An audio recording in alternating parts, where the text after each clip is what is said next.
Ouais, désolé. Yo tout le monde, excusez-moi, j'avais oublié de mettre le son du micro. Yo Ferrat, yo G4B, yo Sabrina, yo Clovis, yo Gofriz, yo Ahmet, yo Badri, yo...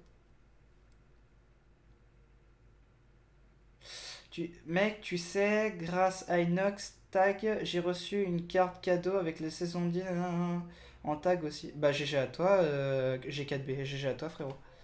Hop, tac.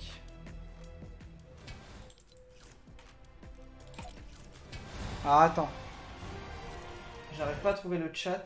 Ah voilà, c'est bon. Nickel Chrome. Alors, tac, hop, 2, voilà. Merci à Mordred qui vient de se follow. Merci Mordred. Coucou mon petit Mordred. Tiens, attends. Hop, je vais te mettre dans les modérateurs. Voilà, si tu viens en tant que ami très très grand. Alors attends, je vais peut-être juste... Voilà, je vais juste... il est où le truc de alerte voilà. Je vais juste peut-être le rapetisser un petit peu, je le trouve un peu trop gros. Alors attendez. Sponsor. Ouais, voilà. Ah oui, c'est vrai, il y a le don... objectif de don. Attends, ouais, essaye, sponsor. Voilà, je préfère quand c'est propre. Ok. Voilà les amis. Alors, qu'est-ce que vous en pensez du truc là, mon overlay juste en dessous? Vous en pensez quoi les amis? Parce que il a mis un post avec des codes, tu lances une game. Ah mais mec, attends. Les cartes, c'est pas des cartes cadeaux. Attends. G4B, c'est pas des cartes cadeaux avec la saison 10 et 2000 V-Bucks. Hein. En fait, c'est le logo. Comment dire? C'est le spray World Cup que tu as en fait. Hier, Awax a gagné le premier. Ouais, je sais, Ahmed, j'ai vu. Yo. Alors, attendez. Ouais, ça va très bien et toi, Hall? Bah, de rien, c'est mon deuxième compte, lui. Ok, vas-y. Bah, pas de soucis, comme ça au moins je t'aurais mis et voilà, je suis tranquille. Ouais, je vais jouer, laissez-moi 2 petites secondes, je suis en train de juste tout régler en compte. Merci au passage aux gens qui regardent des dons Utip. Vraiment, merci à vous, les amis, ça m'aide de ouf, mais vraiment de ouf. Donc, vraiment, merci à ceux qui le font et merci aux gens qui se sont abonnés au passage. Merci à vous, les gars. Tac. Donc, vraiment, merci à ceux qui le font et merci aux gens qui se sont abonnés au passage.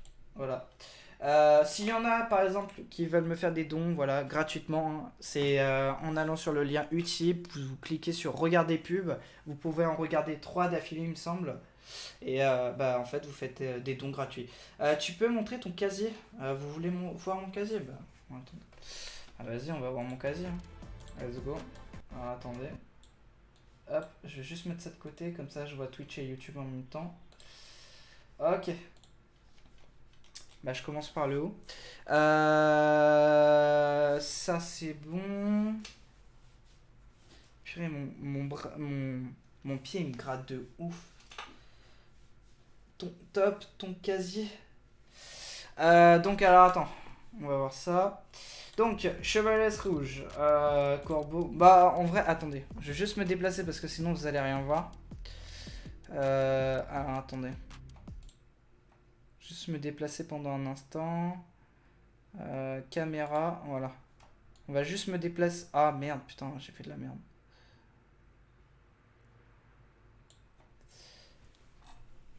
Voilà, alors je refais la même. Hop. Voilà, je vais juste me déplacer là. Voilà, en attendant. Voilà, là, alors j'ai chevalesse rouge, j'ai corbeau. Bon, on va aller vite hein, quand même, mais bon. Je vous fais montrer un peu ce que j'ai. Par contre, j'ai le pied qui gratte de ouf.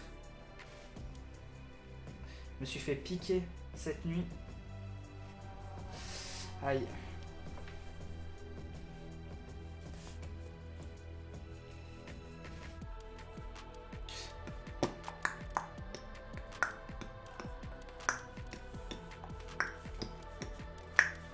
Ok.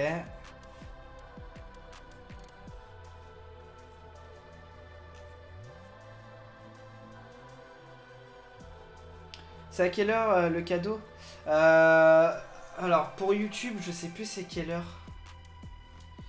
Bah de toute façon, le direct il est quoi? Il est à 18h15 dans quelques minutes. Donc en vrai ça passe. Voilà. Voilà tout ce que j'ai. Voilà les potos. Voilà les amis. Hier ce qui était à gagner c'était ça. Voilà, attendez, je vais vous faire montrer. C'était...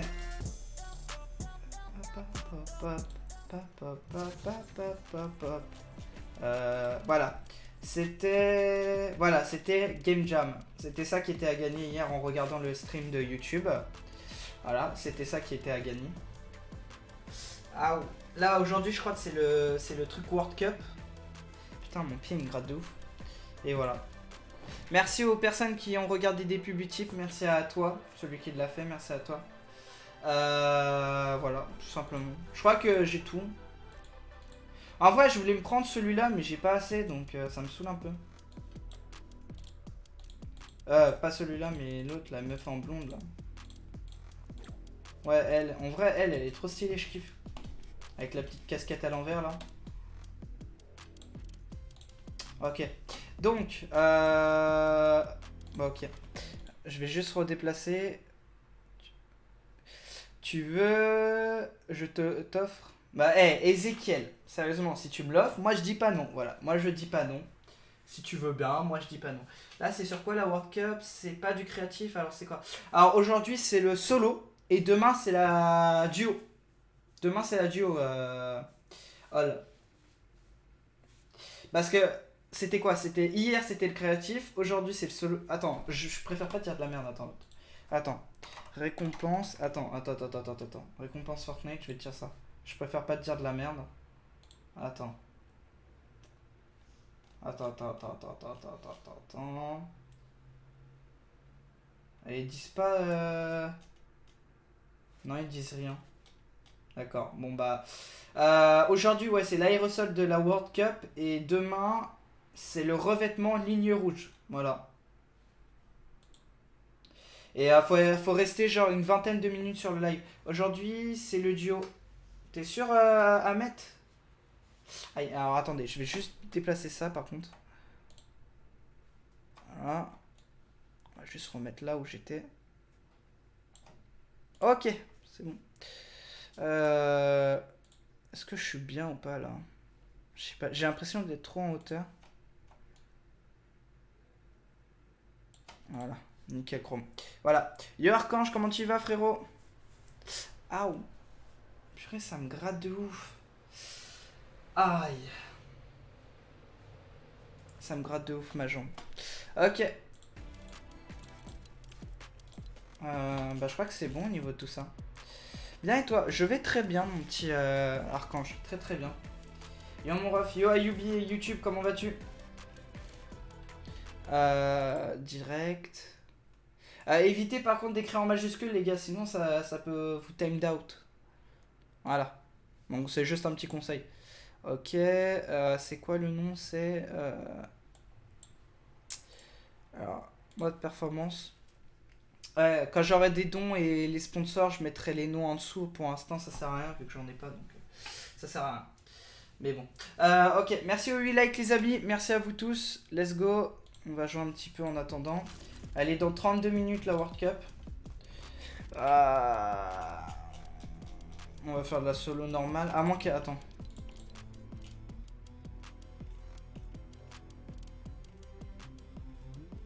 On va inviter RK. Bah, sur mon jeu, je pense. Moi, j'ai des orages. Ah bah putain.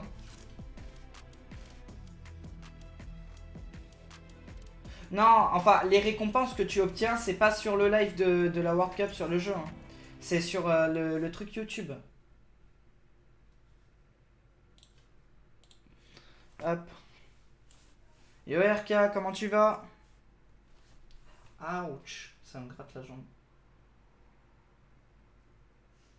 Putain, j'ai tellement envie de me gratter fort là, jusqu'à retirer tout ce qu'il y a là. C'est horrible. Putain. Ça c'est chiant quand tu te fais piquer par un moustique. Ça c'est le pire bad. Bon bah il a pas de micro, c'est pas grave. On verra. On verra peut-être tout à l'heure, il en aura un. Tu peux m'envoyer le lien STP? Bah là pour l'instant il n'y a pas le live donc ça sert à rien. J'ai regardé des pubs. Merci Ol, vraiment merci à toi frérot. Merci aux gens qui regardent les pubs sur YouTube, vraiment ça m'aide de ouf les gars, vraiment merci à vous. Si chacun le fait, genre ça m'aide de ouf. Si vous regardez 3 à 4 pubs les gars, ça m'aide de ouf. S'il y en a qui peuvent le faire, ça serait super cool. Merci pour les 9 likes les amis. Let's go. Ouch, ça gratte de ouf moi. Ma jambe me gratte et c'est horrible.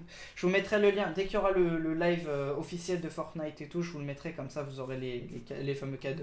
En fait vous devez rester au moins une vingtaine de minutes sur le truc. Ouais 20 minutes puis. C'est quand le deuxième aérosol? C'est aujourd'hui. C'est l'aérosol World Cup. J'ai regardé 3 pubs. Merci Badri. Vraiment merci à toi frère. Yo Viviane. Yo what's up? Comment vas-tu?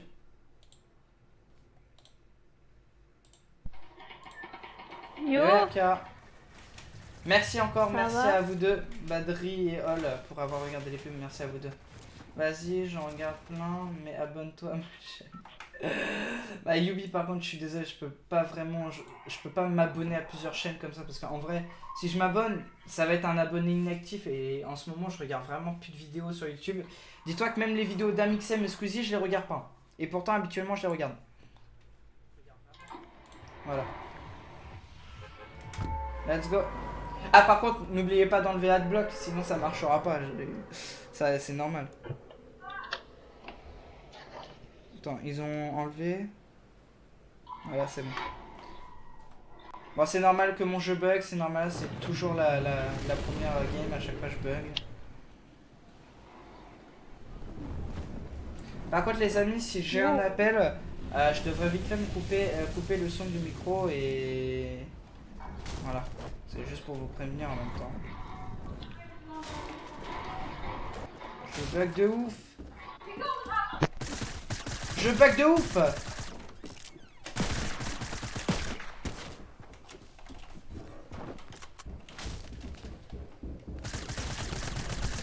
Mais non, il a 2 HP, non. Mais pourquoi? Plus on avance sur Fortnite, plus je bug, c'est incroyable.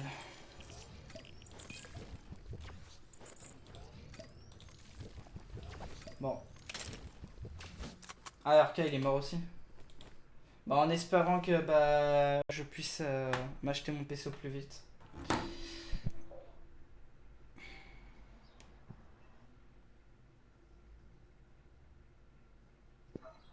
Yo. Vas-y. Ok. Ta-na-na, ta-na-na.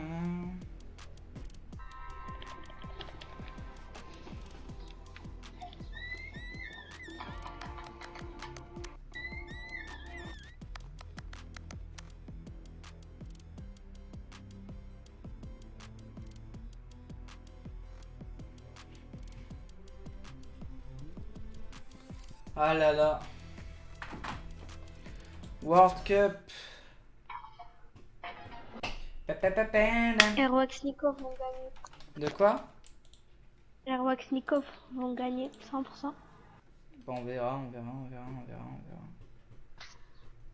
On verra. Hier, il a gagné Airwax. Ouais, je sais. 1 million de dollars. Enfin, 1 million de dollars partagé en La plusieurs deuxième fois. fois. Mais c'est pas 1 million de dollars qui gagne, ça doit être 500 000 euros. C'est 500 000. Ouais, voilà. Ouais.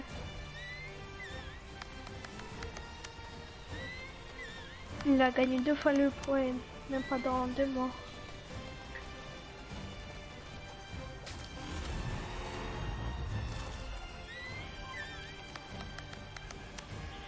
Ouais.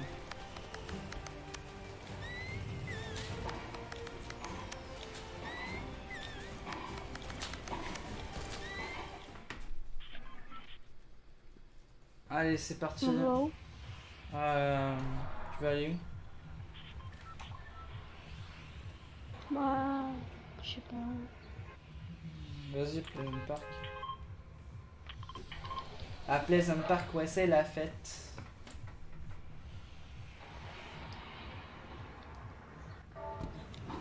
Pourquoi t'es moche? Et toi, pourquoi t'es con? Hop.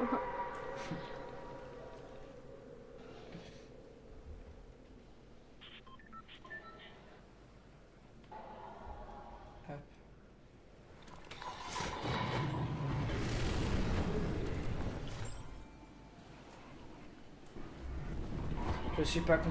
Ah bah... Si, on le constate. Hein.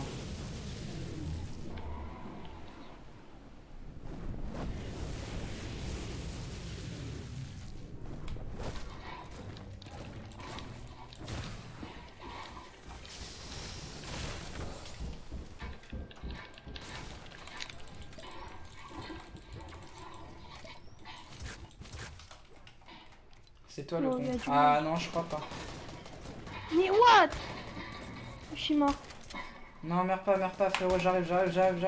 Meurs pas. Putain, mais donnez-moi.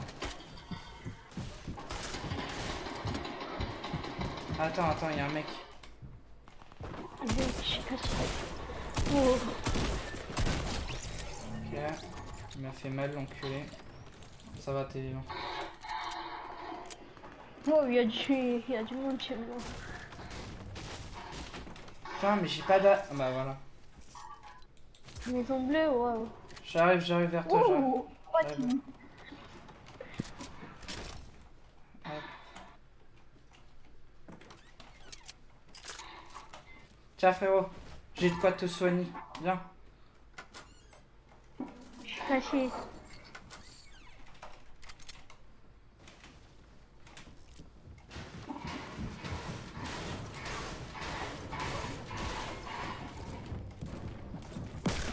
Pourquoi t'es pas resté? Frérot.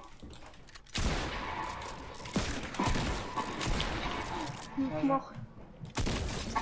Viens. Tiens, prends ça, dépêche-toi. Oh, merci. Oh, tu me mets bien.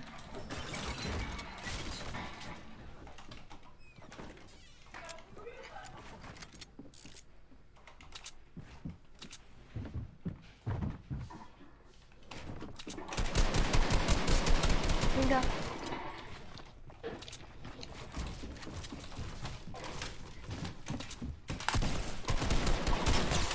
Ouah, il a volé mon pied dans les airs, le bâtard.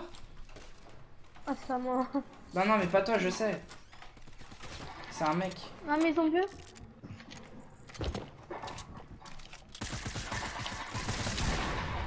Oh, 180. Derrière toi. Bien joué. Il y en a un autre, Non, mais putain. Mais il y en a un sur le toit et un sur... Attention. Un sur le toit. Ah, dommage. Putain, un KO. Putain. Ah, j'ai 5 kills, j'ai 3 kills. C'est pas grave, bien joué. Excuse-moi, j'ai pas pu faire mieux. Ah, c'est moi qui... Putain, ça me gratte. Hello, it's me. Voilà. Voilà, chicos. Comment t'es, Hamas? Naiken. Et tout? Comment t'es, Oh. Yamas? Me llamo Pedro. Oh. Hola, Pedro. Pedro. J'avoue, c'est tellement drôle. Bonjour, je m'appelle Pedro.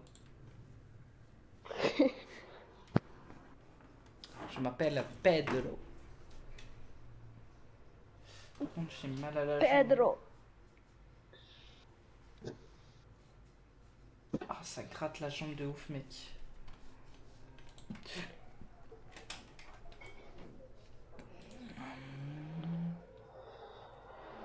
Ramenez la coupe à la maison.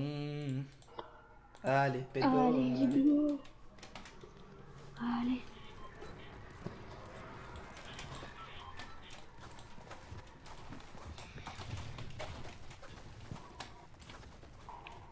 Go à pied, hein. Début de spawn. On est combien sur le live? 4 précisément. va à Happy Hamlet. Pam pam pam, on va à Happy Hamlet. Ouais, c'est vraiment trop bien parce qu'on est vraiment happy. Happy Hamlet. J'aime me faire Happy des omelettes. omelette. Oh là là, j'adore les blagues de omelette. Happy Omelette. Happy Omelette. Tcha-tcha, j'adore les omelettes. T'inquiète pas ce soir. Y'a qui en duo à faire là? Alors je ne sais pas du tout.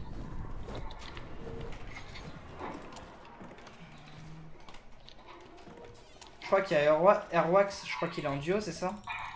Erwaxnikov, Kingstar Hunter. Ouais. Après, Vato Skite. Et après il y a alan.derreumaux. Ouais, ça c'est moi, c'est... Non, c'est pas ça. Oh, il y a Dieu sûrement.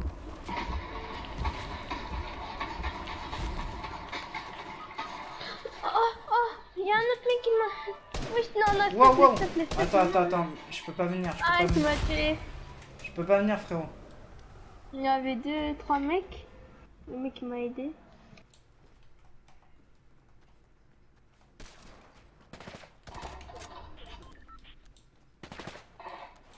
Je vais attendre. Coucou.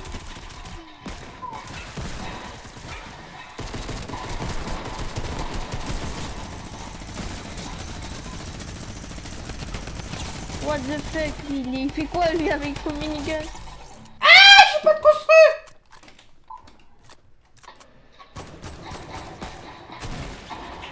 Oh le monkey.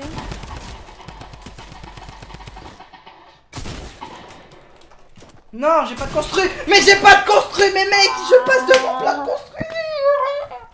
Je pète un câble. Putain, j'en ai marre. Il y avait pas de construit. J'en ai marre, je veux me suicider. Je vais me suicider. J'en ai marre. J'ai mal au nez.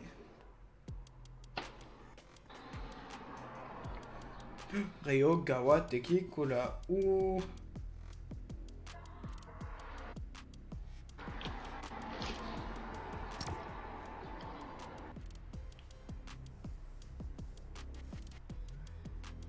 Oh, les premiers gagnent 3 millions. Moi je dis World Cup 2020, Best Duo, FR, Michou et Inox. Ouais, ils y arriveront. Alors, je vais pas te mytho. Michou et Inox, ils ont aucune chance d'y aller. Hein. Aucune. Dis-toi, même Gotha n'est pas qualifié. Et Gotha est 10 fois meilleur que Michou et Inox. Il s'est juste qualifié pour le machin créatif. Donc je t'avoue, bonne chance.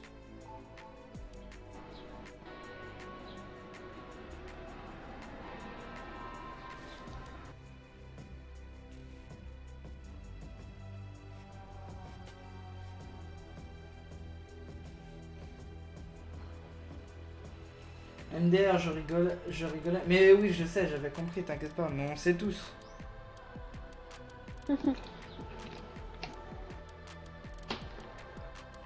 Yo, what's up? Je me demande ce que je vais manger ce soir.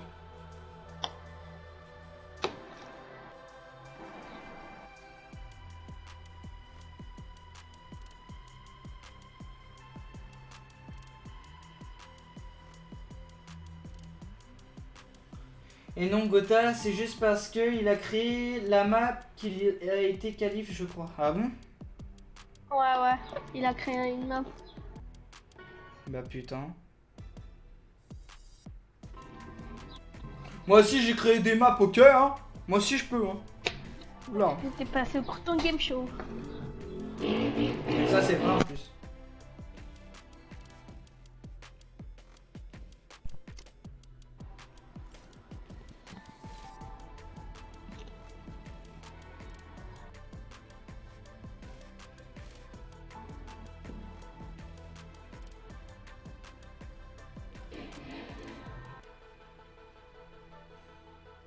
Hey! Ah merde, putain, j'ai oublié de mettre très. C'est avec la fin Pokémon. Aujourd'hui, on se retrouve pour une nouvelle vidéo. RK, au moins, j'espère que tu t'es abonné à ma chaîne YouTube quand même. Est-ce que tu t'es abonné, RK? Est-ce que tu t'es abonné? Attends. Je sais plus en fait. RK, t'es plus un ami pour moi. Bien sûr que oui. Et est-ce que au moins t'as regardé les pubs? Ouais, au moins une vingtaine. Ouais. En plus, ça, c'est vrai, donc. Il a de la chance. Sinon, je t'aurais tué. J'aurais assassiné RK.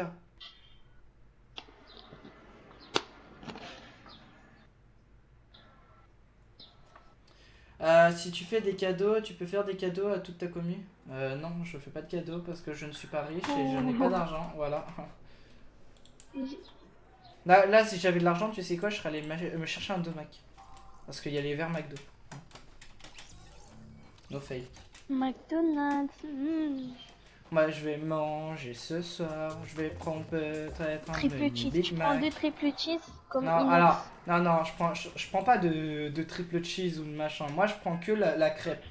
Crêpe et 20 nuggets. 20 nuggets. Mon Wow. pseudo, c'est Pitbull. Désolé, batterie, je prends pour l'instant que les sponsors et les donateurs. Je suis désolé. Parce que le problème, c'est que si je vous ajoute à chaque fois, je joue jamais avec les personnes. Voilà, j'ai 10 personnes là dans ma liste d'amis que je vais enlever, je pense, demain. Et les personnes que j'ai ajoutées, bah, je joue jamais avec eux, donc je vois pas l'intérêt de les garder.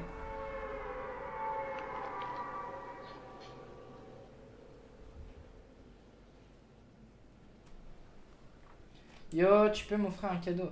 Mais offrez-moi un cadeau, les gars. Ouais, moi aussi. Eh bah, offrez-moi un cadeau, les gars. Allez-y. Moi aussi, je veux qu'on m'offre des cadeaux. Vous êtes des ouf. Moi aussi, je veux un J'ai cadeau. pas d'argent. Et j'ai pas la 2 pour offrir. Non, mais t'inquiète pas. Sinon, t'avais 10 skins dans ton inventaire. T'inquiète pas. Je t'aime comme t'es. Wow, nouveau snipe. Yes.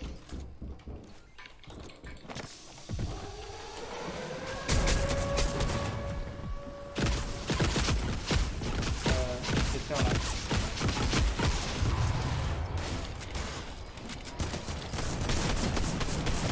Mais quoi? Mais pourquoi cette arme elle tire pas droit? J'en ai marre. Pire arme ever.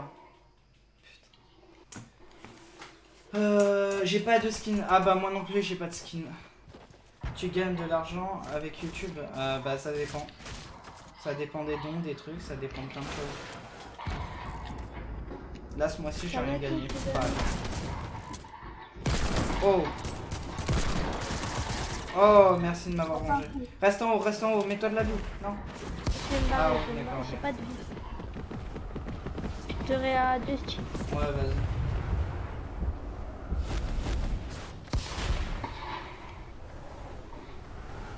Je suis un machin séduisant.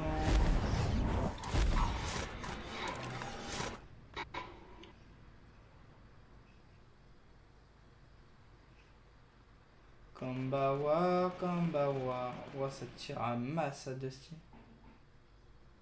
Hey, Kombawa. Ah, t'as le sniper. Eh, ce sniper, t'as vu comment il est cheaté?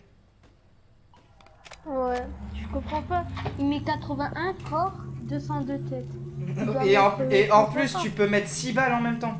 Attention, ça arrive. Non. Putain, mon pauvre RK. Yo, tu fais des cadeaux ou pas? Non. Faites-moi des cadeaux, allez-y, y a pas de soucis, les gars.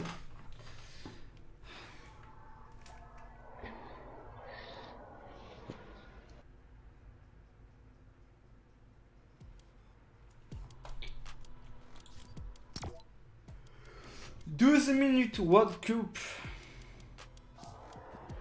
Après 12 minutes, mais les parties vont commencer à 19h. Ils vont se présenter pendant 1 heure. Ouais. Erwaxnikov. Moi je suis pour Erwaxnikov.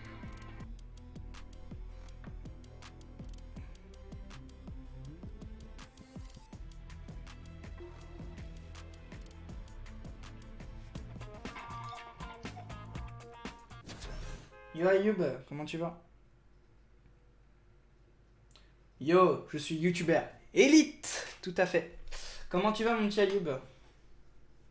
Allez, par contre, évite d'écrire 3 en majuscule, sinon ça va pas être bon. Enfin, tu vas te faire machin là.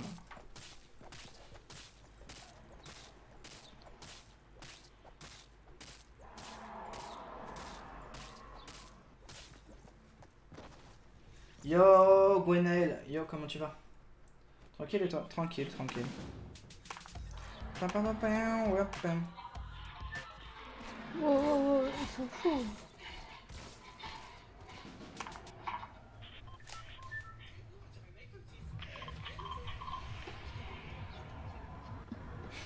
On va où? Où tu veux, vas-y, choisis. Shifumi. Ramenez la coupe à la maison. Allez. Allez, les bleus, allez. Allez. Gagnons la World Cup ensemble. Allez, les bleus. Allez. Tranquille et toi? Bah je vais tranquille mon petit Ayoub, je vais très bien. Ça va tranquille, ici.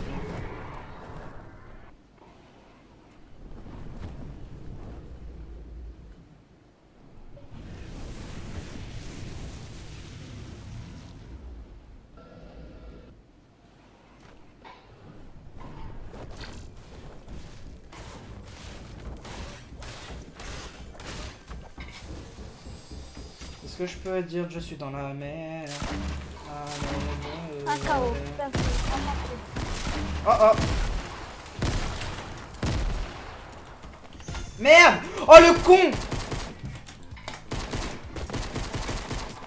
Mais non! Putain. Je viens sur toi.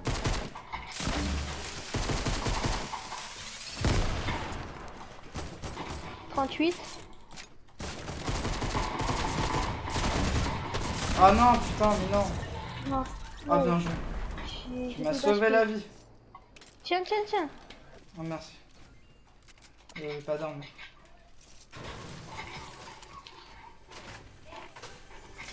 J'ai cru que c'était ma fin. Okay. J'ai cru voir le fil de la mort en face de mes yeux. Voilà.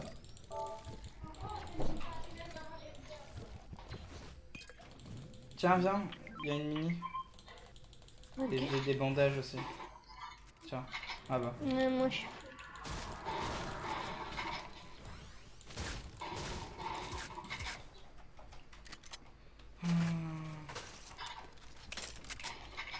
T'as des balles de pompe? Bah tiens. C'est les deux seuls que j'ai.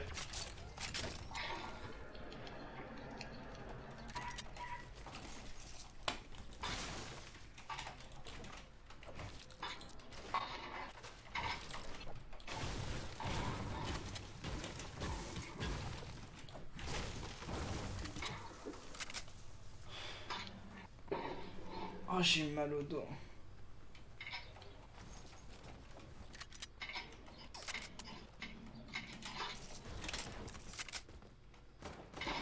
C'est qui tire là? 38 deux fois. Attends, je le vois pas, putain. J'arrive vers K. Ouais. Fais gaffe à gauche de toi, mec. Il y a un mec. À droite, je veux dire. Toi. Il est en hauteur, mec. Putain, j'ai pas assez pour construire. J'ai pas de balle. J'ai plus de balle. Moi, j'ai pas de construire.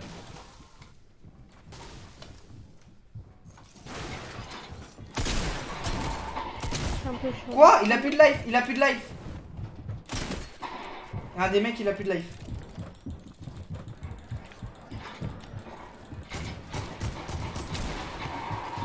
Ah. Distrais-les, distrais-les.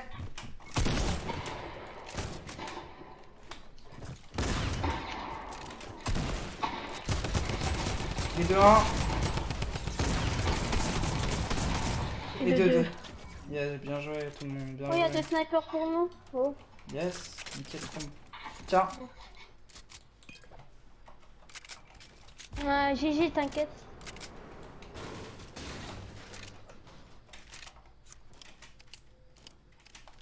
C'est notre moment, très cher ami. Maintenant, ouais, c'est notre moment. Allez, regarde, allez. Oh, il y a des glaces.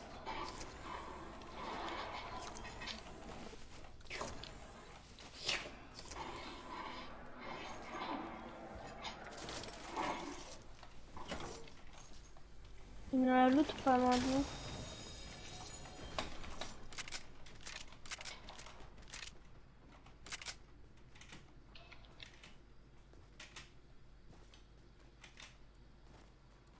Bon, il n'y a rien là-dedans. Ah. Bah viens, j'ai deux... J'ai... Comment on appelle ça? Okay. Deux machins, viens vite fait. Rejoins-moi vite fait, viens. Attends, au pire. Voilà. Comme ça, c'est pour faire plaisir. Plaisir. Bonjour, j'ai question. Hier, j'ai regardé les 20 minutes de la World Cup. Mais j'ai pas reçu mes réponses. Pourtant, j'ai lié mon compte. T'as regardé laquelle World Cup? La World Cup sur YouTube ou sur Twitch? Sur... comment dire? Sur... merde, comment on appelle ça? Oh. Allez, monte ta tête. Non, mais merde! Ils arrivent.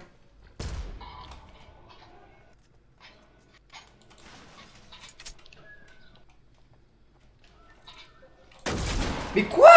D'où ça la pas touche? Mais quoi? Non mais mec, je l'ai touché en face. Non là, non mais là.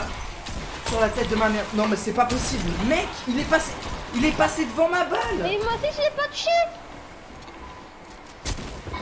What? Je l'ai pas shooté? Je te jure. Mais non, mais mon sniper il était... Mais gros, il y avait le viseur sur lui. Il y avait le viseur sur lui. Même moi, je te jure la même chose à moi. Non mais c'est quoi cette balle de merde? Putain, je reprends plus jamais sniper. Allez, nique ta mère, vas-y, je le prends jamais. Putain de sniper de mes couilles. Non, c'est le balle de pompe. Non mais non, mais moi c'est le sniper, gros, j'étais face au mec. J'en ai ma claque.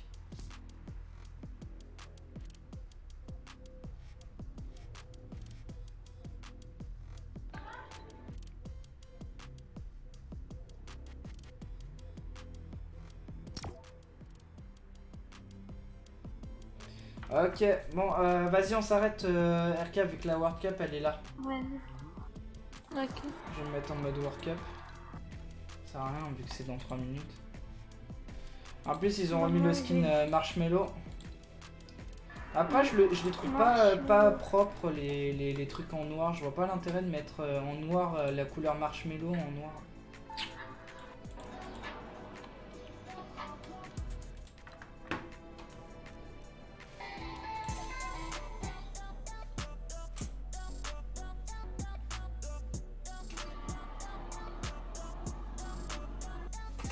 Ouais, moi j'aime bien la danse Marshmallow en vrai.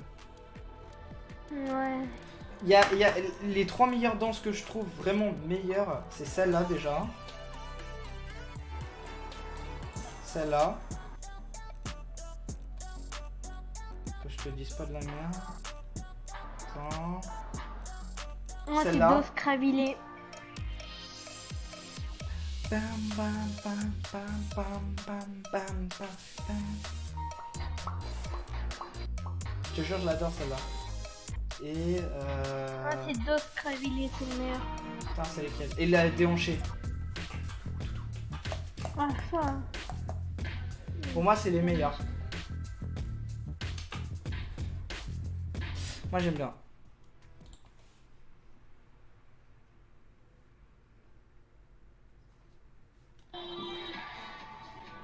Ça, c'est Hotma dans le monde de Ralph.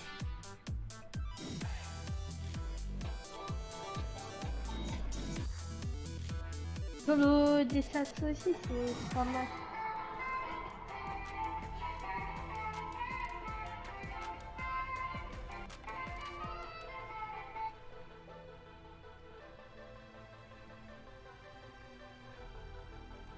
Ok. Allez. 36, 35. Let's go Red Kult.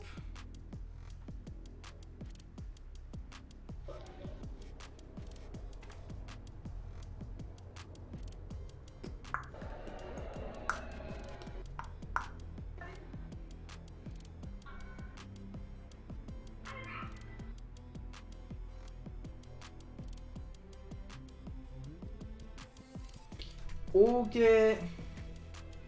Bon les amis, je vais couper le truc. Comme ça, vous voyez bien ce qu'il faut. Tac. L'overlay. Ça. Ok.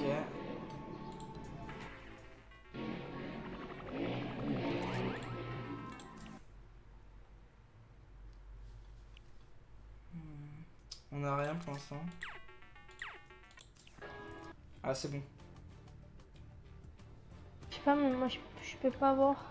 Moi, c'est bon. Ah merde. C'est parti les amis. Bon les amis, je vais me couper, je vais muter mon son, je vais vous laisser. Je vais pas rester pour la World Cup, je vais faire d'autres choses en attendant. Donc je vous laisse la World Cup en live stream, je vous fais de gros bisous.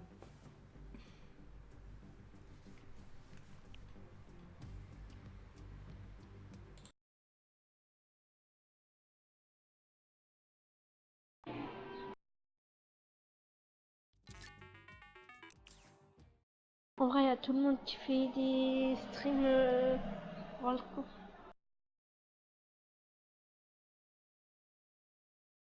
Ouais. Ok, ok. Vas-y. Ok.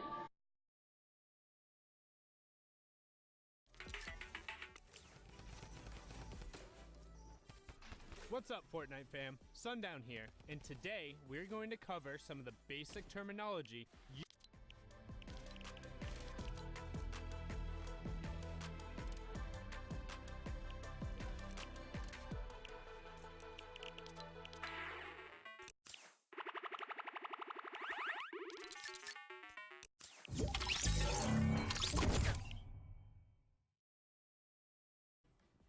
Rotations cover not only the direction the players choose to pass, but also the method they use to get there.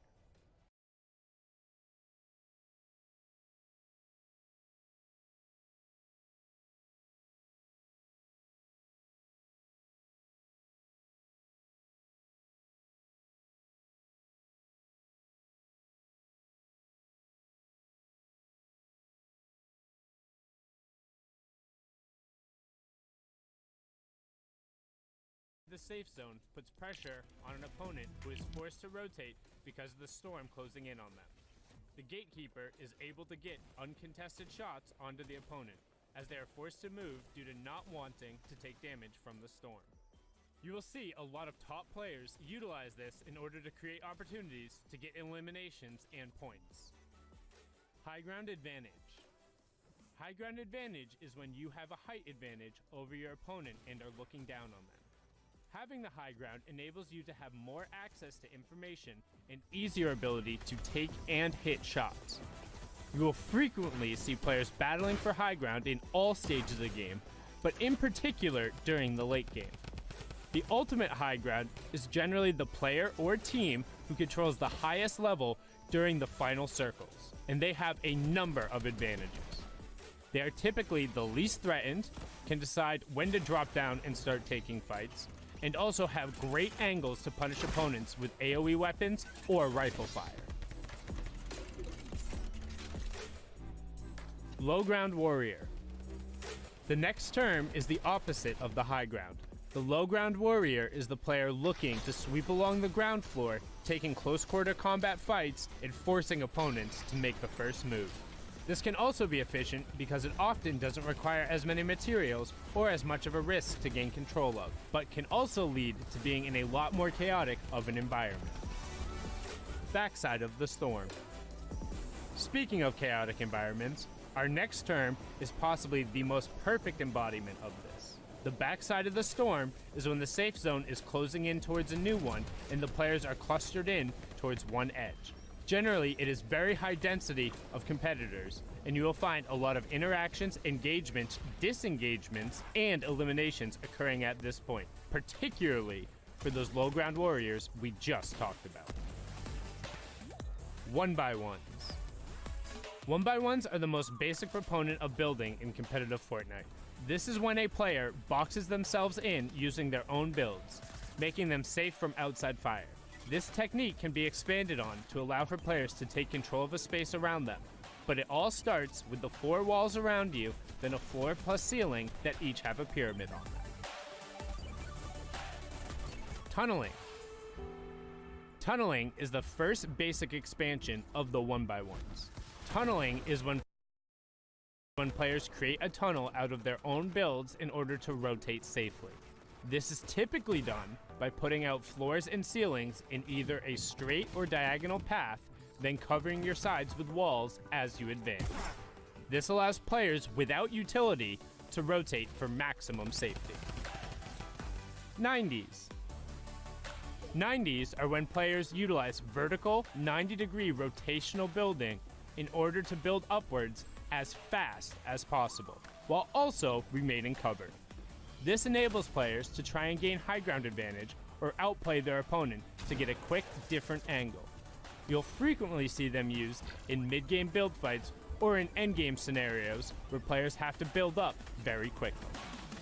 This has been a quick rundown of the common competitive terms that are frequently used on broadcast.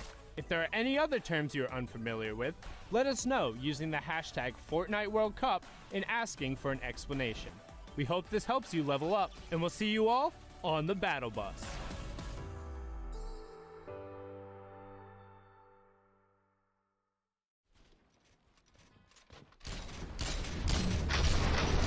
We knew it was coming. We knew we had what it took. 10 weeks, $1 million a week. Let's go! I mean, in the end, I just want to win the World Cup. Welcome to the Fortnite World Cup and the grand final that culminates in New York City for $30 million. There's 2 players here, back against the wall. He's back. He has no builds. You saw him trying to go build. What? 5 HP. And into the box, Balla. That was crazy. Brazil's definitely not one to be taken lightly. And it's through, dominates him. Europe always brings the heat. Yes. It's just out. Oh my God! Oh my God! NA West, so much talent here. If you have the motivation, you can do it. It's meant the world to me. I've worked so hard for this. Oh my, what a shot! Oceania. These guys are phenomenal. I always screamed at him like, you need to wake up, bro, like day is out day. He gets the 70 again, so he knows that player is on 40, drops down. What? Brilliant! The Asian region, definitely a region you do not want to take lightly. Spider-Man against Leafs right now, and he got it out. NA East, the most stressful and exciting time ever. You have to learn from every single mistake. You can't blame other people. Oh, almost! It's going to be so fun. It's awesome. Astonishing. This is a dream for us. Very impressive to me. Big moment of my life. Oh my God! Everything has led to this moment. Do not miss out.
My duo's prediction for the World Cup is definitely going to be Zayt and Saf. They're always on top, they always know what they're doing. Zayt's a genius. Easy claps. Savage and Benji. MSF Flix and Skeptic. Mitro Mongrel, Benji Savage, Saf and Zayt. There's so many great duos. Young Count and Macwood. Flix and Skeptic. Dubs and Mega. I have my eyes on Mega and Dubs. They're really good together and they have a really good chemistry. Ronaldo and Ziv. Ronaldo and Ziv, they've been top competitors since the start of the pro scene, consistent every week. Really hope to see them take it. I mean, there's so many good teams, it's hard to say who's going to win. Saf, Zayt, one of those guys, one of those duos that are more experienced. Dubs and Mega. No doubt.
Welcome to the Fortnite World Cup Finals. We're going to have some of the most awesome Fortnite action for you, starting with the Creative World Cup Final. What you'll be seeing will be 4 sets of 3 matches in 2 never-before-seen maps. Every match is for $55,000 for the winning team. Hey, Scissors is chilling. Yeah, Pumpernickel it up, man. Pumpernickel it up. Look at he's looking around. He's telling him to let him know. And suddenly Llama Record takes the lead. Nope, Fishman no longer have a free point. One more goes over and that's it. Llama Record Co. All he has to do is swipe just a couple of times. Can he win this straight? And he does not. No one's in there. Can he find it? And he does. That's it. His feet touch the ground.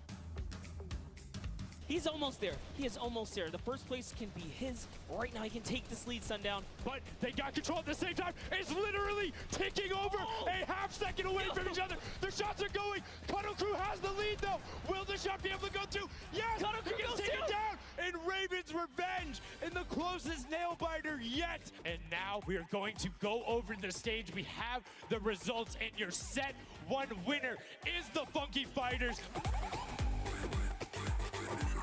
But we are about to have the world premiere of Junkyard Juke. There's just a level of ridiculousness that I enjoy so much. Just seeing somebody turn themselves into a literal dumpster and then try and weave their way past. It's a lot of fun. Taldog, that was sick. The Chicken Champions have done enough to round out the final match. So that confidence boost is going to help dramatically in this last normal set here. It is actually a race, the world run. It is similar to a death run with a bunch of obstacles. So there's actually 30 coins in the map. Whichever team gets all 30, the fastest or as many as possible until time runs out will be the victor. Jump. Got it. Last jump, and he's got the coin too. There you go. We have the winners of the set. It's gonna be Fish Fam. He just needs 1 more coin. Is it the one on this trap? Or is it the one back behind? You can tell he lifted the finger. He said, we need 1 coin. Just grab this coin right down here. If he can do this without being eliminated. There it is. The win. Oh, he missed it, but gets it with the trap trigger. The Fish Fam. Zan clutches up. And the winner of the Fortnite Creative World Championship is the Fish Fam. you got yourself $1 million off of a drum. How does that feel today, my man? It's unreal. Like, I don't know what to say, to be honest. Welcome to the Fortnite Pro-Am. All right, folks, the moment you've been waiting for. It is now time for the third Fortnite Pro-Am. The players are loaded into the island. The battle bus is ready to go. It starts right now. King is going to be out. It is all up to Sinnoh here. Wildcat down low. He takes the shot, and it's Sinnoh with a victory royale. He loses the high ground. Jacob, look. Oh! The side shot of Cloaksy. He has to make something. Neither of them have the HP. No, you can't go on the storm. What's it going to happen? JT Brown has given up the positioning, and he actually connects right there. And JT Brown wraps up Aiden in the final moments of the Pro-Am. Your 2019 Pro-Am winner is Airwalks in RL Grime.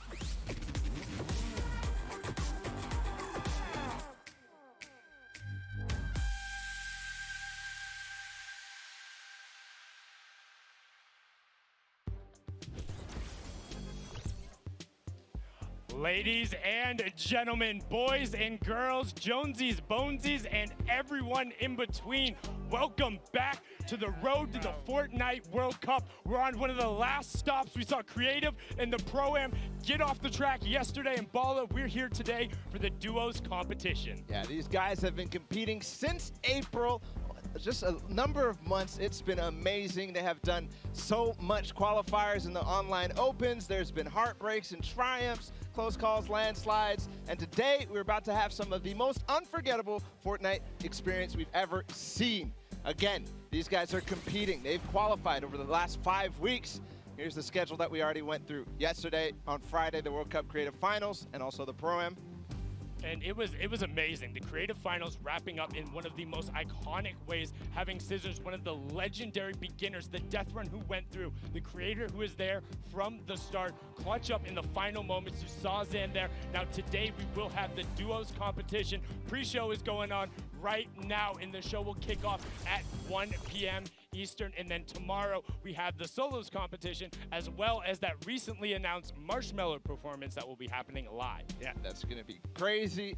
Today, though, it's all about the duos. We had 5 weeks of open qualifiers. We already awarded $6 million to around the world for these players, and almost over 40 million players competed around the world to try to qualify for today. And we have the 50 best duo pairings. They will be going at their share of $15 million in the prize pool, and it is all about who is the ultimate victor, because for a lot of these guys, it's about the title. They want the crown of being the first ever duos world champion. They want to walk off that stage knowing they are not one of, but the best in the world, and we are going to get a chance to watch that here live. And more importantly, you're going to get a chance at home. You can check it out on Fortnite.com/watch for a uniquely tailored viewer experience. Yeah, it's awesome. I took a look at it yesterday. You can look at a bunch of different POVs, some from the first place currently, the second place,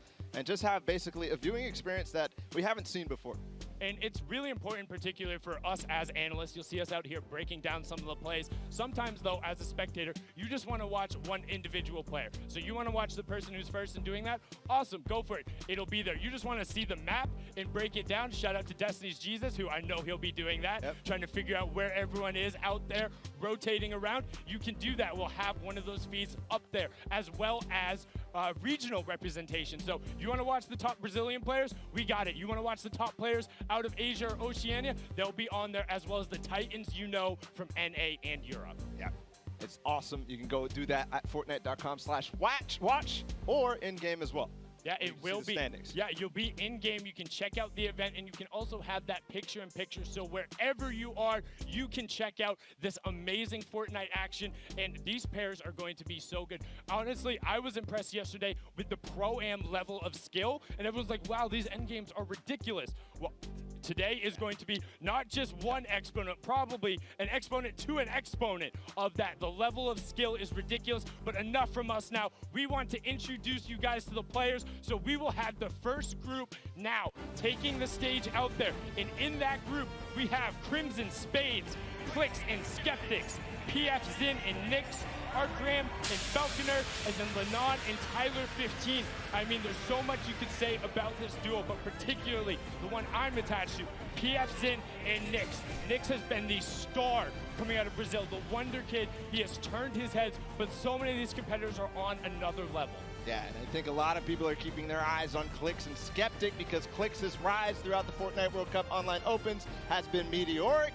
A lot of people are wondering, how is he going to perform on the stage? It's definitely a change in environment. Now, these were the Week 2 qualifiers coming out of NA East, NA West, and Brazil. But now, on to our next group, the Group 2, which will be out of Asia, Oceania, and, whoa, apologies, just total brain fart right there. End up going through there, but let's get to that next group. That group is Bell, Scarlet, it's Benji Fishy and Mr. Savage, and it's Mongrel and Mitro, and Shinken and Stompy. So this group is absolutely ridiculous. It has some of the biggest names in Fortnite. And I mean, you can see them out there as well with Mexi and Scram, and then Cover H and Twiz. These are some of the European powerhouses, the first ones to come through, but don't count out the crazy Raccoon Boys coming out of Japan. They will be able to pressure their opponents. I mean, these honestly are some of the crowd favorites. Everybody has known the announcement for Mongo and Mitro. They called it the loudest thing in Fortnite at the time, and they honestly have been making waves. Yeah. Absolutely crazy. Stompy and Shinken, also Cover H and Twiz, which is very interesting. They're coming all the way from OCE. And don't count out Mexi and Scram, though. We've seen a ton of their gameplay. Scram has been the one to do ridiculous thing in solos, and qualifying in that first week, it was a very tough competition. And Cover H and Twiz, we got to talk with them a little bit, and then we also got to go travel out to Oceania, go down under, and get a chance to interact with these guys. Let's see what it's like over there.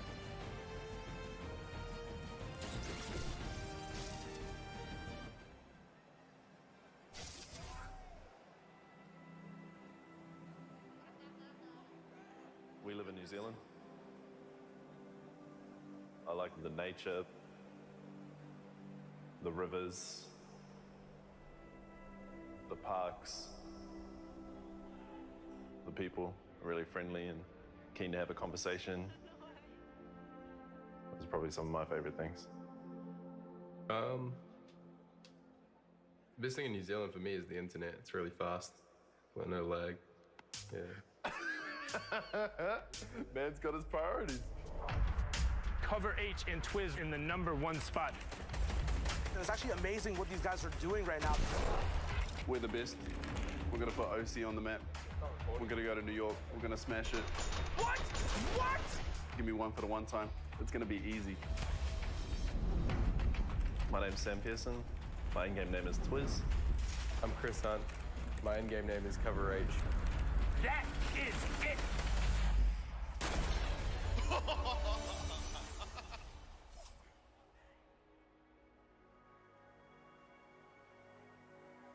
Actually, what are we even doing? Ah, easy, man. Easy, step out of your comfort zone.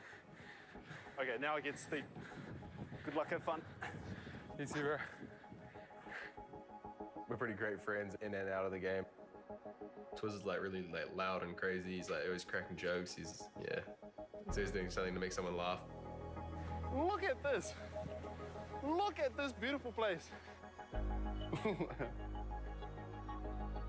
He also forces me into situations I wouldn't want to be in, outside of my comfort zone. Yeah, hands up, brother.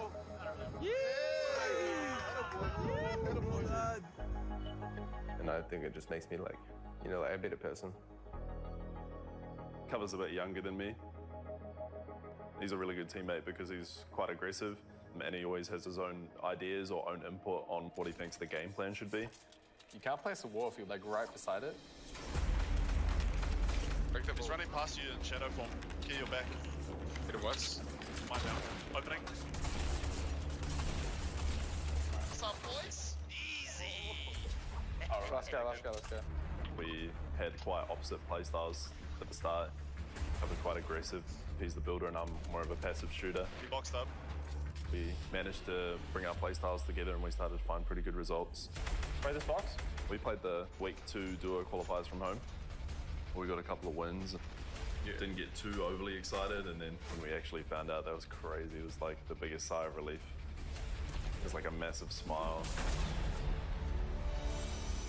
Congratulations to Twiz and Cover H. We're so excited for the World Cup. We can't wait to come over to New York and show everyone what we got. For us, traveling from New Zealand to New York, it doesn't get much further than that. Over 20 hours of travel. Oh, it's here, bro. We're gonna get it done. So keen, bro. Yeah, same. I'm really excited to go. I want to see like Times Square. I want to see all the people, duo partners and friends being able to like share this opportunity. It's going to be good for strengthening our friendship and our chemistry. I'm really keen to go over and be a Kiwi and represent New Zealand in Fortnite. We've always been the underdogs. I want to prove that like our region, OCE, can actually do well in esports. The best that we can do is just come in and give it our best crack and try and cause a little bit of an upset.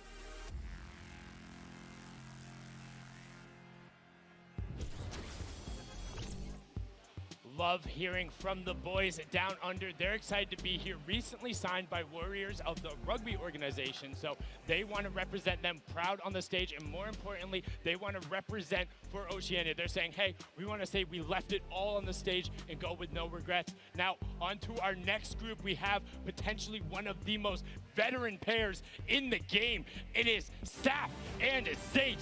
Rush and Sizz Lucky, Leno and Burl, and then Nate Hill and Funk Bob. And every single one of these pairs is dangerous in their own right. I mean, Zate and Saf, they were thought to be the best of the best originally, back to back going on there. And I mean, ESL Katowice, first place going on, tons of online places, qualified for the Fortnite World Cup a number of times as the duo, and Brush and Sizz Lucky as well, representing Tempo Storm, and they have been very strong in terms of their teamwork. Yeah, but I do want to say I think Leno and Barl are definitely an underrated pair. A lot of these teams coming out of NA West are so because they are so mechanically gifted, and they're doing things faster than I think anybody has really ever seen on this sort of level. So Leno and Barl, somebody look out for it. And they say they want to put NA West on the map. And after that, the last pair, we have Nate Hill and Funk Bomb.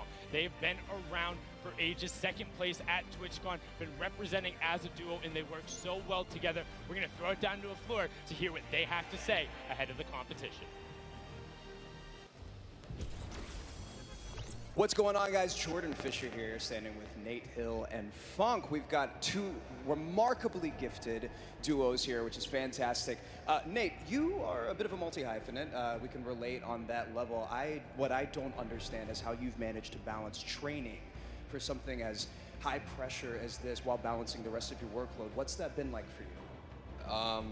I've kind of given that side of my life up for a minute just for this tournament. I've had absolutely no life except for training for Fortnite for the past 2-3 months. So I guess there is no balance in between the two. It's just been all in on Fortnite for this. Fantastic, thank you so much. And then the two of you have been competing together for quite some time. Have your strategies kind of shifted while you've been training for this?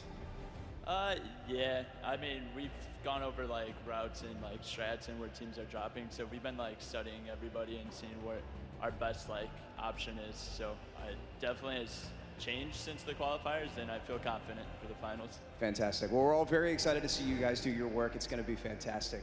Get up there and slay out. Thanks, Jordan.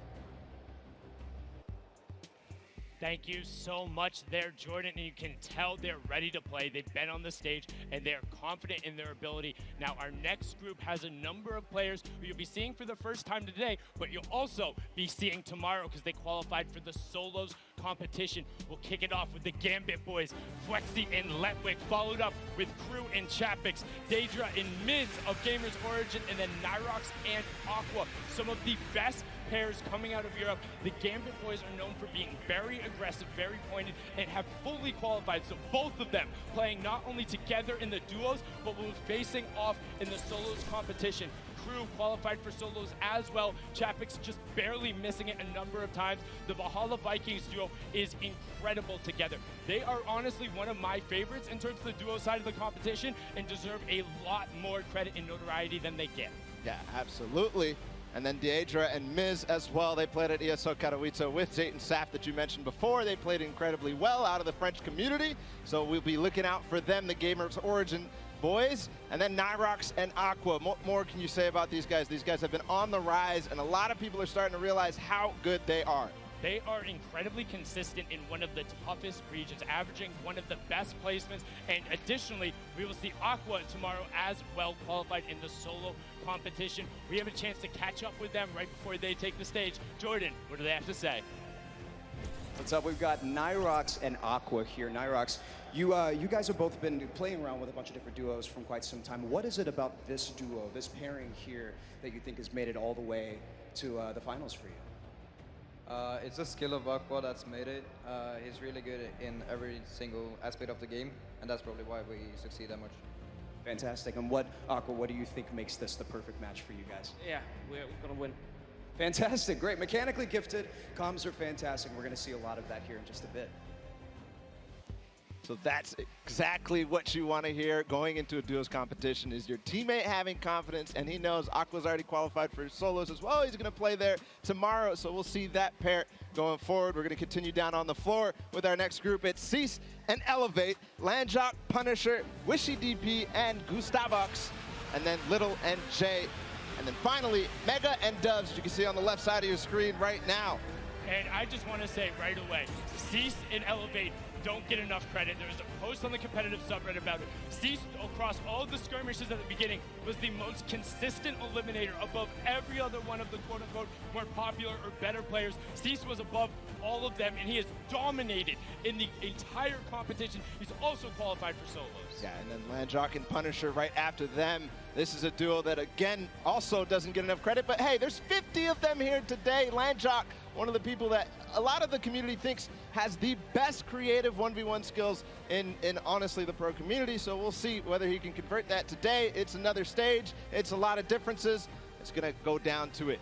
And then Wishy and Gustavox 8 are known for being very aggressive and executing pinch maneuvers incredibly well. If you isolate from your teammate for a second, and we're talking one grid space, they will take advantage. And then Little and Jay, the original S2 boys coming out of NA West, who said, hey, we might be young, but we'll go against anyone. We don't care who it is. We'll push you. We'll take your wall. We'll take the high ground. We are going to beat you. And then talking about taking the walls, Vala. Yeah, talking about taking the walls. Mega and Dubs are in this group too, and there's so much to say about them, but we're just going to sit down and find out more about Dubs.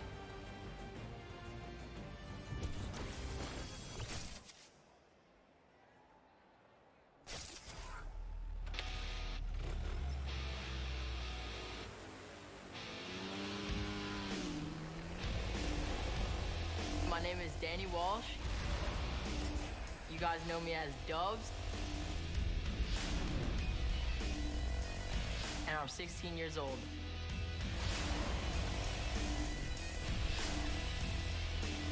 What I love about dirt biking is the freedom you have.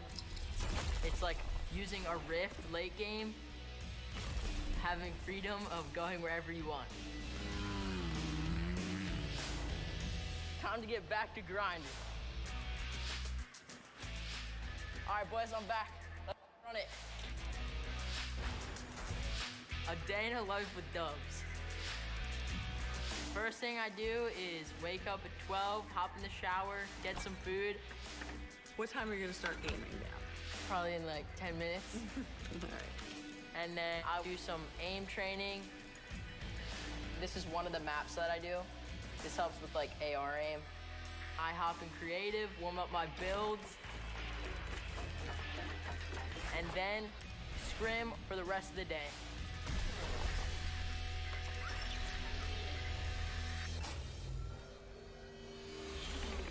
I was a skateboarder. I skateboarded every day. My brother, he taught me how to skateboard when I was young. I guess he thought it was cool because I was doing it, and I would take him to all the different skate parks I would go to.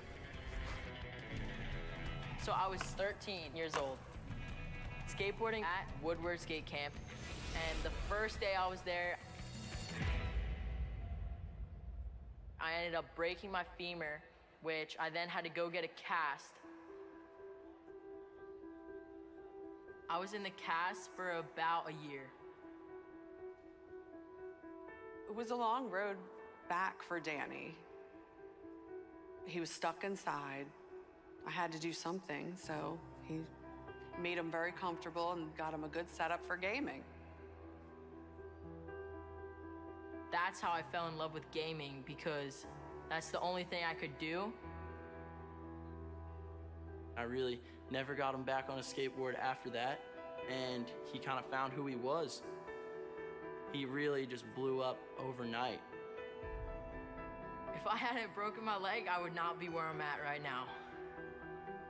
I'm a professional Fortnite player. Oh my, you fixed it up! So the part below. Solos is my strong point. Okay, my heart's racing right now.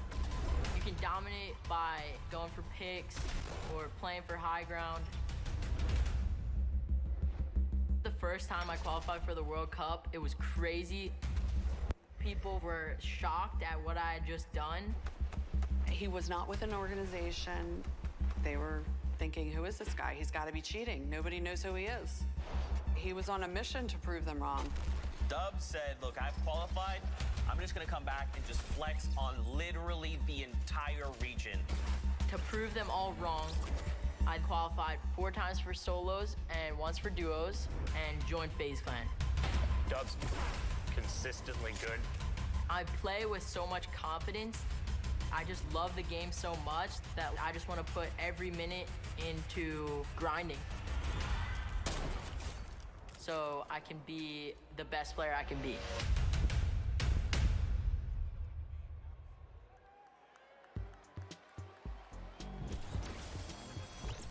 That, honestly, in retrospective, I know it was stressful when it happened, but it has to be the biggest compliment that you are quite literally so good, averaging just inside 5th overall with the solo placings, that the entire community thinks you're cheating. That you are that much better, that everyone's there. There's no way, and you saw it there. Him and Mega had one of the most ridiculous performances, racking up close to 50 points in their last 2 matches to qualify.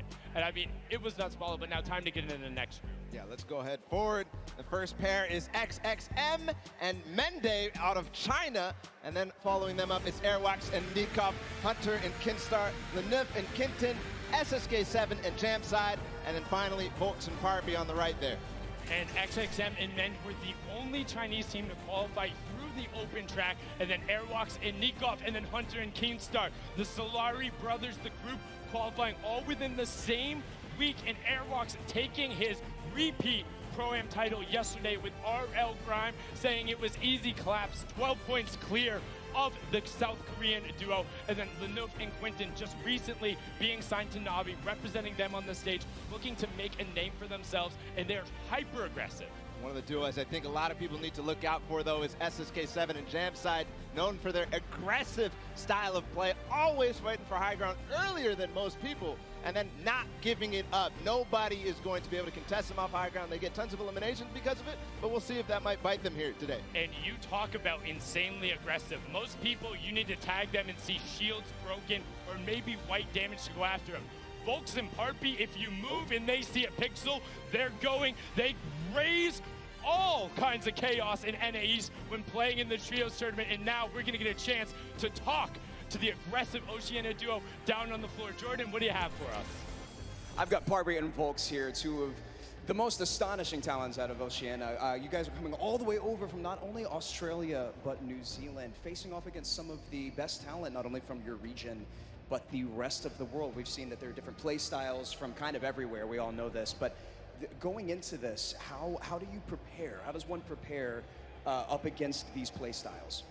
I just eat a fruit salad, just have a shower and get off, get some water, have a fruit salad, and then just try to get hyped. Love it, regardless of the region. That's great. Fruit salad, you can take care of NA East and EU and everybody. Now, the most astonishing thing here is this record, this elim record of 102 that you guys had, the single most elims in 1 week. I don't think anybody would expect for either of you guys to be super W key today because of what you're up against, but what is your strategy going into this? Just play slow and just hopefully make it to endgame and just get high. That's basically it. Beautiful. Well, we're going to see it here very soon. We can't wait. I'm disappointed that that routine of 2 fruit salads in the morning isn't going to give them the confidence to continue what we know and love about them, the W key mentality. I honestly thought he was just going to turn and look at Jordan and be like, W key, holding forward the whole time, but they know when to play intelligently and play for height. Let's get into our next group. Again, is qualifiers from NA East and NA West. We have Tetra and Eclipse, Ronaldo and Ziff, Sean and Aiden and Rote, DW and Blue Team. Now, I want to give a quick shout out to Eclipse in particular. I've hopped into his backpack a number of times personally, and we had to do some tests, and they had a phenomenal qualifying week. And then Ronaldo and Ziff averaging some of the highest placements in the week they played. They popped off at TwitchCon, came out of nowhere where people were like, who are you guys, qualifying through in the first run, going to look to make a run at it here today. And then what more can you say about Sean and Aiden? I mean, this is a duo that we've seen time and time again, a favorite out of NA West that week. Then they came out of, they clutched up and did amazing things. Both of them took part of our Pro-Am tourney yesterday. And then Rohit, DW and Blue Team, one of my personal favorite duos. They came together after week 4 saying, hey, we need to do something different. Rohit came onto the scene during the Winter Royale, qualified through the open format, and looks to punish people's mistakes at all points of the game. You talk about hyper-aggressive players early, you can't stop him from going, but the one person who does is Blue Team, known for his calm decision-making, kind of turning off all emotions and just making the right decisions. They have a fantastic pair and chemistry, and I mean, I'm excited to hear what they had to say leading into the competition. It's going to be just absolutely amazing. Fantastic. We've got Blue T and Rote DW here, two beyond incredibly mechanically gifted players here. Blue T, you've placed consistently in the top 15 over the last year from the Winter Royale qualifiers, the Secret Skirmish, and top 5 in the Share the Love event. How are the two of you together going to work to secure this #1 spot today? I'm just going to give this guy a bunch of call-outs, make sure he's safe and alive, and once we hit late game, he's just going to slay out. Slay out away. We can't wait. It's going to be so incredible to see if they can make that dynamic work on the stage. They have such great teamwork, and they have distinct play styles over the phases of the game, and if they can get rolling, they might be able to challenge towards that top. Now on to our next group, because we're excited to keep the introductions rolling. It's Item and Derox, Oslo and Bad Sniper, 4ZR and No Word, Red Rush and Snappy, and then Yu Wang and KBB. This is a bunch of guys out of Europe, and then the Chinese qualifiers coming out of the Tencent track. And I mean, some of these guys are incredibly skilled. Item and Derox with that ridiculous 41 elimination victory royale during the semifinals, and then they carried over the performance into the Sunday. Yeah, one of the only times we saw actually consistency from the semifinals carry over into the finals. But another team that actually started breaking through in the finals towards the end, which led them to qualify, is Oslo and Bad Sniper. And I think something very interesting about this group, or this duo in particular, they're going to be contesting at Tilted Towers, and they are very proficient at doing so. They will be in the fray, and if Bad Sniper gets a sniper in his hands, here's a joke. His name online is actually not Bad Sniper, because he hits all of those shots. Will be looking to make them pay. Now, 4ZR and Norwood, also another very aggressive pair, but kind of just like to chill out at times. They like find themselves on the edge, take the rifles. If they know they have an advantage, they go. We've seen them before as well in the Winter Royale. Yeah. And then on the bottom right there, Yu Wang and KBB, they came out of the Tencent track, which was a competition that was hosted out in China. And so I think a lot of people didn't see those games and don't really know what these two are all about. Let's continue and find out more about them.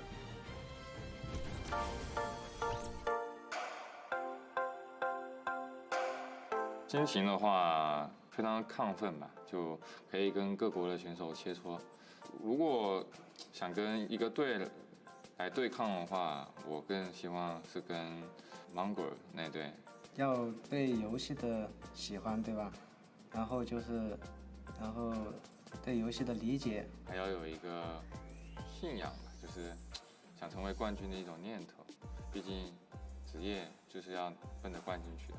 喜欢这款游戏，然后对游戏的理解程度，然后对自己的技术非常的自信。心情就感觉跟做梦一样，但这一切都是靠自己努力得来的，就非常的好。冠军等着我们！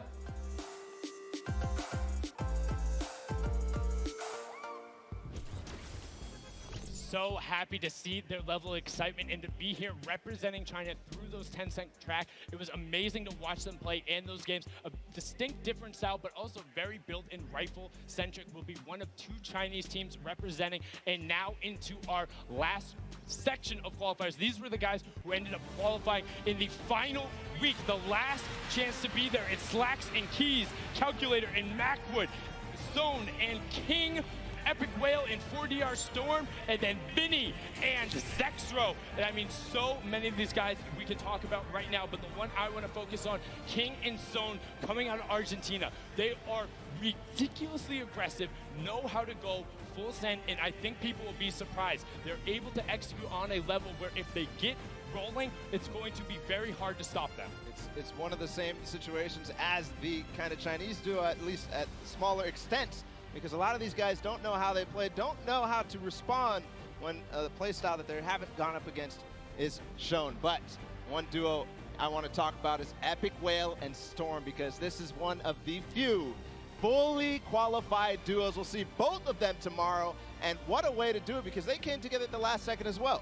They came together in the final week knowing it was their last opportunity and they wanted to be there. They wanted 2 seats on the stage in each one of the competitions and have really separated themselves. But speaking of somebody who separated themselves, Zexro and Vinny. Zexro, the original pioneer of the My Wall now. I'm going at you. I will win the game with 16+ eliminations and there's nothing you can do about it. Him and Vinny broke through everything, coming over not only Zexro's wrist issues, but a little bit of kind of turbulence between them. They're actually not even going to be doing after this competition, so this will be a last hurrah, and let's see what Zexro and Vinny have to say.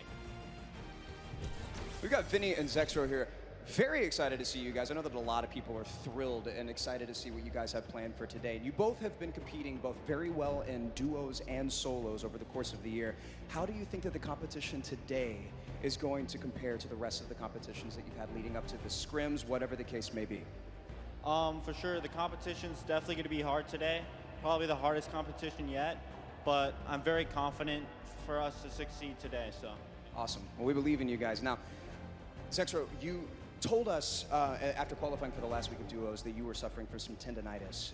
Preparing for a competition like this, especially at such a high caliber, there's got to be a lot of stress involved with that. How have you been physically preparing for today? So basically, I didn't really play much, and then I would just VOD review and everything. I would just play on the qualifier days, take a lot of a leave, you know, and then it started going away at the end, and then qualified, so we're chilling. Fantastic. Well, we're all really excited to see you guys. I know that a lot of people are, a lot of TSM fans here and all over the world. It's going to be a great day. There you have it. It's proof that it's not all about just grinding and playing all the way through. You got to do your VOD review. You got to take care of your body, get those wrist stretches in. That's Zexro's story there. We'll see how they perform today. We've got one final group of duos to let on the floor. It's going to be Serpent and Hype, Wolfies and Rojo, Skite and Vato, Borwins and Tux, Kluja and Thomas HT, and then finally Puzz and Ming. I mean, there's so many players in here you can call out. Serpent and Hype were the original. Can you translate it to Sunday? They won so many of those semifinals, and in the last week, were able to do it. I got an opportunity to actually talk with Rojo in the practice room, and he says he's excited to be here, wants to play, wants to get on the stage, and knows he'll be able to enact their game plan. He wouldn't tell me what it was, and I wouldn't leak it anyway. Though the stream duo, kind of a little bit of parity there between Vinny and Zexro. Skype battling a ton of wrist issues and then able to overcome it, and I got to speak with him as well, and he's like, I'm just happy. I'm glad I'm here, man. And there was a fantastic post he did about it. Yeah, he had that Twit Longer where he basically went through how he lost his confidence because of his wrist issue. and then gained it back because of the support of all you guys at home who supported Skype through his journey, and the French community doing so as well. Moving on forward, Borwin and Tux, somebody I think is very interesting because they qualified and moved through the entire, they switched duos at the last second, so same thing. And then you have Klusha, a player who qualified as well for the solo competition, and Thomas, his partner from Singularity. And the final duo, Puz and Ming, representing from South Korea. Unfortunately, there was an Asian team who was unable to make it. Puz and Ming having won in the Week 8 qualifier where there wasn't an additional spot. And on top of that, their consistent placements earned them that alternate spot coming out of the region. We had an opportunity to talk with them and have a package set up, and let's see what they had to say.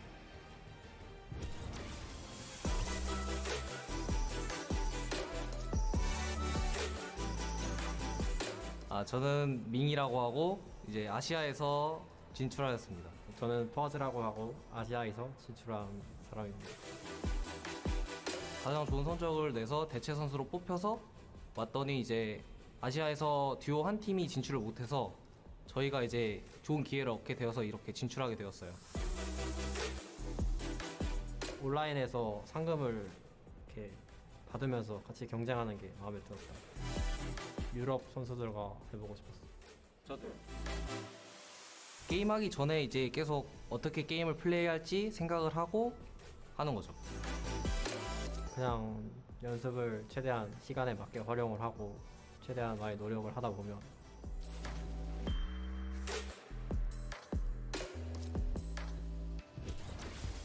I mean, I can only imagine what is going through their heads. First, taking the top spot in a week where there wasn't a qualification spot, and then having one of the most consistently best placements, then being chosen as an alternate, and finding out you're going to be competing, having a chance to represent Asia and South Korea here, and they are very good. They're known for playing aggressively, trying to find a side of a zone, box themselves up, and get some shots towards the side of the rotation. If they can get that position, don't expect them to not be dangerous, because they will make some waves, and that's the competition.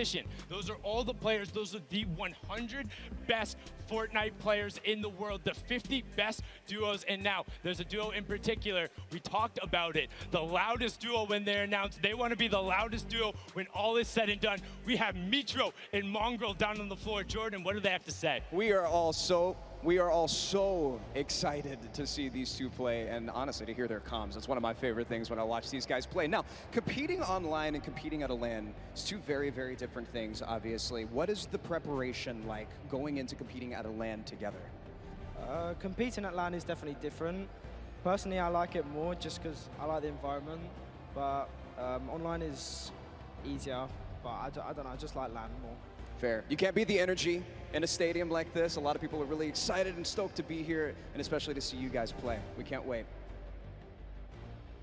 Thank you so much, Jordan. And now just those guys, they sound excited, but that's it. Enough from us talking. The 50 best duos in the world are on the stage competing for their share of $15 million, Ball. And I mean, 6 games away from winning $3 million to the top duo. Just think about that. 6 games, and then we'll find out who is the best duo in the world. Hands down, no question about it, the best. 6 games. We're going to do that real soon. The duos world champions will be crowned, but that's it. The pre-show is over. Enough from us up here. We'll be breaking down gameplay later. We're going to toss it on inside to kick the show off. You guys have a good one.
it's amazing. It's like you feel so free, it's ridiculous. And then we just kind of watched like our names pop up on the screen. It was pretty surreal. It was a huge sigh of relief. All the hard work we did just finally paid off. We were kind of going nuts. He finds the zone, he has to go forward though, confused that change in elevation. He finds the first shot, can't find the second, and he does! He pulls it! HP left! That is why he's a World Cup qualifier! This is it right here, the 1v1! Who is the other player that's He takes what? Damage to himself, and all of a sudden it's complete chaos. What a win! Victory Royale! GG!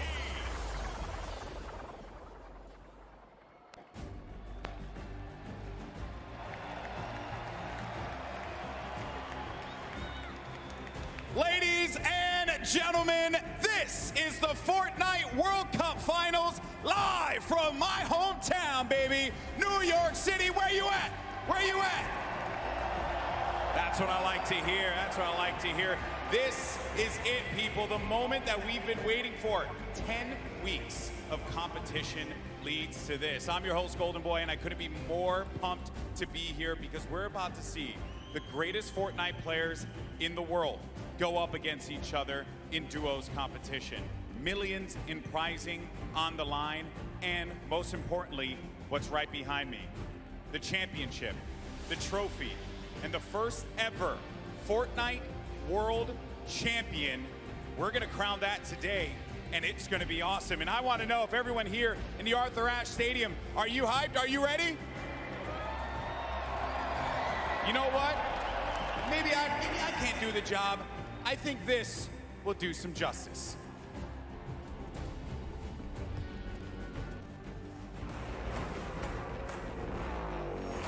No pain, no gain, no guts, no glory. I'm a one-man army, ain't a one-man harmony. Ain't a weapon formed against me, and you already know the rest, so you know your best ain't gonna stress me. If you the best, I'm the next thing.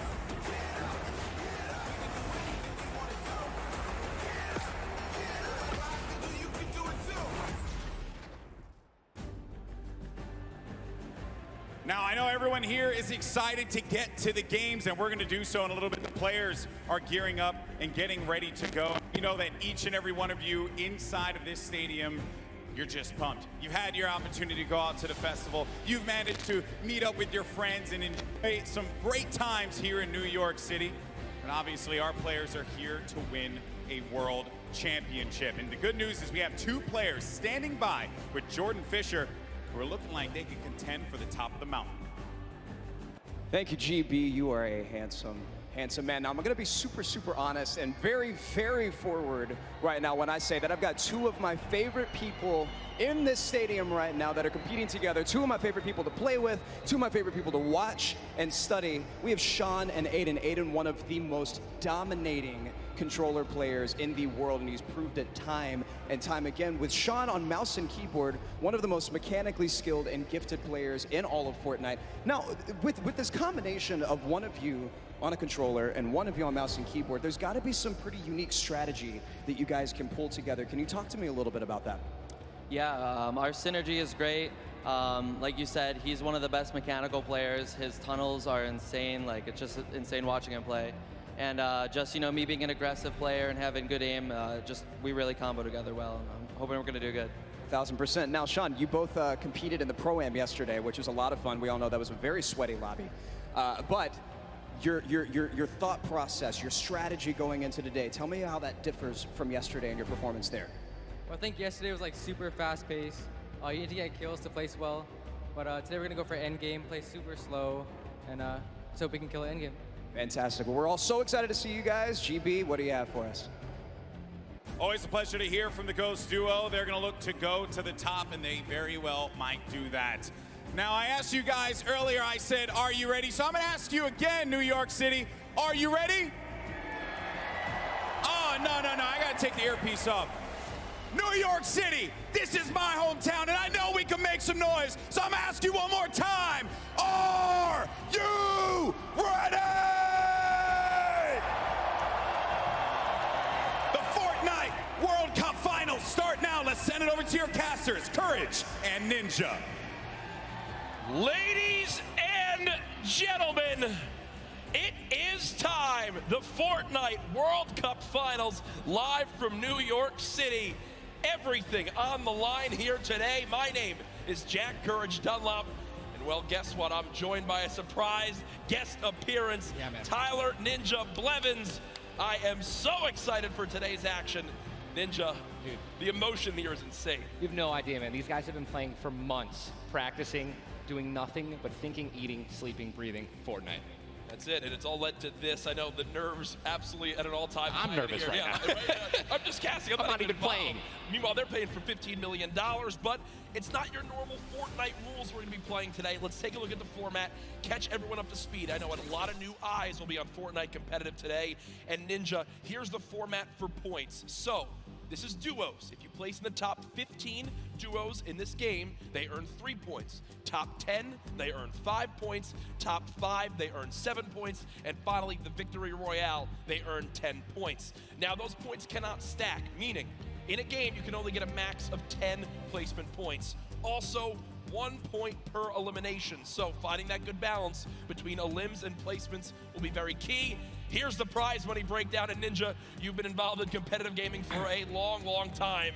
Have you ever seen anything like this? No, I mean, you're looking at first place, $3 million. I mean, heck, I'd even settle for third at 1.8.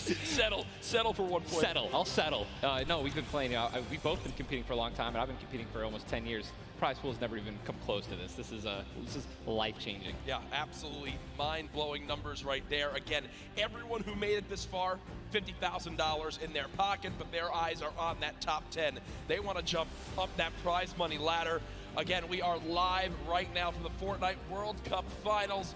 There are so many talented players here today from across the world. We want to hear your thoughts on Twitter. Use the hashtag Fortnite World Cup. Really, anywhere you can use hashtags. I know we both have our predictions, though. Oh, absolutely.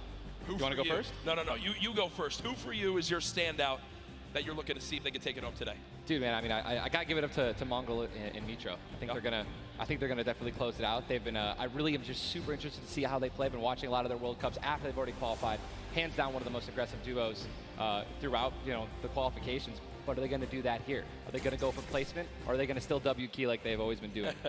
That's typically been their gameplay of choice. There's a look again at Mongol and Mitro, both qualifying from Europe. You see, last time they played, in the week they qualified, their drop of choice was Loot Lake. Yeah. So will that remain the same today? These early game battles, these fights for the different points of interest will be so key. You go with a European duo. Yeah. I'm picking a European duo as well. Another young squad, Mr. Savage M and Benji Fishy. Dude, Mr. Savage M is cold-blooded. Every time I met him, I'm scared of him. They're absolutely insane, as you can see right here on your screen. We'll get those pictures fixed, don't worry. But either way, these guys are two absolute tanks. And Ninja, you've watched all these guys. Yeah. You're absolutely one of the best players in the world, but it's almost like these guys are in a class of their own. They are, man. I mean, I've competed against some of these guys in some other online tournaments as well. And literally watching Benji just slay out an entire lobby by himself in squads is... it's like it's art, man. What these guys do, it's art, so enjoy. I know Mr. Savage in a public match got like 40+ eliminations in Season 9, which is unheard of, all by himself, solo squads. There are so many ways you can watch, though, this weekend. I've been just looking at my phone already. I'm seeing 1 million+ of you guys tuning in. As you guys know, so many ways to watch. You've got Twitch, YouTube, Twitter, everywhere where there's live streams. Also, a new Fortnite.com/watch feature that you can go take a look at. You'll see some different individual feeds there that will be a crazy, unique way to watch Fortnite competitive for the first time. I know everyone at home looking forward to seeing their top players perform. This place now, Ninja, is insane. Oh, it's packed, man. This is one of the most ridiculous arenas I think I've ever seen for an esports event, and I know people flooding on in from the outside. I just can't wait to get it started. Dude, this is literally what I've been waiting for like 3-4 months. Yeah. The best of the best, all in the same lobby. All right, in the qualifying matches on Sunday, you're playing against, in a lobby, maybe like 4 or 5 of the teams who are actually here right now, but now this is going to be all of them in the same lobby. Every single battle is going to be the best players in the world fighting against one another. I'm excited to watch the early game when they're landing in their spots. I'm excited to watch the mid game during the rotations. I'm going to be taking notes, and you guys should too. Yeah. Also, other things that to bring up. We're going to be playing on siphon settings here, increased material flow. Do you want to explain for everyone at home exactly how that all works? I'd absolutely love to. So unlike normal matches, when you get an elimination, all right, you're going to be granted with 50 health or 50 shield, depending on what you're missing. And that's also going to give you 1 point as well. They also drop 50 mats of each, wood, brick, and metal. So, you know, eliminations are definitely going to pay off early game as you guys can stack up those materials. Yep, and remember, that is when you get a full elimination, not when you knock down an opponent. Correct. So if I knock a player, you'll see in this, a lot more times teams will immediately try to finish that elimination, get in the health, go pick up the materials, maybe secure some extra loot.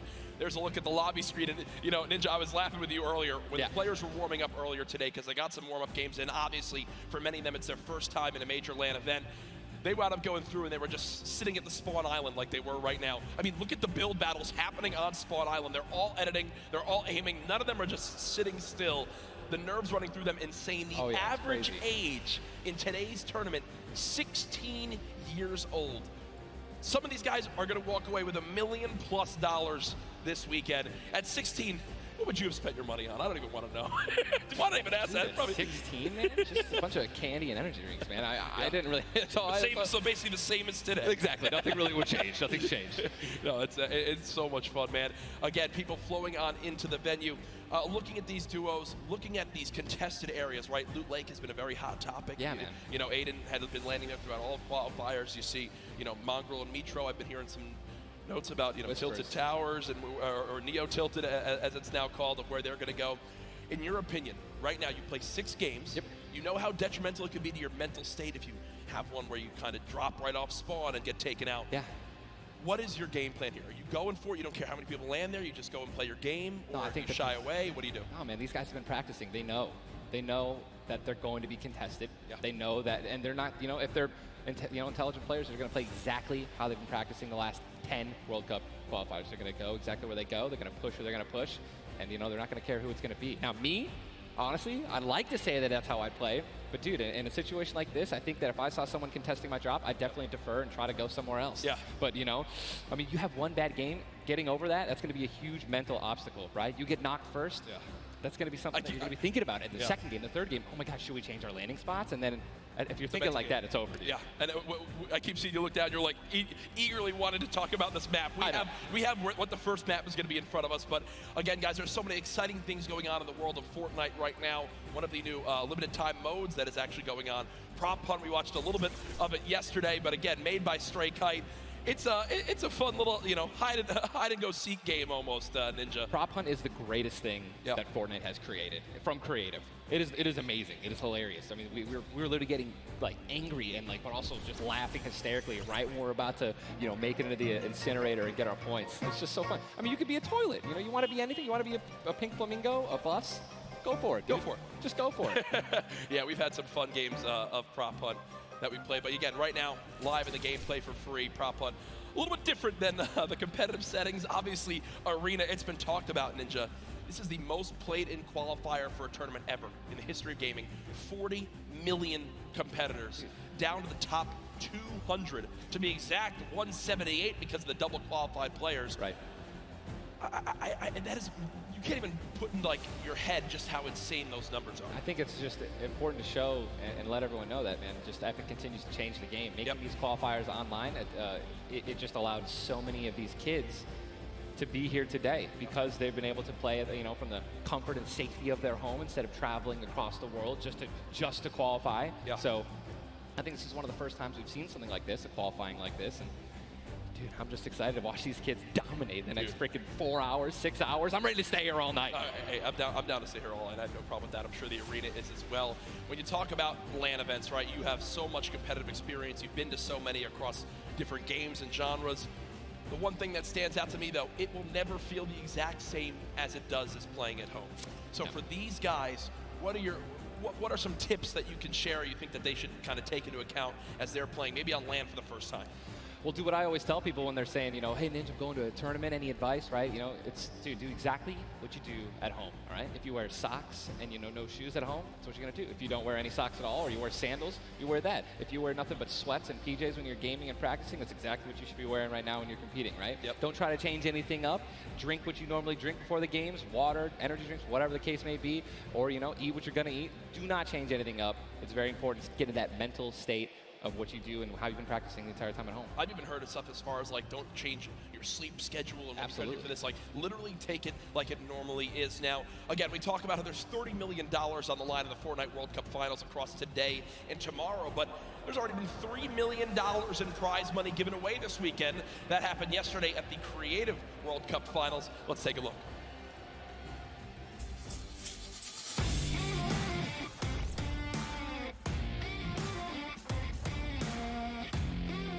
Kitty Plays, and we're here in the player lounge right now, joined by the winners of the Creative World Cup. First of all, congratulations. Now, Scissors, how does it feel now to solidify that title? It's kind of awesome considering I love creative mode. It's thriving, it's awesome, I love it. Now, Tyler, did you ever believe that you guys would secure the position here today?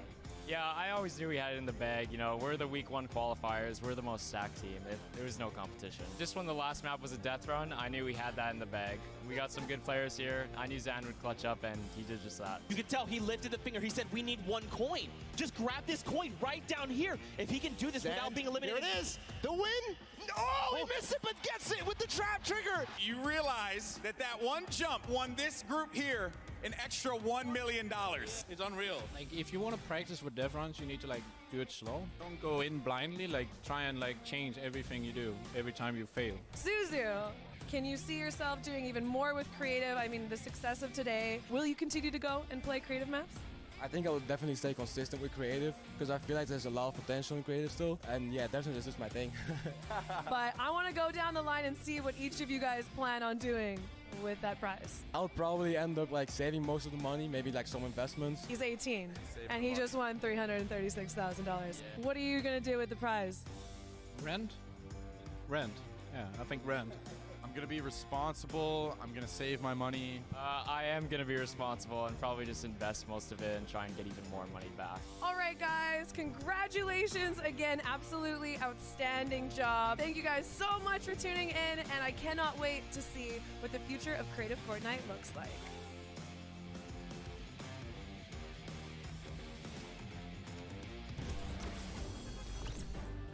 The Creative World Cup Finals, so much fun yesterday. Again, congratulations to Scissors and his team. $1.3 million won. I'm going to address the elephant in the room here, and it's not Tim the Tabman. You didn't win that, Tyler. That's correct. Exactly happened here. That's correct. No, we got 4th place, but you know, the crew that I picked out, man, Tal, Taco, and Kaz, just a good bunch of kids, man. I mean, I think, and I also got to meet a lot of the creators, the ones who developed a lot of the maps.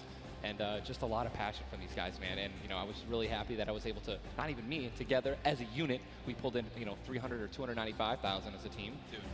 I mean, little whips, man. You know, we were just killing it, little ice creams. But that event was so incredible. And just another thing that kind of came out of nowhere again, that Epic changed the game with creative. You know what I mean? It kind of popped up out of nowhere.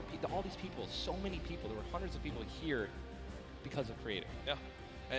And again, I know I talked to Scissors about it too. He can't believe just how far it's gone from his original runs he made to now it kind of inspired one of the 3 maps yesterday for you. What was your favorite? Was it kind of the prop hunt mode? Was it the run? Junkyard Juke, bro. Okay.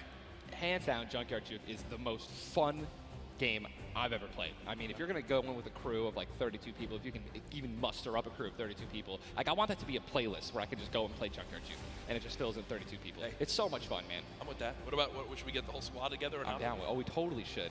We should get a massive content creation squad and just go into that. It'd be the most funny thing in the world. Hey, Look, I mean, there's nothing greater when you're a little teddy bear and you're just walking around like trying to make it in.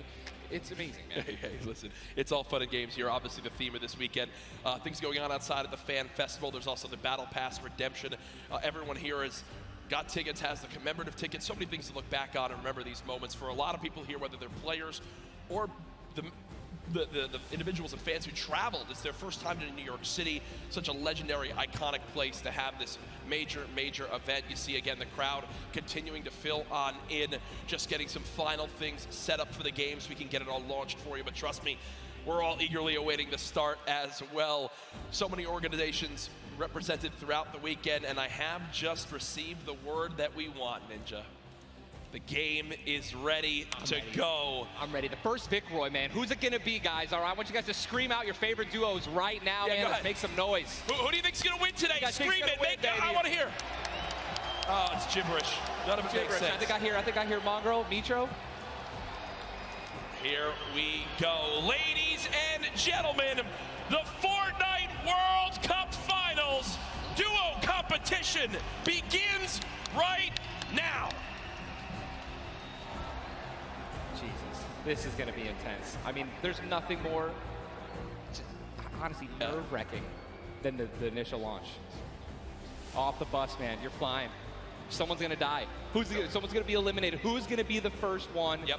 You don't want to be the first one knocked out in the World Cup. You know, I mean, literally, I knocked him like, it was the first game in the Pro-Am, and that was just amazing. He can't live that down. I don't want to be the first person knocking this. No, for sure. As now we immediately hop on board with my pick to dominate today, Benji Fishy and Mr. Savage, and they're heading right towards Happy Hamlet, a place they've called home so many times, and this is contested. It's already contested. You're flying on into here, Ninja. The early game's so key, and already Benji Fishy trying to put shots down range with that revolver, but area is contested. You see they're kind of split from each other right now.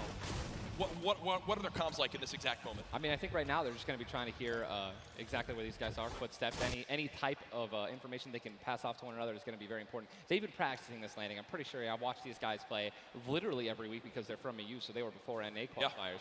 And yeah, this is exactly where they normally land. Savage and Benji, they don't always land on top of one another. And you're honestly at a disadvantage if you do land in the same house because you're going to be getting less shields of one another, right? Less chances of getting shotguns and things like that. And I'm just interested to see how they're going to play this out. Are they going to be aggressive? Or are they going to back down? Well, we just saw the first zone has been revealed, and it is a northern side zone, so anyone in Happy Hamlet not safe. Polar Peak, Frosty Flights, Paradise Palms, Lucky Landing, all not safe. As we continue to keep an eye on this fight, 98 players remaining right now in this game. Now, we mentioned the increased material farming right now, so you're hitting a couple trees, you're getting 20, 30 materials like it's nothing. Let's shift our focus, though, towards the middle of the map here at Dusty Divot, and it looks like Landjock and Punisher go out very, very early in this first game to Tetra and, on the flip side, the new Rogue members. They're wasting a lot of material right now. You can already see it. You've got only 100 maps left. That's 10 builds. These early game fights are always so detrimental. You have to be very, very, very particular with how many mats you're going to use when you're trying to ramp rush somebody, because if you make it there and they shoot you out and you have no mats, I mean, you're left with literally nothing to protect yourself with. And look at the advantage that you now have. Tetra hasn't had any shields, but because 2 eliminations come on through, he gets both. That's 50 shield per elim, putting him at max HP, and now he can completely change how he takes this fight. It's not like the normal games where you're still stuck at 100 health and you might second guess what you want to do. You might play a little more passively. No, because of those early elims, they now have Dusty Divot to themselves. They pushed out the Asian duo, pushing towards that top Dusty Divot side of XXM and Mend, and now they're sitting pretty. Divot all to themselves. They've got metal galore here, as well as wood. The one material that really be lacking is going to be stone. Yeah, definitely going to be lacking stone. They can get a 500 metal, which is going to be their most valuable asset here, landing in Dusty. What I'm just interested to see is, they have no rotation items when you're looking over there, so hopefully they find something that's going to help them rotate later. There are no balls that spawn in Dusty, so no ballers. It's going to be very difficult to make it to the late game if you guys don't have some sort of crazy rotation. Shadow bombs, anything like that. Here's another fight going on towards Fatal Fields, and with how little materials there are, you got to think these players down low who are already just on light HP are in a tough spot, and there it is. Scarlet and his duo, Bell, get the quick elimination onto Brush. And that's going to push back Brush's duo into Fatal Fields and try to hide for a brief moment. Another rough start right there. So much stone in Fatal Fields. I feel like Fatal Fields is a underrated landing spot. I think you can get everything at Fatal Fields. You definitely get wood and brick very quickly, and then there's definitely some metal that you can gather around. There's a bunch of cars and things like that. Some tractors there in the sticks. But listen, man, I'm really curious as to why they're not pushing Sizz. Well, it's kind of a double-edged sword too, because yes, Sizz is by himself, but we've all experienced how easily you can hide in that brush there in the cornfields. And Sizz Lucky, these top players who land Fatal Fields, know how to actually navigate the loot in the corn without breaking the corn. So I need to break the corn every time. Right, same. I'm not good enough to know, but there's a certain path you can go on, and Sizz Lucky will actually be able to go back and pick up Brush's cards. So this is key. You think you should go Reboot for it? Vans, remember, when you get brought back, you only have 100 HP and a common pistol. That will bring a lot of attention over. If you are Scarlet and Bell, are you sprinting back over that fight? I think so. Now across the map, though, an engagement going out between KBB, Yuang, and their duo up against Vinny and Zexro, and there's the knock right there, Ninja. Drum Shotgun's very powerful. It's definitely underrated. you can get inside somebody's 1-by-1 right there, I mean, there's another knock with a drum shotgun, just absolutely wreaking havoc. Ewing trying to take this wall. I think his teammate is not going to be able to stay alive, so it's going to be Zex and Yu. He's got the shield advantage. All he has to do is play this patient. I'm going to be pretty sure that these guys don't have that many materials, so just needs to spray it out and hopefully find a chance to take him down, but he's healing up. Yeah, Zexro has minis as well as big shields, so we'll be able to get back to full shield. And Ewing now in a tough spot. Do I try to go? Zex definitely can interrupt this now. He took too long to start going with the res, but it looks like he's just going to be going for the reloads, taking his time, and he might be dipping out, maybe trying to. He's definitely staying aggressive, but he's going to get the revive off, and now it's a 2-on-1 again. Zexro staying confident though, knowing right now still at over 150 HP, the teammate has to be at 30 health. The wall comes through, trying to spray it, and it's not gonna happen, and you see Zexro right there, hands right to his head, some solid damage done, but Ewing dropped down to 59 HP, but with that elimination, we'll bump back up to over 100. Very, very close right there, Ninja, with the drum shotgun. Very important is checking out the storm right now. A lot of these players, there's a lot, you guys can't see the screen, but there are plenty of people who are outside. They're gonna have to start their rotations in, and this is actually where a lot of very talented players with their aim can clean up a lot of kills. This is actually my teammate and I's reverse. Our strategy was to try to get in those spots where you can beam people who are going to be flying throughout the sky using a lot of the slipstreams and just taking advantage of, you know, your incredible accuracy. A little update too on Sizlucky. They did get the reboot in Fatal, so they're both back in play. Look at how slow this lobby is going, folks. 92 players left, and a definite fan favorite here. Nate Hill and Funk of FaZe Clan currently set on up near Lazy Lagoon. And Ninja, this is your landing spot that you went to with your duo reverse. What are maybe some little tips and tricks for players at home who like to land here? Yeah, all right, so there's, if you go on the boat, on the ship, every single one of the masts is like worth 200 wood, so you definitely want to go for those and easily get max wood in arena in probably less than 10 seconds. And also there are some metal anchors in town that you can get for about 300 metal, which is, you know, like the most valuable material that you can get. I mean, I'm just 91 players. I mean, have we talked about Storm Surge? I mean, we haven't yet. I was going to let that be a bridge when we cross it, but because 91 people left. I mean, how soon is it going to be? We're going to have Storm Surge in every game. Yeah, I mean, it's going to be like, this is going to be nuts. If you guys don't know what Storm Surge is, basically the team that has done the least amount of damage is going to start taking damage until they get above the damage threshold. Yes, and it tells the players on their screen what the damage threshold is.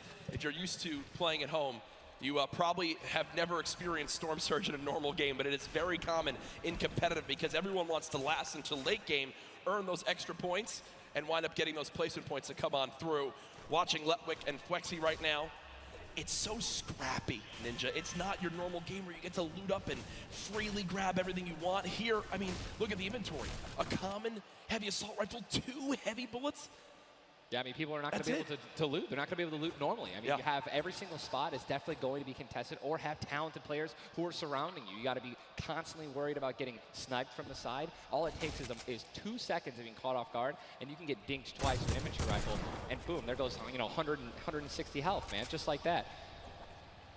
89 players left now in the lobby as Twiz and Cover H, the duo, do get cut down. 45 duos remaining. The second zone has just been revealed, and again, Storm Surge will begin after that. I absolutely think it's going to happen. That will be for 70+ players. So you keep that in mind as this goes on. Players who haven't really done any damage will know that they're going to be at a point where their hand is kind of be forced. They're going to have to put on a little bit of aggression. You're going to see the game pick up just a little bit here.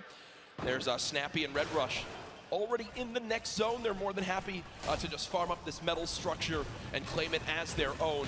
They're actually very centralized as well. Yep. I mean, a really great strategy that you're going to see a lot of people going to be using throughout this weekend in solos and in duos is to just try to get in the dead center of the second zone and honestly just kind of pray that the circle is going to continue to rotate in your favor. I mean, I'm still looking at a lot of these guys' inventories. One guy just gets knocked in front of him, like going to try to save his teammate. It's not going to happen. But there's not a lot of rotation items. I haven't seen a lot of shockwave grenades. I haven't seen a lot of shadow bombs. I don't see any launch pads in anyone's inventory. Yeah. It's going to be such a, like, the rotations late game are going to be nuts. People are going to get lasered out of the sky. And Letwick now all by himself in a 1 versus 2 as his teammate did go down. You see Parpy and Volks still quite healthy between the two of them. Over 140 HP for both of them. Parpy still playing on the slow ground, trying to spray out the opponent. And look at the material count for Volks, 135 total builds. It does look like Letwick just kind of ran away, but I don't believe Letwick was able to grab his teammate's reboot card. So will basically be by himself for the rest of this game. you know, it's going to be almost impossible to perform alone when your teammate is knocked. And there's the Storm Surge warning. These guys are 106 above it. You guys can see that, which means that there's somebody who has 106 damage less than them that is currently below the threshold, and they are going to need to hit some people, deal some damage. And that's actually the beauty of Storm Surge, right? You don't necessarily only want people kind of just lingering around in their one-by-ones, praying that the circle moves to them. You're gonna see some fights that are gonna be forced to break out because players need to get above that or they're gonna die. They're not gonna be able to make it. Now moving towards the Dusty Divot Diner. You see Clicks and Skeptic. Yeah, the very young duo from NA East, and you just said yourself, I didn't even know you could farm this. Didn't even know you could get down there. This is the beauty of it, right? These are the top players in the world showing off the little things that they know that really no one else can pick up on. Many teams already stacking here as there's so many materials to be farmed up. And for a lot of players, Ninja, once they get max, they don't just stop there. They keep farming to have an excess for more if they need to expend a lot of materials quickly. Yes. On the bottom right of your screen, you see a fight going down in Salty Springs. A lot of grenades being thrown right there. That's going to be Serpent and Hype. Serpent and Hype in a pretty decent spot. If you guys can look on the mini-map that we're staring at, every single team is now in the safe zone. Everyone is safe in the next circle. It is moving in. Double heavy sniper is in play. For those of you guys who do not know, a heavy sniper will take out a metal wall. It'll take out pretty much anything. It does 1,500 damage to structures. So if you have two teammates who have double heavy snipers, they can see a team, line up a shot of somebody hiding in a one-by-one, and be able to take them out. And that changes the game completely. Once you hear double heavy, you can no longer sit still ever. Or if you know where they're at, you have to make sure you have at least 2 walls of cover on that side to protect you from the inevitable double snipe. And when we say double snipe, it's as far as 1, 2, 3, shoot. And they both fire at the same time and catch you off guard. There's absolutely 0 time to react. And one thing you guys we've talked about are the rotation items. We got 6 shadows for this guy, and they have a baller, so they're sitting pretty. I think these guys are in a great spot. Absolutely. And you see the zone did just update towards the northern side of this current storm. Storm Surge is now in play, so players beginning to drop. 80 players in total in this game. They will just rotate on out of here. Hype and Serpent don't want the fight. And that's Jay now quite weak. With Storm Surge beginning to tick in. Quentin and Lanouf now having to push a fight as Storm Surge is affecting them as well. And you see it just kind of smites them down from the heavens, and there they go. Getting dropped by Storm Surge. Unfortunate for them, but again, with not enough damage done, they do fall below that threshold. Jeez, man, Storm Surge really does just force people into some pretty tricky situations. But again, man, it just goes to show a lot of aggressiveness is going to pay off for teams, man. You don't want to be put in that situation where, you know, you have to desperate and push. Maybe a duo that's better than you in combat. You know what I mean? And Airwax and Nikov just... That's a replay. Was that a replay? They just went down. Airwax and Nikov are winners. Well, Airwax, at least, are back-to-back winner of the Pro-Am. Does go down. Airwax double qualified as well. Tough first game for them as they do go out quite early on. 71 players left in this game. 38 duos. Again, it's a slow crawl as everyone begins to drop. Have you ever seen anything like this in competitive? No, I think that the only time that we saw numbers like this were when the circles they didn't really chunk that much and they were more centralized in the beginning of competitive. So really no one had to rotate that much and no one had to fight. So now that these circles are really just kind of moving around the map, you can't really predict them. I mean, you're getting these players who have, again, the great aim, and they're just beaming people who are focusing on trying to rotate into the circle. Now look, there's so many people coming from the south right now. And it's just free kills if you guys are in a top position with solid aim, man. You're going to Texture right now, already getting beamed. He's spamming the spacebar, trying to make it as difficult as possible to hit. He sees a lot of, look at it, already trying to figure out right now, where's he going to land? Look at all these people who are already boxed up. They're already creating these tunnels. More shots coming down. And he's going to be able to make it. 8 grenades. So that's going to be, I mean, if he can get in a position where some players are already getting focused on the outside, 8 grenades, he might be able to clean up those kills too. Yep, that's right there. They do box up in time. Did take some shield damage, but thankfully they have some minis to replenish that in just a few brief moments as there's Eclipse now using them. He's got his teammate right next door as well. Medkit, so they're going to pop that too. Every little bit of HP matters. Saving the campfire for the late game, it appears. Definitely got to save the campfire. In the elimination feed right there. Here's a look at Mongrel earlier with his duo Mitro. As they're set up currently in this zone, 68 players left. Love watching this guy play, man. I'm serious. I mean, here's, you just check his inventory. Only got 2 guns right now, which is inventory rifle and a combat shotgun. So he has no spray guns. All right, spray guns are, you know, anything to an SMG, tactical assault rifle, SCAR, anything like that. You know, you've got to have a gun that can shoot pretty quickly to kill players and hit players through their one-bys. You know, very difficult And Look at that healing too, though. Yeah. 5 slurps, two slurps, 5 chug splashes. And they already have a slurp ticking. This is insane. They're super close to the zone as well. They don't have to move too far. Yep, and material-wise, look at that, 135 total builds. They're in a fantastic position to make some noise in game number 1. We'll definitely keep up to date with them. The slipstream slowly inching towards where it begins to shut down Ninja, but with so many slipstreams still available in this current zone, a lot of players are going to use that to rotate on in freely without using launch pads or the shadow bombs. There's your whole map right there, the eastern side of the zone. None of these players really going to be into play. They're going to have to inch a little bit more towards Loot Lake if they want to be safe. Some of the best, I mean, look at these are the best players in the world, and look how close they are to one another, man. I'm so excited when they actually have to force into these fights. The Storm's going to start pushing them. Look how, I'm sorry, man, I just can't, man. You guys notice also, Stinks, man, these players are so talented. It's going to be so hard to spray through their walls and actually deal damage to them. So you need things like grenades, like Stinks, right? Little fart bombs is what I like to call them, to force people out of their 1x1s and try to shoot them as they're rotating away and trying to build new 1x1s to dodge the Stinks. You see the Stinks right now going down on the Mongrel, and Mongrel gets immediately ripped in two as it seemed like the lobby began to focus him right there. His duo still alive. With good rotation, luckily. Definitely has a bunch to, to be able to play with. The next Storm Surge has begun to kick on in. Mitro, 12 damage below, will have to begin to put shots down range. The zone pushing as well. So in this position, with the zone at their back, Mitro's goal, spray at players who have to push from the zone. They have one way they can go. They can't afford to take storm damage. They've got to push right out of it. Mitro knows that. Now begins the fire. Dubs just below as well. One of the players who qualified multiple times through solos and then once in duos. They also have some great rotation. 2 ballers still intact. And here's the thing that you just mentioned, all these players who are going to be rotating in, being forced to rotate in, everyone knows that. Very little ammo though. Look, these are the last 9 assault rifle shots in Dubs' inventory. It is getting scrappy, folks. And there's the split. Still though, only 80, meaning combined between the two, they really only have about 150 shots to work with. The zone still pushing. 61 players left. Reminder, folks, this is game number 1 of 6 today in the duos competition. Dubs does go down as a player got that back wall and he wasn't quite ready for it. Mega frantically backing on up, trying to create some space. Will he be able to go? He's going to be able to pop that slurp. He's got the Storm Surge on. He's trying to be aggressive. Oh, he's still below, right? He's going to need to be aggressive. He won't even have time to revive his teammate. His teammate got finished, actually, so he's got all the shields in the world. He can get back up to full health. Storm Surge is still ripping him apart. That slurp is barely keeping him alive. Hitting him for 25 damage every time it winds up ticking. There it is again, dropping on in. Mega's hand is forced. Some big damage right there, still below. As players are continuing to drop all around, but Mega doing a solid job of keeping himself alive right now through the Storm Surge.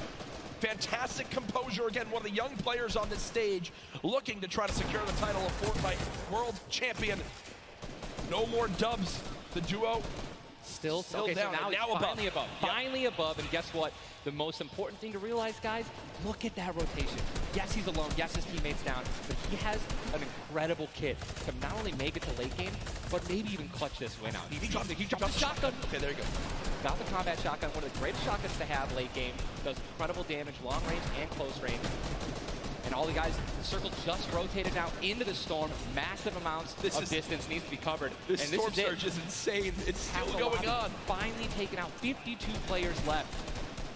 And this is where things are about to get serious, guys. Thomas drops some ammo right there for his teammate, Inclusia. And you see Thomas, that epic infantry rifle, one of your favorite weapons, Ninja. What is so good about that assault rifle? It 100% rewards pinpoint accurate players, right? There's no bloom necessary. Your marker, your aim is right on their head, boom, you're gonna get that headshot. You're gonna get 80 points of damage. And there's now the upgraded versions, the legendary and the epic, have 10 shots instead of 8. So I mean, it just packs a punch, man. It can really catch players off guard, and that's exactly what you're going to need when you're playing against these top players who will literally build and protect themselves when they get shot once. Folks, there are 45 players left in this very, very small zone. We are now on our 6th storm. You see it's about to begin to move, and players will frantically have to go across the map. Zayt and Saf right now discussing exactly what they should drop, pulling up their map, looking exactly where they have to go. 44 left in this one. We already got people using shockwave grenades, guys. This is a very far rotation for the second movement circle, so this is actually going to move very quickly. These people are going to potentially get stuck on their launch pads because there's so much frequent building. It's going to be nuts. And who's going to try to take the high ground? Because after this first circle goes, this is where people start to only try to use the high ground. And we know high ground is everything in competitive Fortnite late game. Everyone frantically moving away from the common enemy of everyone, which is that storm circle. Macwood taking zone damage. Daedra as well. King slowly bouncing on through with the Shadow Bomb. And does land. Yes, but taking no storm damage, just playing right on the edge of it. Yeah, right on the edge of the zone right now. Will just stay boxed up for a brief moment. As now there's 36 players remaining, stomping the elimination feed. Arkram now goes down as well. You can see the elimination feed on the top left to keep track of your favorite players. There's so much is going on. This is what tunneling is. When you hear players mention tunneling, this is it right here. You move with the zone, you tunnel your way in, give yourself cover, but not a lot of materials left. Only 22 builds, and this zone is stacked. But look who's on the high ground. It's Mr. Savage and Benji Fishing. That would be your 2 picks, so good for you. All right, I have to owe you a bet there, man. That's that. All right. Mongo, unfortunately, do you still know if Nitro's still alive? I mean, listen, people are dying left and right, being eliminated. More Savage just used another shockwave grenade. He already had high ground, though. The question is, are people going to try to take it? You know that if you really want the chance to win this, you're going to have to try to take the high ground off them or have a rocket launcher to just take them out of it. He's just so weakened. Mr. Savage just looks up and beams the player out of the air. It's all Benji Fishy and Mr. Savage in the elimination feed right now. 24 players left in this one.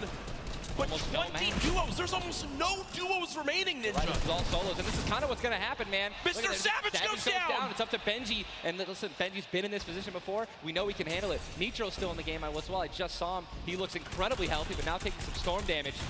Benji's just going to try. Listen, look at the materials. Not a lot left. They're only using their shadows. I think he has 1 build left. Yep. That's it. That's all he has. He's got 10 total builds. 10 total builds. He's just trying to outlast as many players as possible. Remember these placement points. We've made it into our top 10 duos. Now into our top 8. Zayt and Saf now. Zayt and Saf now on the high ground. This game. One of the few, the only duo left. This has a Zayt and Saf win written all over it. Mitro, Mongrel's duo, was all by himself very early on, still alive in this one. 40R Storm now getting beamed. Can the North American duo of Zayt and Saf close this out? Raining down fire from up top. You see the frantic builds coming in. Benji Fishy goes down. Mega, Mitro, and Scarlet on the low ground. Shots still coming on in. Zayt and Saf just sitting pretty. Mitro just got a double, I think. Mitro 5 limbs. Tries to get it done, not enough. Zayt and Saf, 2 versus 1. Will they take game number 1? Yes, they will! Zayt and Saf had the high ground, and they used it the entire game.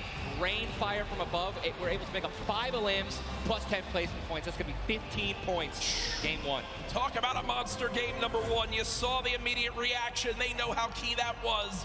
And I've watched so many games of competitive Fortnite, Ninja. They were the only duo left with still like 18 players remaining.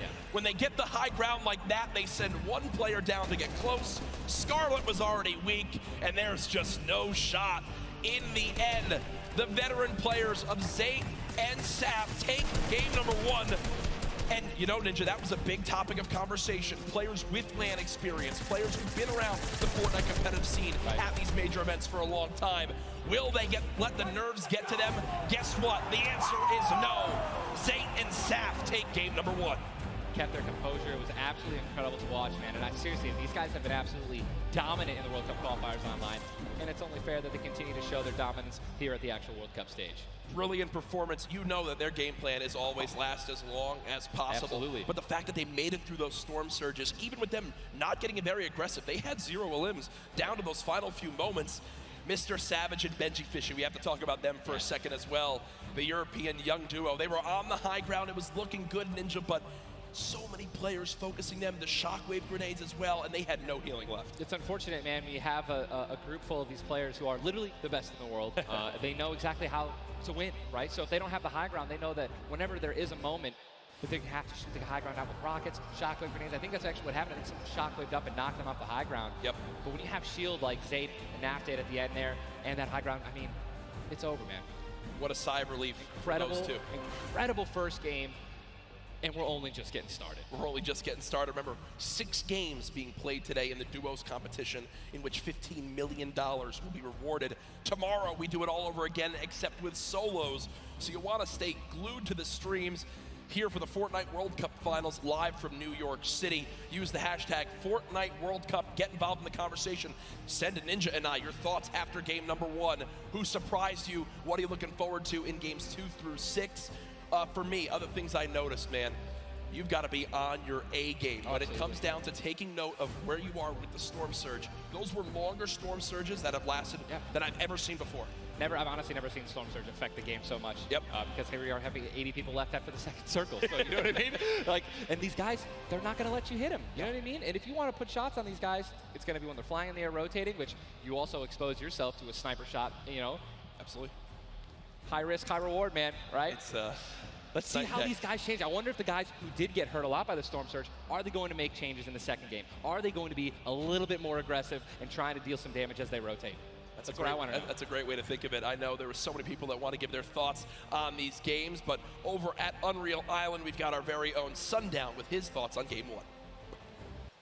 Thank you so much, Courage and Ninja. In the first match of the duos competition is over, and the Victor Royale's experience wins out. We talked about Energy Zate and Ghost Saf and how they've been playing so long together, and that endgame was a prime example of textbook Zate and Saf. We're gonna re-roll it one more time, and we're gonna break down kind of how they were able to keep the control. Now pay attention right away.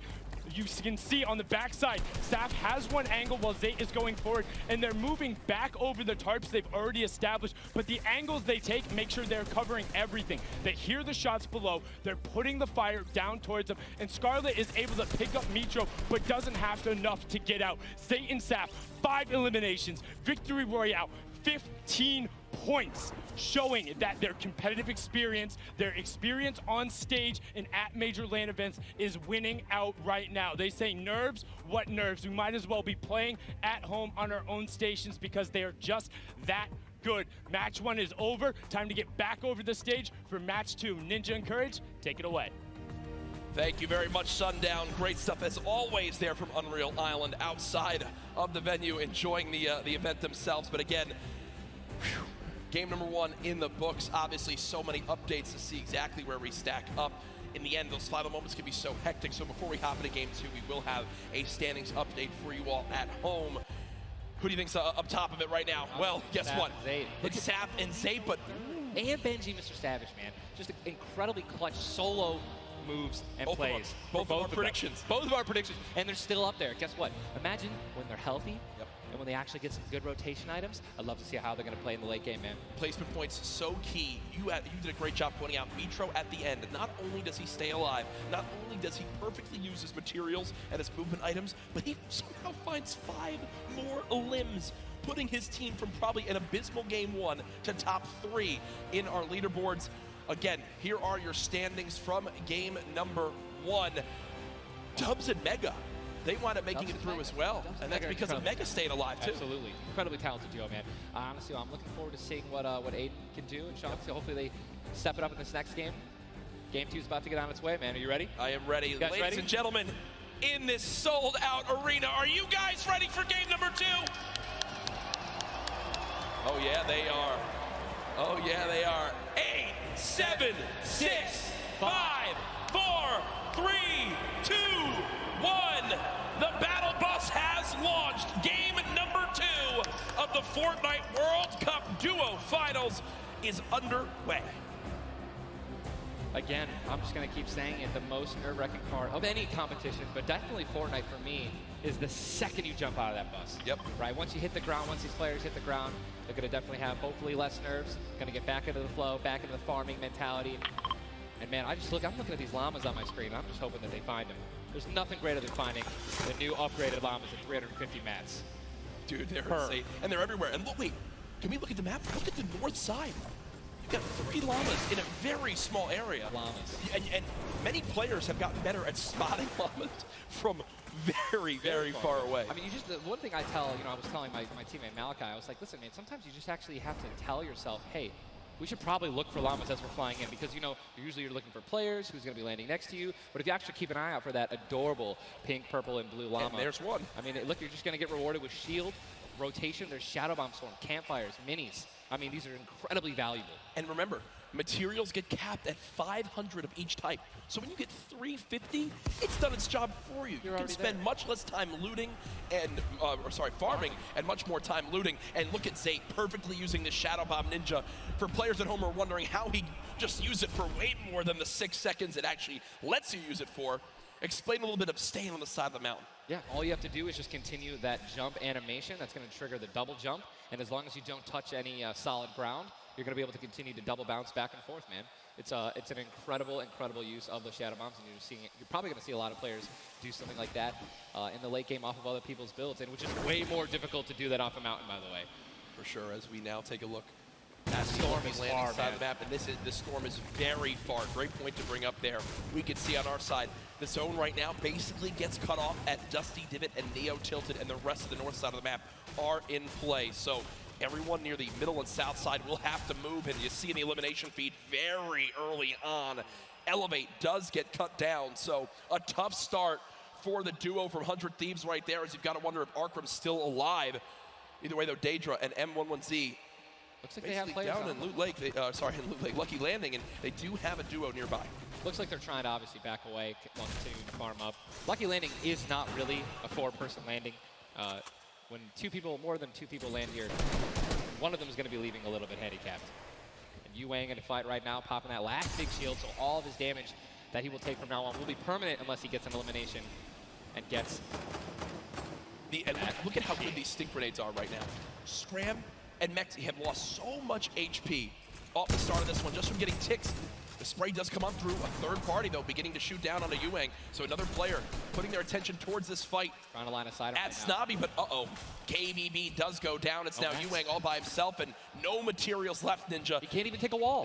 They're really, this is an abysmal position to be in. Yu-Wang knows that, trying to fall back to his teammate to maybe sneak a revive, but I just don't see. A lot of these players really are kind of hesitant, you know what I mean? They don't necessarily want to push. There is a third party now. They don't have a lot of shields. Are they going to get it off the right play? They're going to push forward. Yu-Wang no shields, and he's going to get the double! He's going to get the double and the revive on KBB, and there was some delicious shockwave grenades that just slid down the ramp. Yu-Wang takes them down. The 4 builds left. I believe there was some help. The shots that came in from that third team getting nearby, which weakened them at first. Yu-Wang gets the cleanup on the last one right there. What a swing for the duo. Shot does come in onto Keys, though, as another fight going down just outside the desert side of the map. Keys and Slacks up against 2.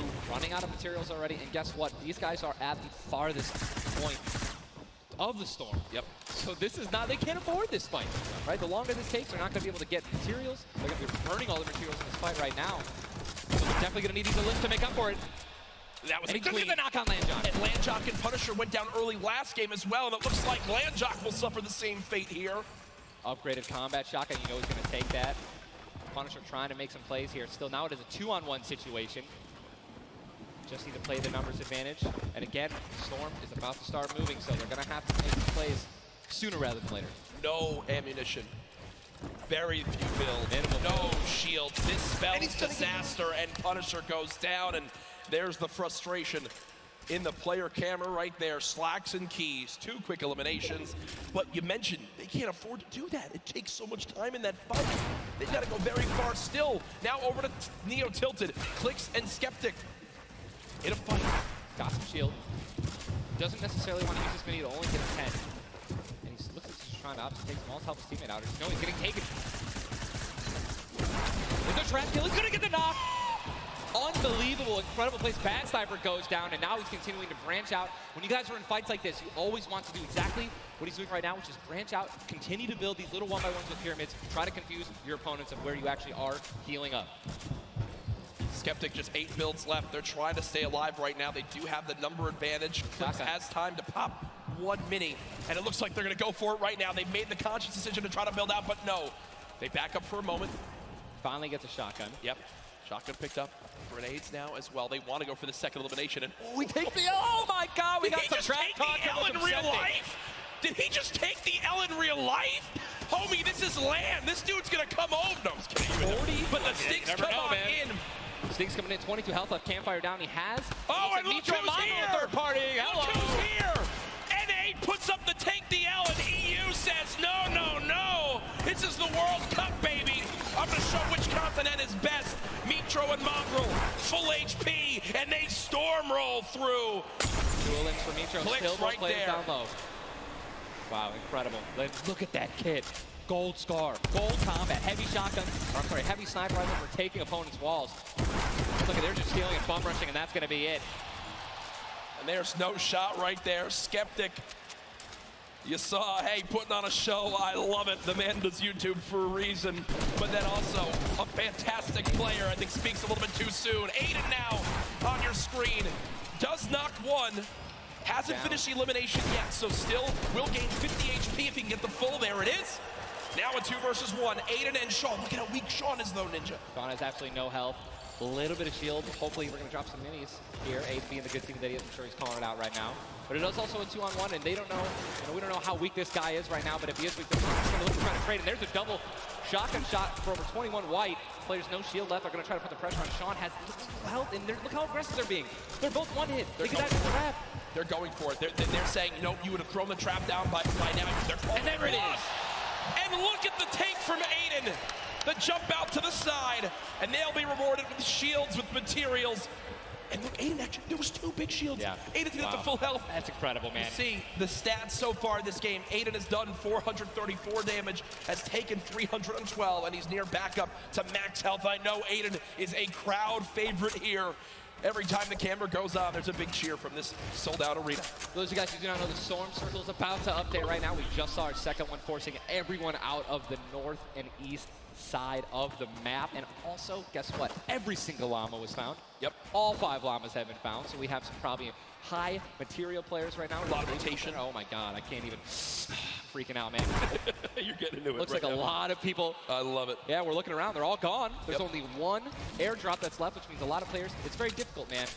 Going for airdrops is super risky, but it looks like everyone at the World Cup here is taking their chances. And what's kind of funny with this zone, as you see it on the bottom right side of your map, the slipstreams are there to basically help everyone get from the southeast, east, and south side of the map easily into this zone. So if you kind of sit outside and wait for players to move in from the slipstream, you might be able to deal a lot of damage. And remember, you might think, oh, well, there's no way you're going to get that elimination. I'm not even talking about that. I'm saying free damage for Storm Surge when that comes into play, because it is going to happen very, very soon here. We're about a minute away. It literally looks like we've been watching good action.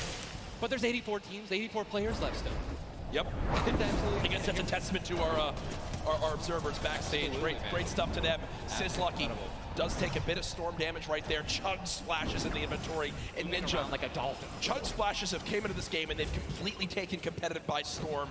Are they the best healing item currently in this meta? I think that, there's a lot of items that get added where, not everyone is all unanimous about it, right? Some people do not like it. But let me tell you something about these splashes. I don't think I've ever seen more positive, reactions from an item being added than when chug splashes were added. I mean, nothing but positivity on Twitter. It was absolutely incredible. I woke up to some delightful posts. Delightful just some delightful posts. Yeah. Those of you guys who don't know what they are, each one splash, they come in packs of 2. You can stack up to 6. They give you 20 health or shield, whatever you're missing. And they're instant. You throw them down to the ground, and they can be used to heal you and your teammates around you, as well as, if you really want to be a troll, your enemies that you've knocked. Here are Mongrel and Mitro in the zone, and you talked about this inventory. I'm going to come out and say it right now. There is no way someone in this lobby has a better inventory than what Mongrel has right now. And when you come into this, they were already in your top 3. So they're in a position right now, Ninja, where they have a pop-off performance right here. With only 6 games being played after the first 2, they could be your leaders. Absolutely. I mean, they were only 2 points away from first, man. Yep. They didn't even win the game. And Mongrel went down early before placing points were even rewarded. So, Sean in another fight with Quentin and his squad. Sean trying to take some walls here. And he's out of light ammo. Out of materials. And he's out of materials. So he can't even spray right now. The only thing you can do is spray an AR, and that's not really going to be effective against top players if you're actually trying to take walls. Well, the player tried to drop a trap down low to bait Aiden, but Aiden does not fall for it. This seasoned veteran trying to cover his back. Players beginning to spray on through. Stink bombs dropping, and there's one a limb. Another shot comes in. Gets his shield. That's why he went for the thirst. Yep. And grabbed the mats. 365 mats now. He is, or more than that. He's got. Get out of the stinks. They've got to get out of the stinks. So weak 2. Look at how weak they are. And don't they can get both Sean and Aiden. They got. I think that's exactly what they should. They split up. Now he's trying to take them one by one. He's getting pushed by more than one person. Quick reaction from Aiden, but this looks like it could spell disaster for the duo. Damage dealt 639. He does go down, though the quick edit comes making through. plays. Now it's up to Sean. Can he clutch it? Only 2 HP. Got some minis. Picked up some ammunition now for his minigun. But looks like Spades is just way more healthy. And obviously there's 3 other players who are around him as well. So what's he going to do? Looks like he's going for high ground. Smart play, but he's out of mats. Oh, no, he does. He's got wood. He's good. Yeah, we both freaked out. Going to put himself in a nice pyramid. For those of you guys who don't know what a brick or a metal pyramid. Big thing to note. Look at the zone. He has to push. That's it. He has to push. He has 52 health, but the zone is right at his back. He's got to go. Don't even worry about Storm Surge. They're 446 above as well. Has a shot, this and is he's going to be taken down. I mean, that's just the worst position to be in any competitive game, is being weak, low materials, low health, and being forced to push in. Every time you watch Aiden and whoever he's playing with, they are always the most aggressive, it appears. Yes. If you remember the famous moment, I think for me, arguably one of the most famous moments in Fortnite competitive history was the Nick Merckx and Aiden duo, where they made it into the big bonus about a year ago. Oh my God. And a crowd popped off. Well, they're always scrappy getting into eliminations. Here, the stat popped up for a second. Aiden and Sean had done 680 damage in the game. The average in the lobby was 80. They were 600 above in this lobby already. Unfortunately, though, when you fight that much, there's a higher chance of you going down. Speaking of potential fights, here's Sizlucky and Brush, who we saw earlier on in the last game at Fatal Fields struggle to stay alive. Now in another tough spot, as they're both low on shields and low on health. Decent rotation items, 2 shadows on the launch pad. Again, I always want to keep stressing that, because if you guys have some launch pads, even one shadow can get you into another zone, right? Which is going to hopefully get you those placement points that you need, or even put you in a position to get some eliminations. But yeah, as you said with Aiden, we mentioned this earlier, are people going to change how they're going to play, right? Are they going to do anything different here at the World Cup? And guess what? I'm pretty sure we can say that Aiden's squad is not doing anything different. They're being incredibly aggressive. They're putting the damage down.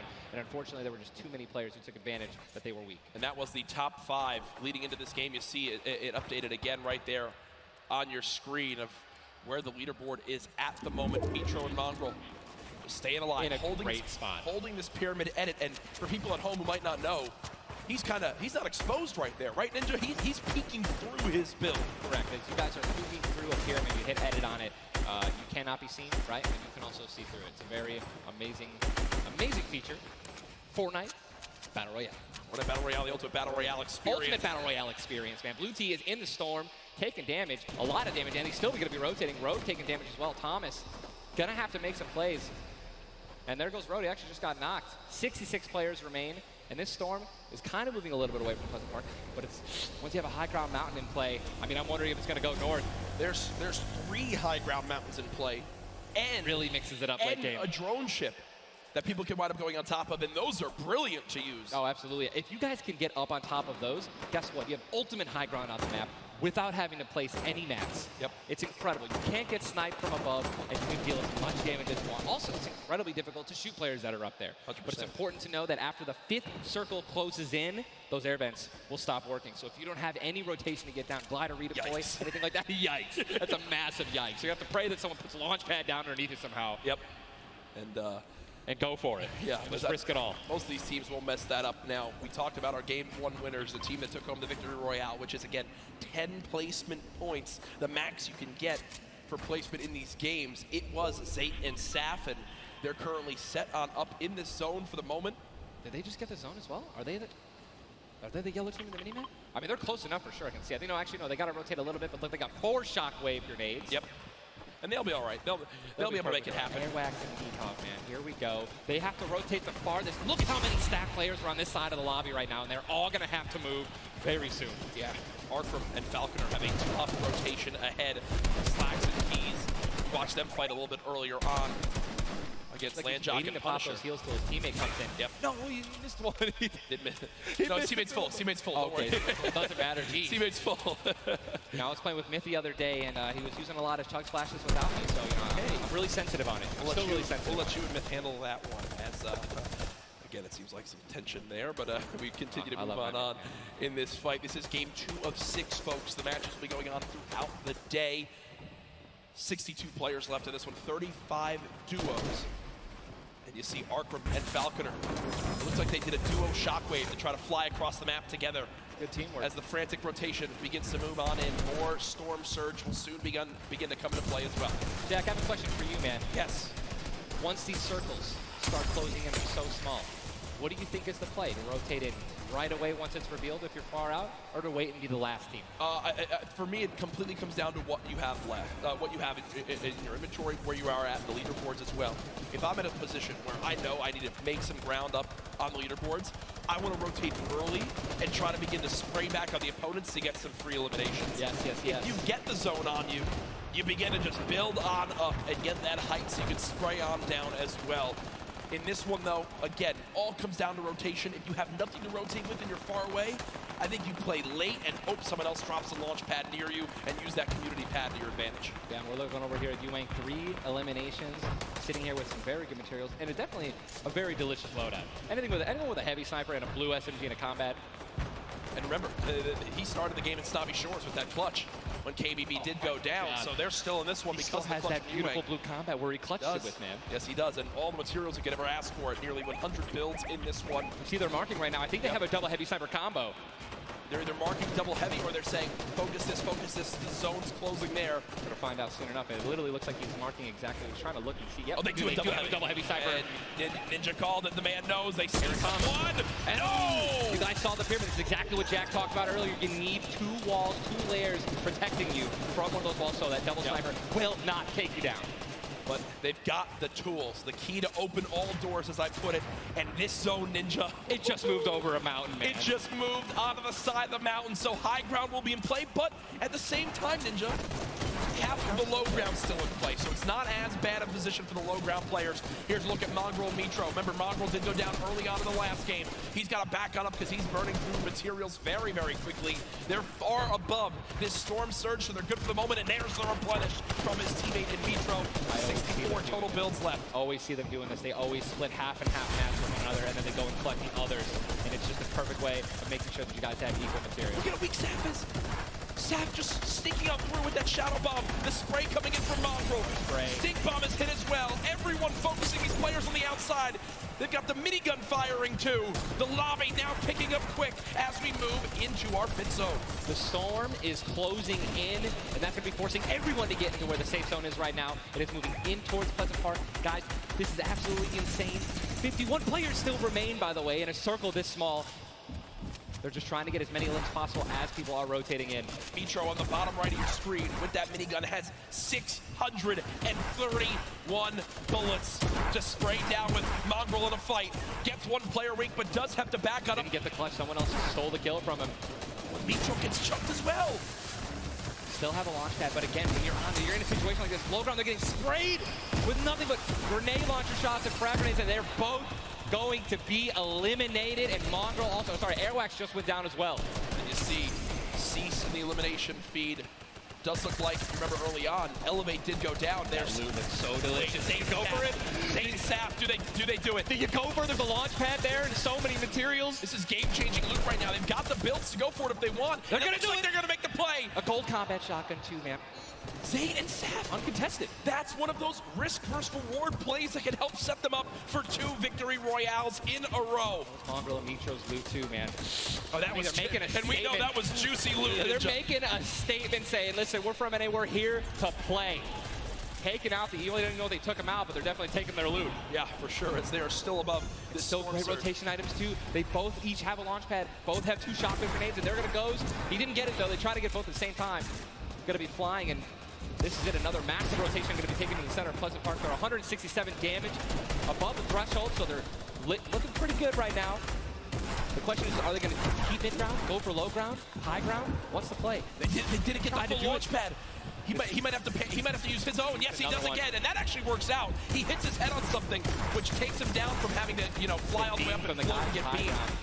They're going to challenge high ground right now. Zayt and Saf looking to do what many would think was impossible, which is win back-to-back games in the stack lobby. Just saw Falconer in the feed as well. Arkram with an elimination too. 19 duos left as we're moving towards the placement points, Ninja, and these duos know exactly that.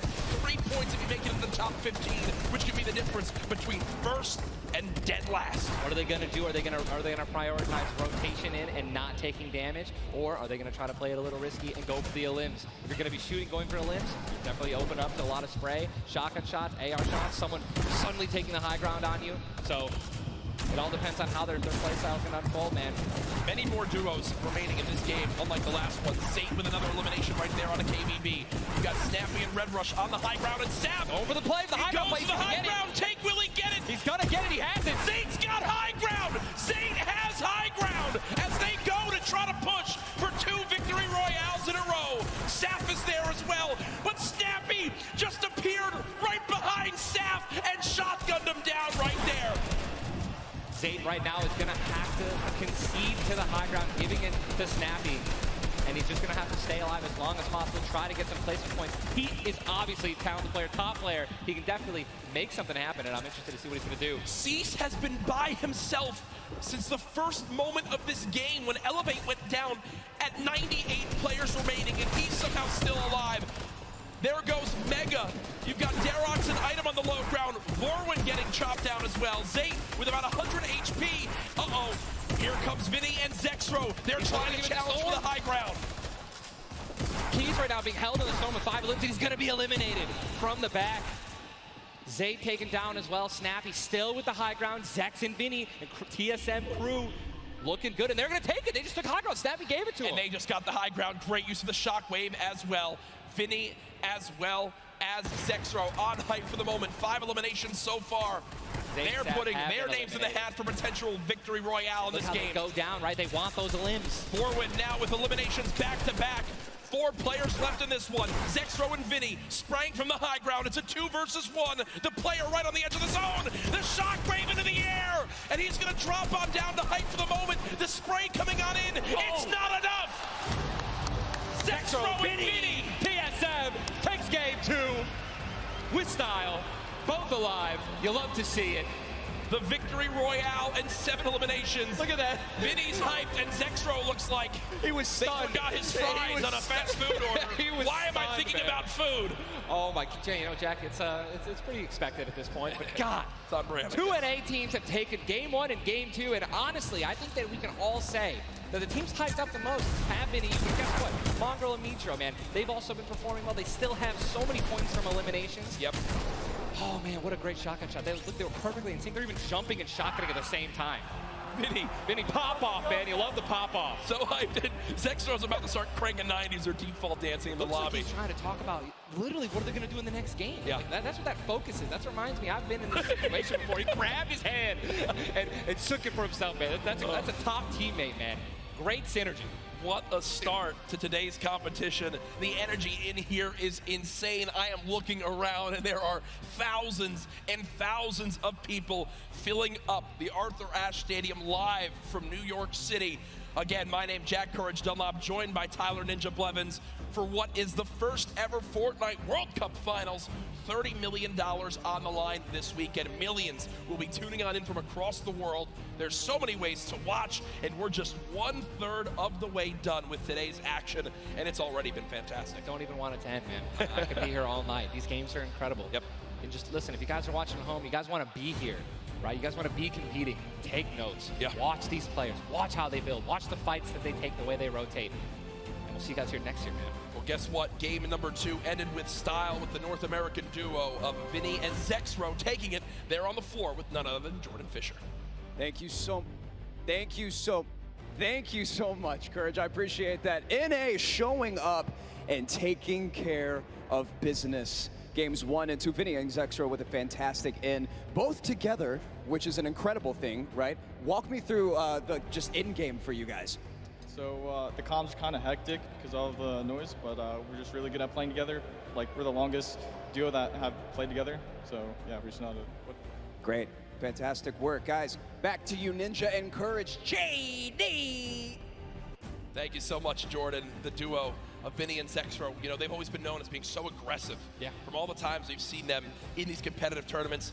while they might be some younger players, they've definitely been around the block here in competitive Fortnite. Again, you just see them, just like a lot of other talent here, always at the top of the duo qualifiers every single week. Even though they already qualified, they continue to keep playing, and practicing. Guess what? They just took the game number 2.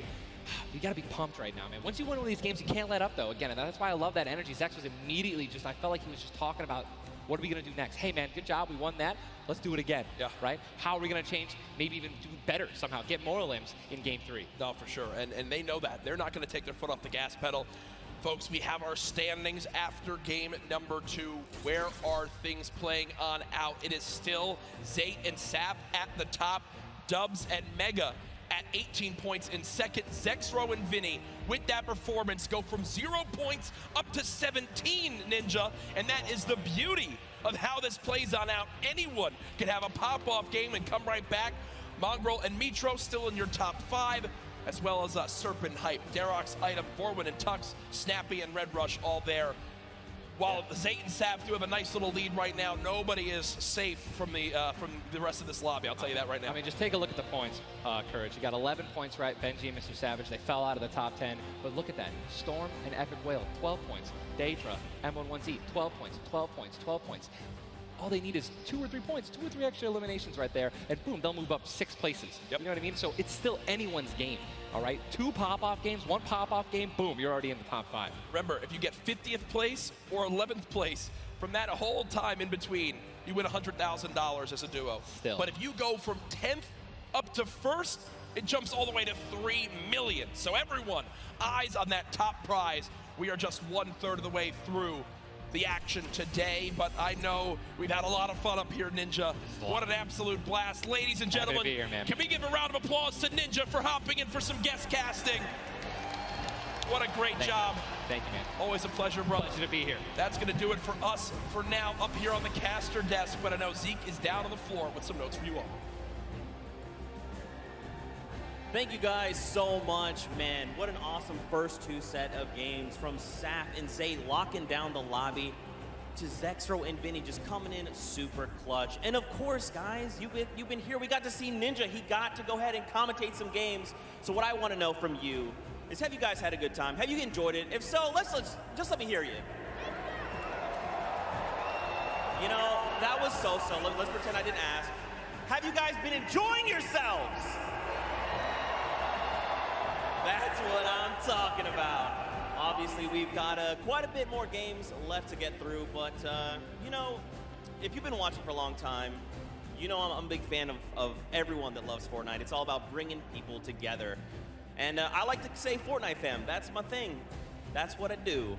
And you know, there's actually a lot of people from around the world that have come here to compete, to watch, to be part of all of this. And I thought, what better way to give back to you guys than to teach you how to say Fortnite from all around the world.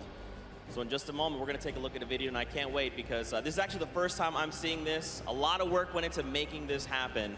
So I can't wait for us to watch this together. Let's take a look.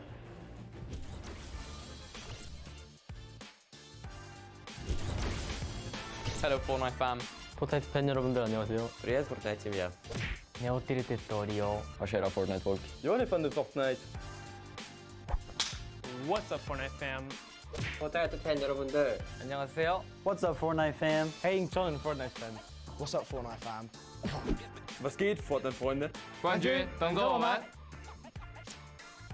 up, Fortnite fam? Yo, what's up, Fortnite fam? Are you trying to do the floss? Sorry, I'm texting. What's up Fortnite fam? What's up, Fortnite fam? What's up, Fortnite fam? What's up, Fortnite fam? E aí, galera do Fortnite? What's up, Fortnite fam? G'day, Fortnite fam. Bonjour, comment ça va les fans de Fortnite? G'day, Fortnite fam. Cheer off, Fortnite fam. What up, boys?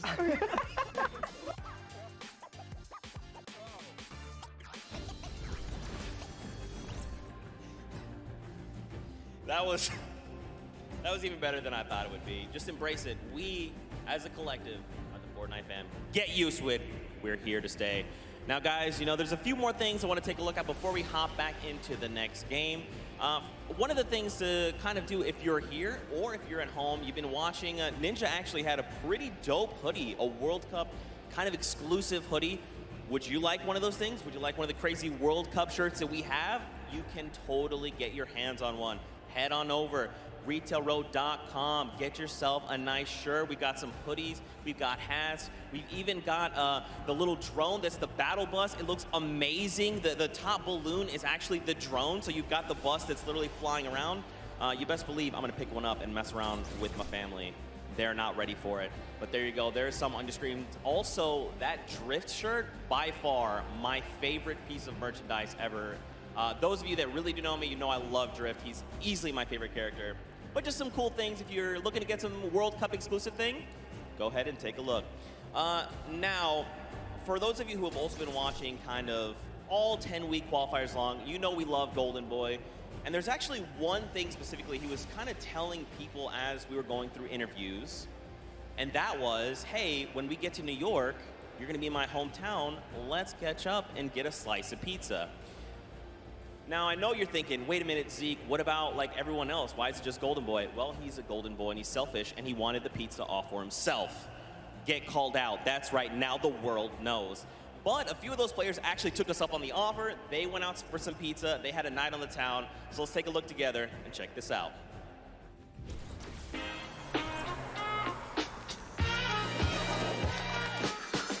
New York City.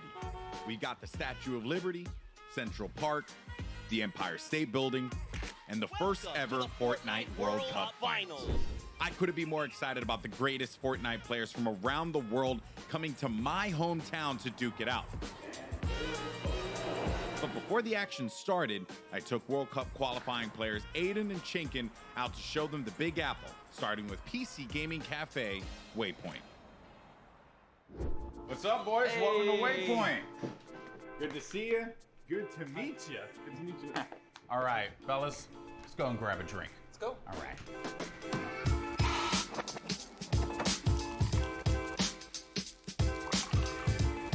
All right, gentlemen, thank you so much for joining me here in my hometown, New York City. Thoughts on it so far? Chinken, we'll start with you. Hot, okay. A lot of people. Yeah. Hot and a lot of people. I'm sorry, but also welcome to New York. That's kind of the way it is out here. Where are you from in Austria? Austria, like I'm near Salzburg. And the population? 40K. I think it was like 40,000 people in the train that you were in on the way here. Probably. Yeah, so. There was so many people. Now I want to talk about the competition at hand because obviously this is going to be the biggest opportunity, I would imagine, of your lives. You're going to be playing in front of a massive crowd. Is there a way as a player that you prepare for that? I don't think like there's a way to like prepare for it. Yeah. But try to like calm down, not get like nervous, not get shaky and stuff. Yeah. And then we should be good. Like. It's still crazy having like a live crowd. Yeah. I try not to take tournaments like too seriously. If I play relaxed, I feel like I do better. I remember when everyone's like, this guy looks like he's just chilling on his couch at home, the casters, and it was like, I was just relaxed, you know, and I feel like I played better. Okay, so gentlemen, we're gonna be heading off to some different sites around the city. We're gonna go to Washington Square Park, so let's go and check it out.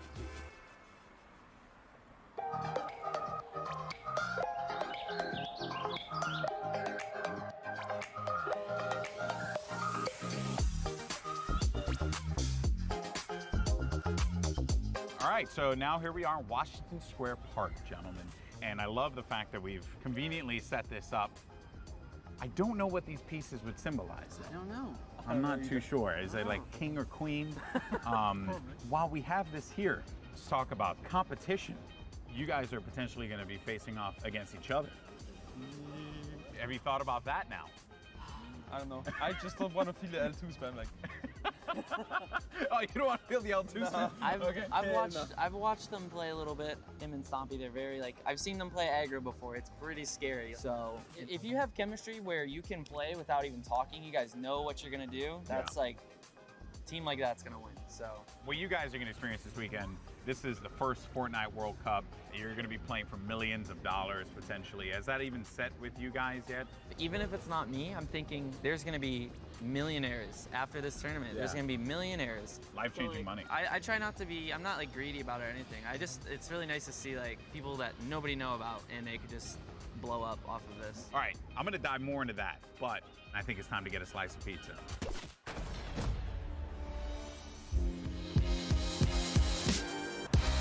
Take you out for a good pizza. We'll get some pizza. To give everyone pizza. Yeah, I'm gonna show up with 2 giant boxes of pizza. Pizza. Say I won't, Bala. Say I won't.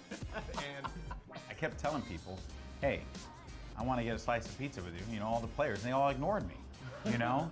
So thank you guys so much for coming out. I really appreciate it. Obviously, this has been an incredible journey for you all. You're now on the precipice of one of the biggest events in the history of all competitive gaming. I'm happy that it was a fair chance for everybody, you know, open qualifiers. Yeah. You could have no exposure, but if you're good, you get in the tournament. So yeah, I'm just really thankful to be here, and I'm gonna enjoy my time here. Yeah, we just try to like make our fans happy. I'm really looking forward to play on the stage in front of 100,000 people.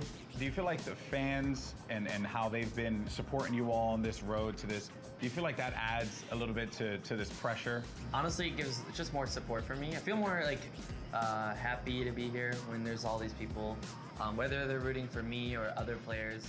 Fortnite's grown so much, and I just can't wait to see all like the crowd, and I know it's gonna get bigger and bigger every event, so. Fellas, best of luck at the Fortnite World Cup this weekend. Seriously, nothing but the best for you, but we're in the thick of things here in New York. So I think we gotta get some more pizza. You guys down? All right, let's do it. New York's got everything, and this weekend, most importantly, it's got the Fortnite World Cup. Now that these two have had their slice, let's see how they handle the competition.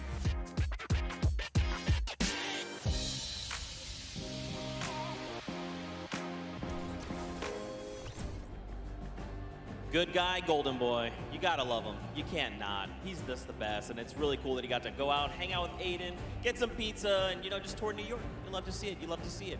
Now, guys, there is actually a dynamic duo that we want to talk to. We actually have Jordan Fisher standing by. He's going to be chatting with Nix and PF Zin. These guys qualified back from the Brazilian region, and they've got some things to say. So, Jordan, let's go over to you. Thank you, my friend. I've got Nix and PF Zin here. Nix, you have been absolutely dominating in the last few weeks, especially where the solos and the duos are concerned, being the first Brazilian player to qualify for the World Cup. Can you talk to me a little bit about the dynamic that the two of you share as partners?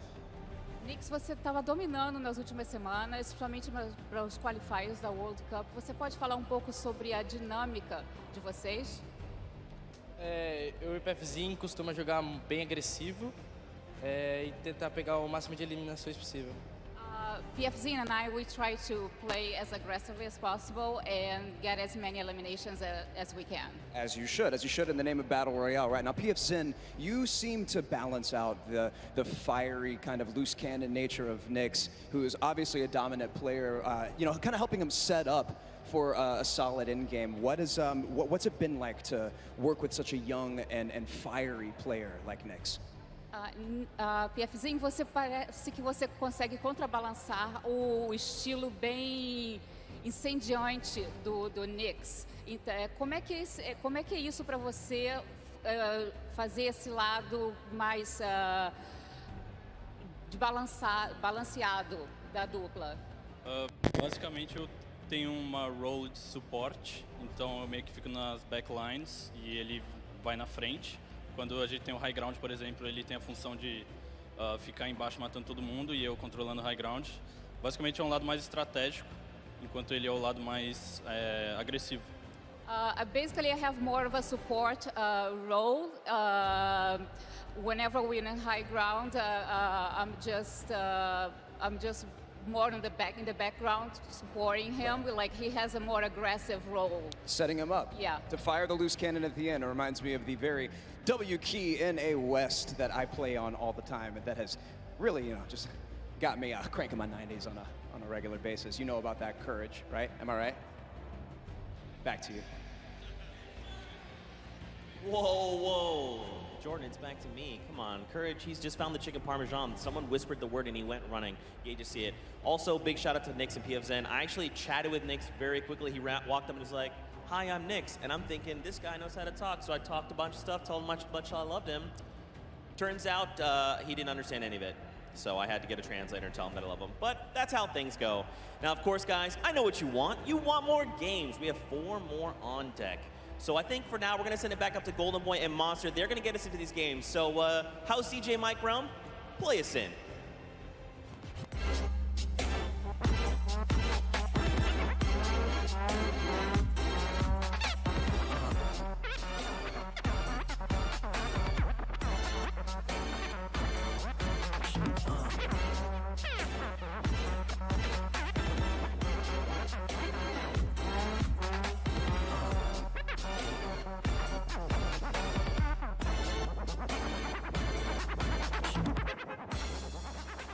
All right, huge shout out to DJ Mike Realm, spinning the ones and twos here at the Arthur Ashe Stadium. Golden Boy alongside Mastiface Boricua Boys back at it again, looking to bring you the fun as we have games 3 and 4 on deck. And so far, this has been one of the most exciting events I've ever been to.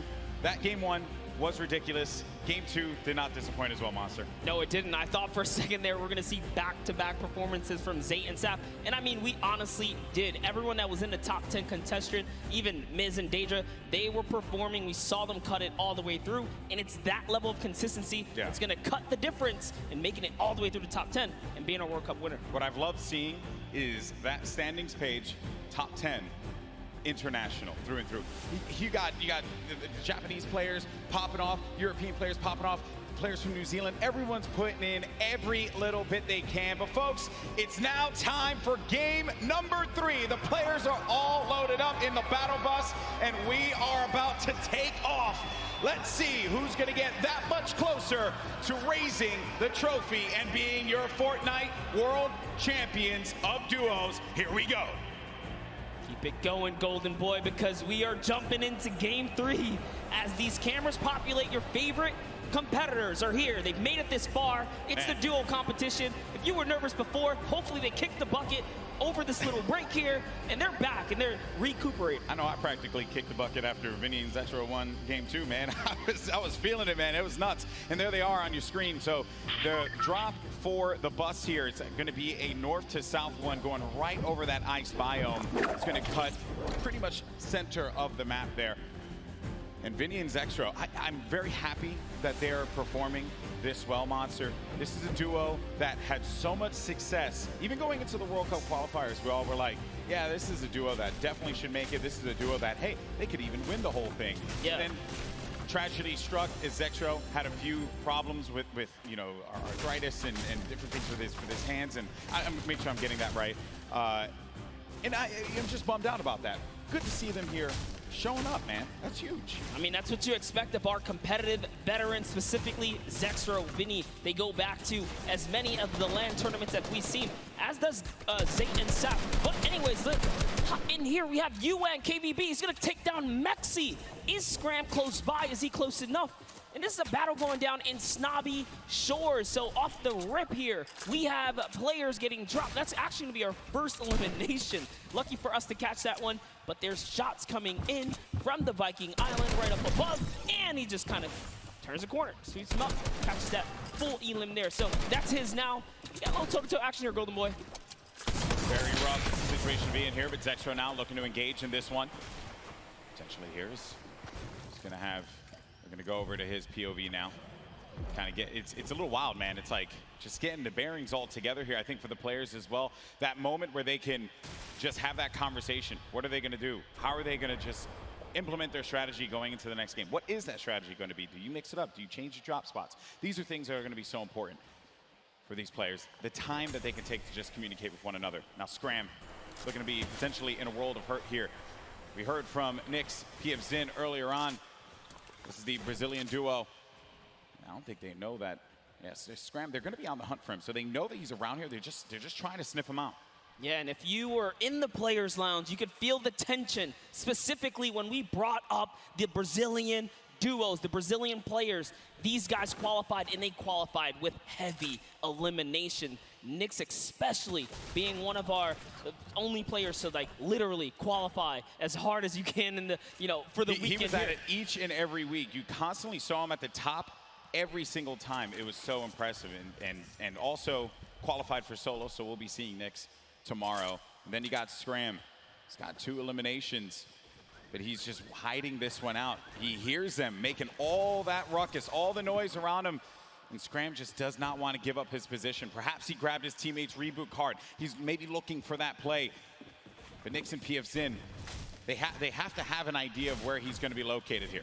Yeah, he does not want to give up his position here. He's actually just hiding in the basement right now, hoping that these guys just kind of blow by like dust in the wind right here. As Nix and PF Zin, they think it's clear. They think it's all good because they came in and they just wrapped up one of the other players. They actually didn't initiate the battle against Mexi and Scram here. So Scram might just get lucky and be able to kind of sneak on by as he hears this powerhouse duo, this Brazilian duo, kind of loot their way through and make their way to the zone soon. And loot they definitely will, because they're getting a lot of resources out of this.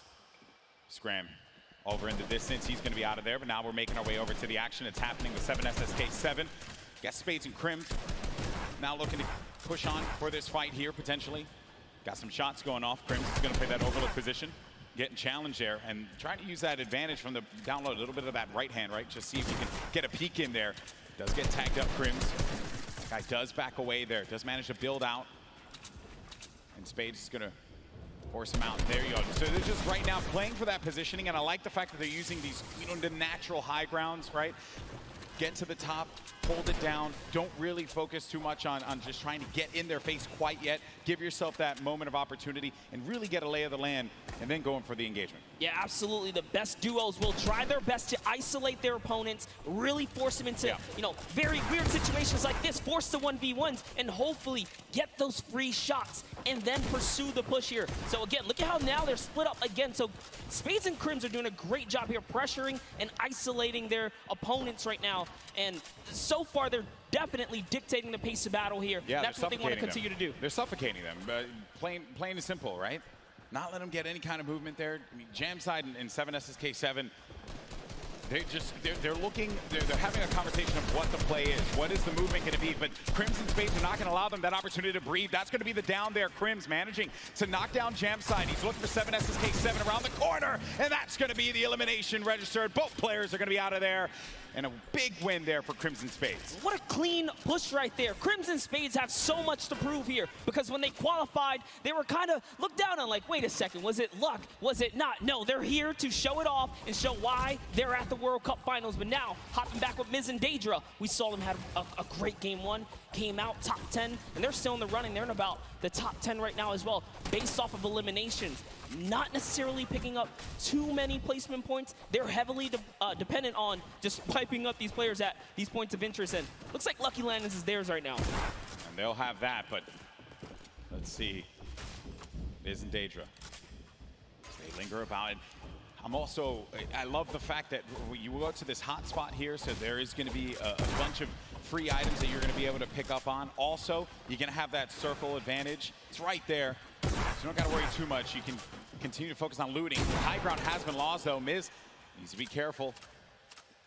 Where's Daedra at? He's going to be right next to him, trying to get these angles. So what they have to do, they have to stick together. Looking for the sound cues right here. Can they find their opponent, catch a nice little low ground peek right here?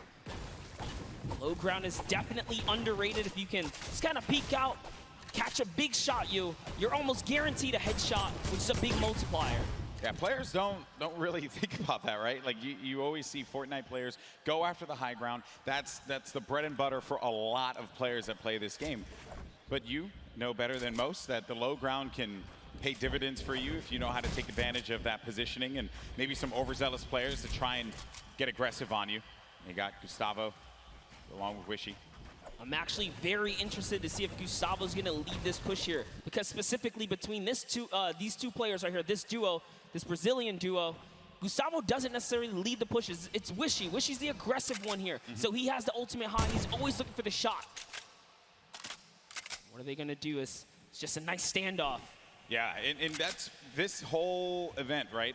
Players have just been very cautious about what they want to do. They are not trying to get too aggressive in these fights. They know what's on the line here. Millions in prizing is on the line. You do not want to make a bad decision. Be one of those teams that are eliminated out early on. But Gustavo's going to be putting shots down. focusing this player, forcing him to actually build up. He has no builds to work with as well. 19 HP remaining, and just a hope and a prayer, but unfortunately for him, that was not going to be enough there. Gustavo's out. Wishy isn't going to happen for him either. And Miz, he's feeling it. That's going to be 2 elims for this duo. You gotta love the snarky little smirk right there on his face when you get those 2 points. Smirky. Feels so good. It's really good. It feels really good. And then Volks and Parpy. And look at this. Parpy actually dealing with this battle. And this other player that actually got the high ground against him was focus firing on Volks. Parpy pushing back here. I wonder, you get split up like this, but Volks and Parpy, they love playing a very aggressive style. They'll get in your face. They'll box you out if they need to. Yeah, without a doubt, this duo was unmatched when it came down to eliminations in the qualifying rounds. They had the most, actually, and even pulled off a consecutive 5 victories in 8 games to qualify for one of the weekends. Volks and Parpy, another kind of reference to Game 1. They had a great Game 1. We saw them picking up duos, but we haven't seen them necessarily make it through to endgame. All they have to do is kind of slow it down here, and that's what they're trying to do, but being split up is terrible. Also, in the distance, I just want to make note, Wolfie's a very aggro controller player. He's another one.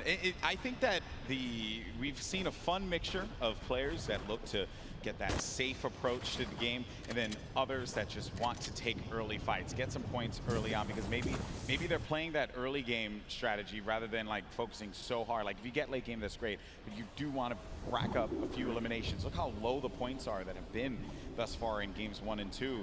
Get yourself a few elims and then maybe manage to make it to that top 15, which is very hard given how many players have stayed alive in this game. Games 1 and 2, we were at what, circle 5? Yeah, circle 5, I think. We were sitting at like 45, 46 players. They're just waiting for movement. Yeah, and that's where that storm surge kicks in, right? Does damage to players. That's feel it back. But Crew and Chapels, one of my picks to watch. Had sort of been struggling in the format so far. I guess when the real pressure's on, the environment shifts, right? Everything changes. That's right. Everything changes here, and Crew does manage to get that shot off, or attempted to, with that tactical shotgun. It was not going to get the connection necessary there, but it did put the fear in the player to have to back away. Both players, well, respecting the space from one another. The stinkers come out. Crew and Chapix having to get out of there, and they're going to use those, I believe, the shockwave nades to just fly on out of there. Didn't see the purple over their bodies there, but they were able to fly on out of that fight. Could have gotten real risky for them. I was going to say, that was a respectful disengage. You only got 6 games here, 2 of which have happened. Yeah, that's they right. need big performances. They have to push towards placement and endgame. So good on them to kind of back up. And when you have stinkers, there's no defense against it. You get chunked down right through your builds. It really is annoying to go against.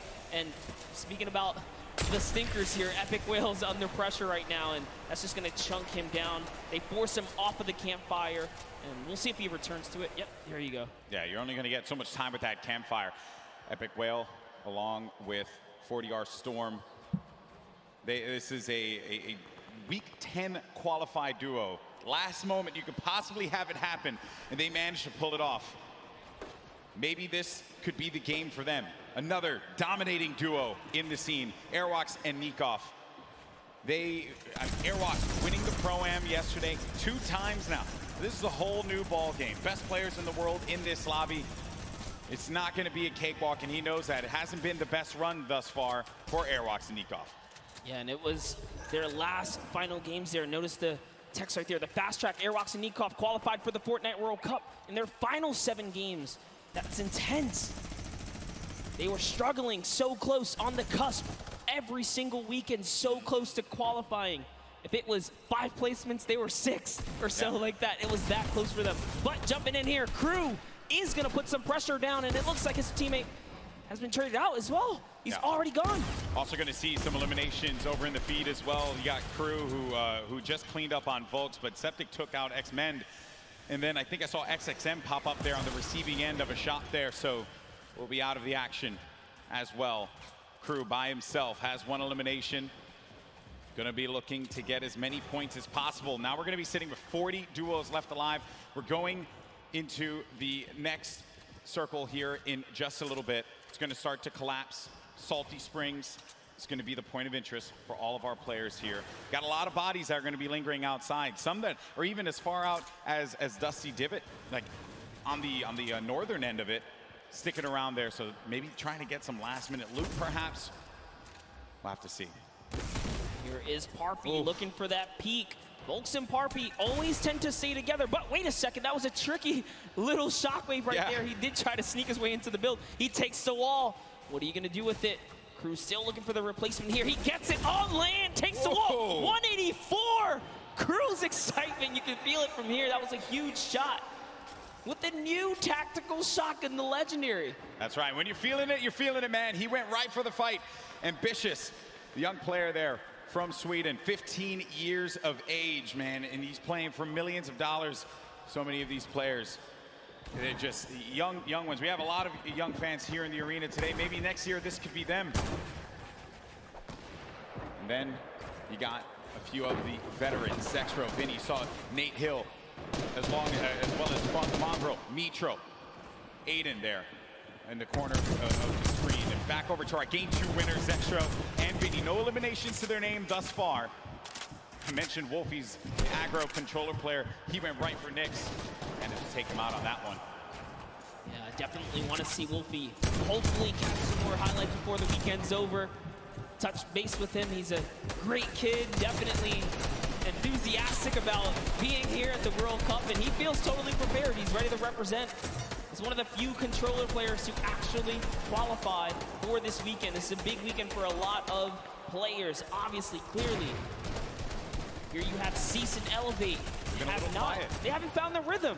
They've been a little quiet, man. They won WSOE, a great duo that has had success in the past, but this has just not been their game so far. Got to get something to turn it around. The talent is certainly there. I think I saw someone on the Fortnite competitive Reddit mention, why is no one talking about Cease and Elevate? And I think it's just important to note that in order for us to talk about it, they got to start doing some things. And I think games 1 and 2 has not been their game. Yeah, and I mean, we were there in the warm-up rounds. A lot of players were not necessarily revealing strategy, but whoa, that's a huge shot on Ziff right there as Mitro sends one flying down the field right there. Sent him packing. Dear me. All right, so back into the action at hand. We're gonna have 36 duos left in this. Notable names, obviously, Mega and Dubs. Benji Fishy, Mr. Savage. A lot of people in the crowd popped for Benji Fishy when he walked out, as well as Mr. Savage. For due reason, this is a stupendous duo. The double snipe combination from Benji Fishy and Mr. Savage. Big shot right there. These double snipes, you gotta be careful. There's no standing still in a box here because you might eat one right there. They line up another. That's right.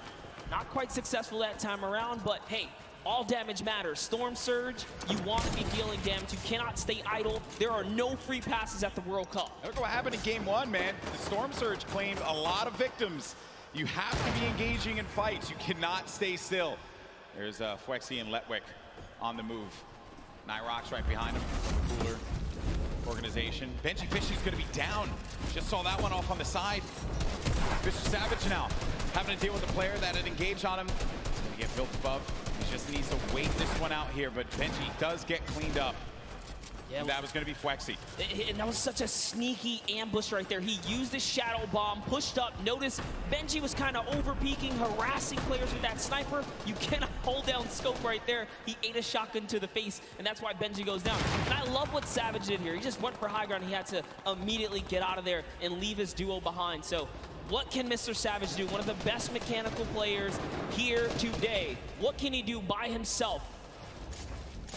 It's not going to be easy. Not with a lobby like this. At this point in time, he's really just looking to play the keep away game. Maybe can pick off a player with that heavy sniper, get an elimination for himself. They only have 1 point right now, and they're nowhere near getting the placement points currently. But he's still looking to harass some players. Put some pressure on them. Now you see that half in, half out circle. Only 2 duos are going to be inside of there. So everyone's going to have to start to move over to that east side. It's going to be a struggle for so many players they're starting to make the moves right now. They want to try and gatekeep, prevent these players from getting inside. This is a team we want to watch right now during this rotation. Mongrel and Mitro, they are masters at executing, especially when they have mobility like this to cut across the field. They are on the hunt right now, and there's no reason for them to rush. Once they spot out someone, they're gonna pounce. They're gonna jump on that target. Yeah, they're gonna wait for you to make that mistake. And with the nerves at an all-time high here, players are certainly gonna make that error in judgment. Saw it happen in scrims when we were looking at players just getting warmed up. So much at stake here, but there's the launch pad. It's gonna go out now. Need to be wary of just getting beamed in the sky. So many times you think that you're just gonna be sailing away with no problem, not a care in the world, and then you just end up losing all of your shields, all of your HP, and then that's it, you're done. I've seen it countless number of times. People tweet out, you know, you fly across, you get taken out the sky, but it's all about timing. Neither Mitro nor Mongrel was shot once on that rotation, and it was masterfully done right there. And whoa, it looks like they're tracking so beautifully. Catches someone trying to just kind of rotate on by in the shadow bomb, but that was not enough. You were not safe from the shadows there, buddy. Another thing, too, was that when they were out of position for a brief moment, the way that they were able to just get back together, right? That patience with one another, the communication, you need to have it when you're getting down to these final moments. 25 duos are going to still be standing here. You got Calculator and Macwood. They're going to have that high ground up above. They shouldn't be comfortable just yet, because anything can happen here. Look at where that next circle is going to be going. Moves need to be made. With that RPG, I mean, they can basically take high ground at any given moment that they want nor choose. Calculator looking around, already on 4 eliminations for Macwood. Macwood did say he's the fragger of the duo. We'll see if Calculator can keep up right now. I am just poking good fun because Calculator loves to talk a big game on the social medias. He really does, man. He's a character without a doubt. But right now, there's no fun and games to be had. This is game 3 of the Fortnite World Cup Finals. It's time to put up or shut up for a lot of these players. Look at that, wasting no extra mats. They do not waste more than they have to. This was earlier on. An elimination onto Mongrel and Mitro. There you have it. Out of the game once again. That duo, European powerhouse, gonna pay there to Dubs and Mega. So far, so good. Macwood again just holding this positioning right here. He is gonna get blocked out with his teammate accidentally, but it's all good. This is still his ground to control right now. They have clear control of the skies here. And they have a ton of builds to work with as well, Monster. 4 eliminations for Macwood. A great game for him thus far. That's 4 points for this duo, but he's going to be taking some shots. Has to be careful there. There you can see the lay of the land, Monster. Yes, the placement thresholds will be divvied out soon. There goes the Storm Surge already ringing down on players. Jay has to make a big move. Doesn't matter. Zate is going to wrap up right here as Keys goes down as well. And the shots are flying. And you can just look at the overhead, the chaos that's going on in the mid-ground specifically. And look who's still in this, Saf. They're going to be in first place. If they keep this going, another dominant game for them, another high-placing game could be the difference maker to keep them in that first place position. Up on the high ground, Calculator and Macwood putting down shots yet again, not giving players any moment to be comfortable whatsoever. Look at the names that are here, though. The Rockets now starting to fly by Wolfies. Wolfies having to defend himself. Zate's going to be out of this one, so now it's going to be up to Saf. And Saf, he had to see his teammate go down, but his back's going to be to the storm there. Now looking at Mega, who's waiting this one out. He knows on the right side of your screen, you can see it down low, that these players, they're going to try and force their way into his box, so he has to play defense. He has to disengage. And there's Saf, who just lost his teammate Zafe. Now he's going to be running this one solo. And then up above, it's Macwood and Calculator. This whole time, they picked up 3 eliminations from that whole exchange, Monster. That's exactly where you want to be. They're still putting this pressure down. And Zaf is looking for one, but it's Vinny who's going to take him out right there. So Vinny's going to find his first elimination, and he has so much health. He is in the game right now, although by himself, because Zextro is down. And now Oslo, Bad Sniper, one of the few duos that are still left in this game right here. Arkham somehow, with a masterful rotation, he's still in as well. Bad Sniper Snipers at 11 eliminations with Oslo here. Wow, unreal stuff. Bad Sniper is going to be out of this one. Macwood and Calculator still owning the high ground on the mid. Down below, Dubs and Mega, one of the premier duos here at the Fortnite World Cup Finals. Could they get the high ground and wrestle the control away from Calculator and Macwood? Oslo waiting for Vinny. You can see that engagement down low, but we got to focus on what's going on above here because Macwood and Calculator, they have their eyes on Dubs and Mega, and they do not want to give them that freedom to dictate where they want to go. They want to try and pinch them. Arkrum just eliminated Vinny on that, and it's going to be Oslo and Arkrum down low, but you're going to have a clash, a 2v2 in the high and in the mid ground, and Dubs and Mega feeling that pressure, needing to just dial back here, wait a minute, because I think what they're doing is they're just trying to see if they're going to run out of builds potentially. I mean, the play here certainly has just been defense, defense, defense. Yes, that's right. Oslo's now left by himself. All he has to do is time this firefight, so long as he doesn't bother them. But Dubs and Mega try to go for the high ground and make a fatal error. They fall to the low here, Golden Boy. This isn't looking good there. Mega and Dubs, they have the low ground, the ultimate low ground. Oslo's going to be outside, but they get the elimination. Calculator and Macwood, they're holding the high ground, and that's the victory royale. Macwood pops off in game 3. 7 eliminations for him, 2 for Calculator, 9 total, plus the victory royale. 19 points for that duo. Crushed it.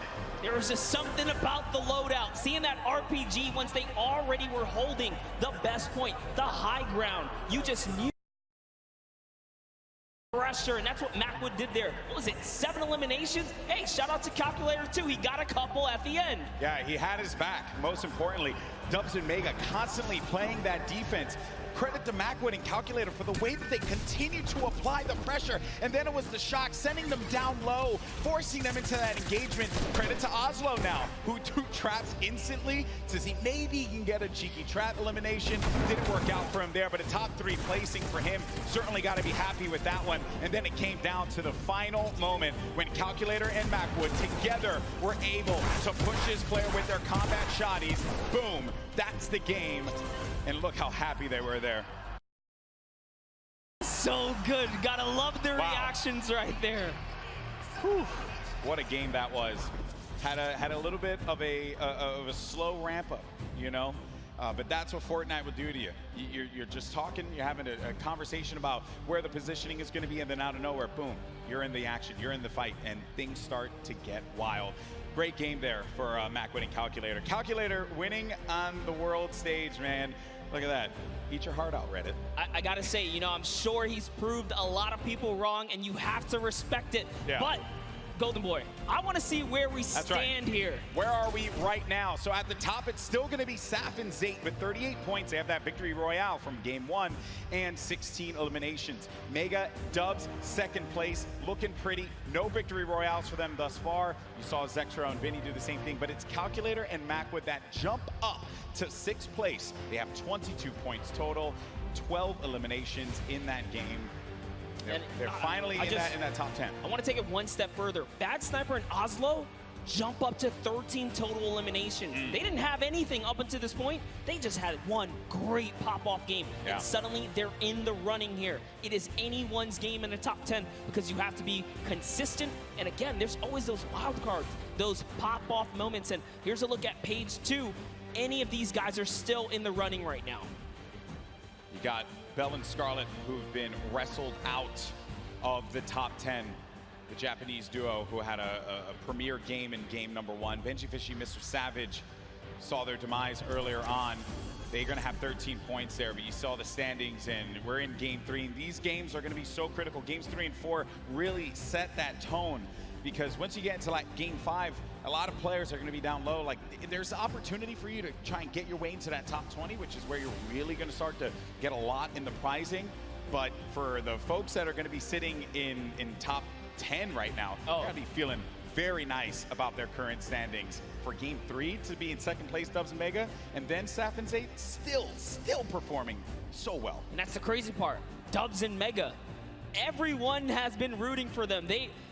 They're like that wild card that came out of nowhere, and they really swept the competitive community hard lately. That's right. So I did get word. We have Jordan standing by with our winners from game 3. Jordan, take it away. NA really showing up and showing off today. It's amazing, seemingly tapping in that nail on the coffin. Such a please pardon the pun, I have to say, calculated game here from Calculator and Macwood. Guys, well matted, well utilized. You dominated high ground, seemingly all of that in-game there. Walk me through that process of getting that high ground, attaining, and then dominating for the rest of the game. Well, we were able to pick up 2 lucky eliminations on that outer circle of 4th zone, I think it is, and we were able to use our mats to build up. We were lucky enough to get half and half, and we were able to just beam people out of the air, hold high, and got lucky with a couple zones. Amazing. Well, I mean, again, you had 3 games left to go. The strategy, is it going to continue to shift around a little bit, or are you guys going to maintain what you've been working on thus far?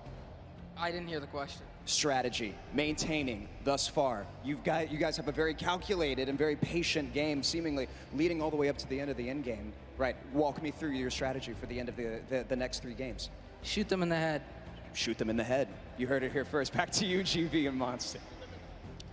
Calculator gets one opportunity to show the world his prowess and knowledge of Fortnite. He just says, shoot them in the head. You gotta respect it. You know, some people, it's just that simple. And hey, man, maybe he's just wired that way, right? We're all wired a little differently. Calculator has clearly got his head on his shoulders, and he's ready to just shoot things. Yeah, but Macwood was the one doing a bulk of the shooting in that last game. 7 eliminations for Macwood. He looked so great, and you would expect the young Calculator to be the one that leads the charge on slaying, but Macwood, man, holding it down.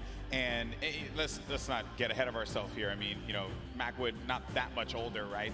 But I think it's just important to note that you have to have teammates at any point in time to just pop off. Like, you need that. It's so necessary. Got to trust in your teammate. That's what makes a lot of these duos so successful. Yes, I mean, we've seen it from the start of every round. Some teams are just more aggressive than the others, and they know how to stick together. A lot of great moments in that game, and good news for us is that we got Sundown standing by to break it all down. Sundown, over to you.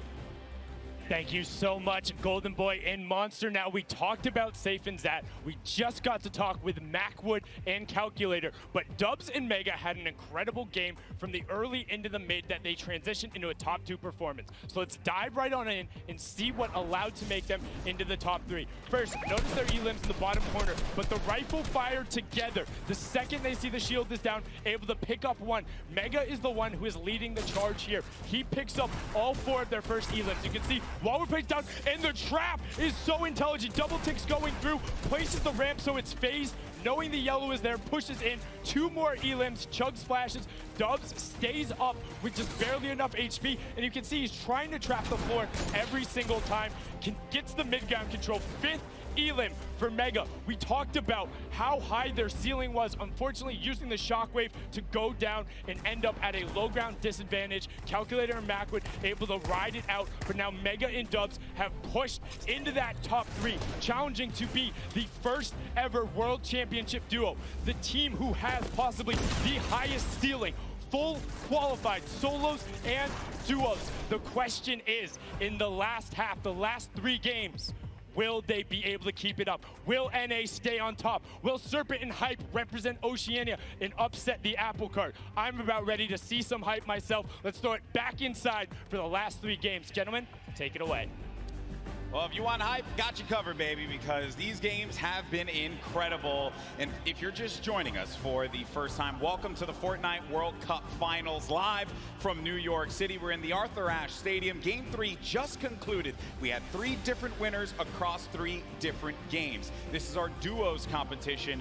These players are playing for a lot of money in prizing. So much on the line here. Lives will change forever after today for those players that are on the stage and some of the folks you're seeing on your screen right now in, well, I would say in a different situations than they would find themselves in. You got Vinny and Zextro, they're right there. Zayt and Saf, 3 games in, still holding on to first place. It has been wild stuff. Welcome, I'm Golden Boy alongside with Monster D-Face here, and it's been a great day. Really, there's nothing more that you could possibly say about it. And as I had mentioned before, the prizing, the money that these guys are battling it out for, this is it. First place will take home $3 million. Second place gets $2.2 million.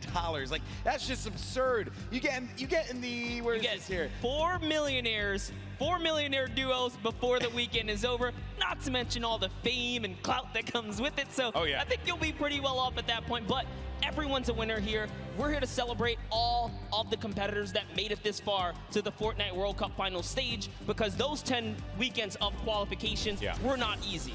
Yeah, when you get into 10th place, that's where you really start to rack up the coin. But Game 4 now about to begin. Here we go, folks. Let's see who's going to come out on top. We've had 3 different winners, but our top performers have been consistent through and through. Are we going to see a repeat winner? Are we going to get a new one to add to the list? It's now time. The battle bus is loaded up. Let's start Game 4. And you know what? Every game so far, we've seen a new winner. I love that. Same thing with the Pro-Am. There was always some new duo showing that, hey, we've been playing this game. We're ready to take a victory. Everyone here has the potential to come out on top, and you see it unfold in those final moments. Throughout the weekend, we've been doing interviews, meeting with fans, and talking to people, and a lot of folks have asked, who do you think is going to win? And I know it sounds like a cop-out answer, but I'm very real with you all. I have no freaking idea because it truly is up. It's up in the air. This is a battle royale game. At any point in time, you can have Macwood and Calculator just having the game of their lives in Game 3, and now look, boom, they're going to be sitting in the top 10. I mean, how do you even predict that? We nearly saw it with Zay and Saf. I think anyone with good logic can clearly put their money on people that have had prior experience, but even that is not enough because Macwood and Calculator showing that, hey, you know what? We don't even need that. We're here to slay. Dubs and Mega, they're in second place. They made their names in these qualifiers that led us up to this point. They did not find themselves in land. This is the first time these young men are up there playing on this stage. When I was their age, I couldn't even believe that I would be capable of doing something like that. And they're doing it, and they're doing it with style. And then to make matters worse for everyone else in the server, they've been so consistent, deadly through and through. Yeah, that's right. And they're in second place, no victory royale. So just showing that if you step to their box, you're gonna get hurt. We saw Mega with a masterful, and I mean beautiful performance under Storm Surge pressure. He didn't even blink an eye, still fighting other players, fighting his way out of that desperate situation. Volks and Parpy, let's just hop into this duo right here. We'll talk about him a little bit. They are known for sticking to the hip in PvP. Earlier today, we saw Volks get traded out, but it wasn't just like an easy trade. They were actually winning the engagement up until that point, just showing that they have the skill. And that's the OCE region, right? One of the most feared regions here at the qualifiers because of the fact that you just had to get a ton of elims. You had to be #1 in the region. When talking to players, I would ask them, what are you looking to avoid? And every time, if it was, you know, the NAU players, they would say, I'm just trying to avoid OCE or Brazil. I don't want to have to deal with that. Because they play the hyper aggro style, and they just don't care who you are. They're going to go for the fight. I mean, you saw Scarlet and Bell in that first game. I truly thought they were going to take the whole thing. It was so close. Even Sinnoh in the Pro-Am yesterday, another top player finished second. Region, finished second. And he was just, I know it's a Pro-Am, obviously a different competition there, but he was just going into boxes. He didn't care, not a care in the world for them. Now, Volks and Parpy do find a player up above here, right by the jet stream. And he hit him once for whites already, so that means there is no shield on that player. You can have up to 100 effective shield. That player's dangerously weak, and Volks is just keeping an eye on him. He doesn't know if he slipped out already and says, you know what, I'm gonna go back to my teammate. It's a little too risky getting split up here. Play for the mid to late game in this situation. Now, but 7SSK is going to be dealing once again with Spades and Crimson. It seems like just a constant for them. They cannot seem to win out on this fight. Crimson's going to be down, though, so the advantage could be going in the favor of Jamside and 7SSK. Spades going to have the high ground, now having to deal with a 1v2. Does he have what it takes to pull this one off? He doesn't own that wall. He has no more builds to work with as well. They're going to push out, and Spades couldn't deal with it, and that's going to be the win there for those two. You would think for Jamside and SSK, like, hey, you know, we've been landing here, haven't been successful. Do you mix it up? They say, nah, I'm going to stick to my guns here because everyone's a winner regardless. The VP boys coming out on top. Week 6 qualifiers for them. And they just need that game, that one game. So many of these players get that one game that catapults them into the top 10. And then the momentum shifts. The confidence starts to rise up. You think to yourself, I am capable of being able to do this. Mongrel looking for it right here. Love this dual perspective right now. Mongrel's actually looking for a side angle. He's going for the offense, pushing out. Is he tracking this player down? It's really hard to tell. They're getting into, really just going deeper into Neo Tilted. If you hang on the outskirts or by the slips, you're at huge risk for getting dived on. So it looks like they say, you know what, we're just going to continue to push on through. Those guys dive off, and those markers are actually the trackers. They say, hey, they're going this way. Mongrel still wants a piece of this.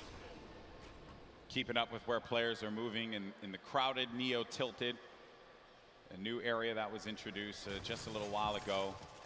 Some players made Tilted Towers their home. This was a drop spot for so many, the likes of Nick Merckx, Aiden, right? But ever since it changed, you started to see players second guess whether or not they wanted to go to the new Tilted. Talking to Aiden earlier, actually when we went out to go get pizza and stuff, he had mentioned like Tilted's just a whole different beast now. You know, just not something that he really would want to deal with. That's why you don't really see him going that way anymore. Yeah, it's just a different lay of the land. As things start to shift, different comforts kind of tend to evolve and whatnot here. But we have Twiz in cover H looking for a push down right now, and they have the positioning, they have the high ground, and it's just a matter of, do we want to dive down? They don't want to give up their angle. They know this duo below them have a flint knock. Flint knock can do so much damage if you peek the wrong way. Minimal's gonna hit you for about 80. This duo from New Zealand, we had a chance to talk to them for that piece, and great to see that friendship, the communication that they'll have for one another, something that a lot of these duos that came together for the Fortnite World Cup duos portion of the finals don't really have. They don't have that cohesion, that chemistry that these two will have, right? That Saf and Zate would have as well. Crazy to think there's 89 players in the lobby and 48 duos, so a lot of disengages, a lot of solos out there right now. Keenstar and Hunter looking to defend themselves right now, and it's just a cat game right here, cat and mouse game. What are they gonna do? They actually shockwave on out of there, and into the slip they go. They're out. They're trying to get away. That was a shadow bomb right there, and he's gone. Yeah, I was a little worried about that duo that was coming in, but the storm is creeping up now. This is only phase 1. Nyx gets knocked by Zexro. Saw that in the elimination feed just a second ago. Item and Derox out in the wide open. And it looks like, actually, they saw Mend right there building by himself in a one poor wooden shack, and they're pushing the shack now. So Twiz is going to hear these shots off in the distance, but looks like we're hopping over to the Loot Lake area where it's Macwood and Calculator going against Daedra and Miz. This is a top 10 contenders right here. The Game 3 winners now having to deal with Daedra and Miz.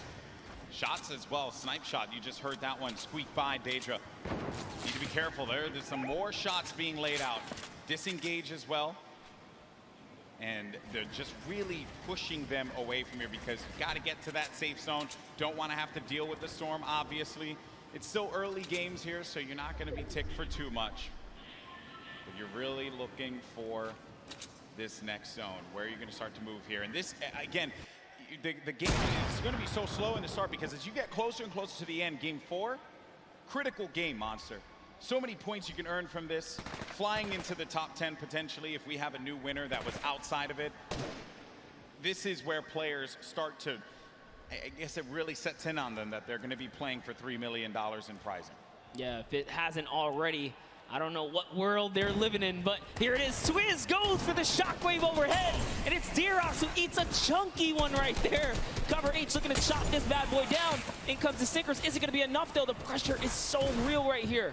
Twiz and Cover H doing it not only for themselves, doing it for New Zealand, their families, and everyone watching them at home.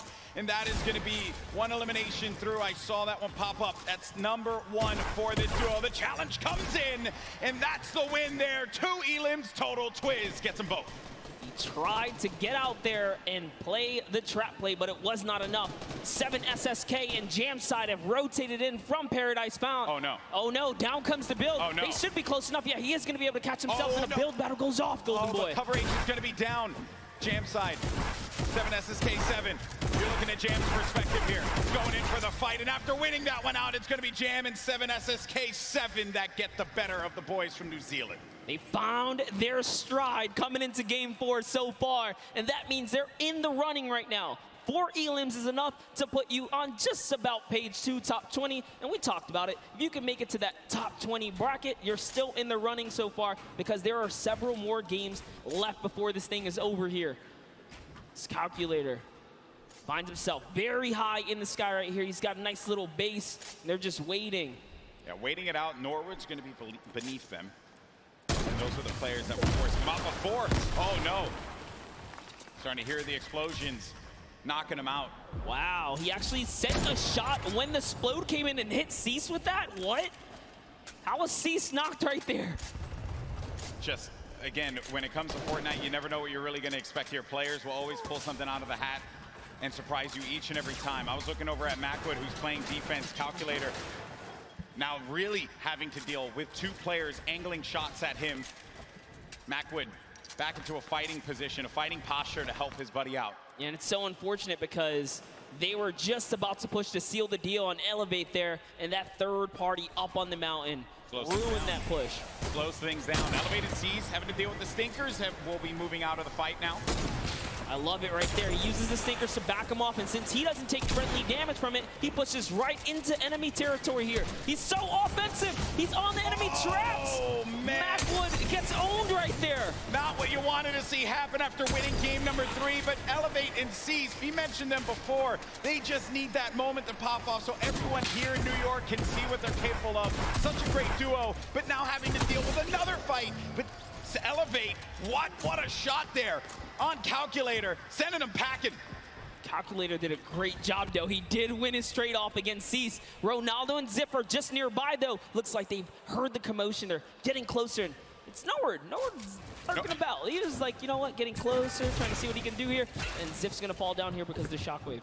Yeah, Norwood was the one down low, hearing all of the action happening. Zip and Ronaldo now in front of us. Do they manage to get this wall, just get ownership of it? But the ramp is going to be placed, giving him time to wiggle out of that moment of time. And Norwood actually used all of his shockwaves there to disengage. Yeah, it's not really worth it. By yourself, evidently. Oh, man. And that's Norwood. Norwood tried. Didn't get far.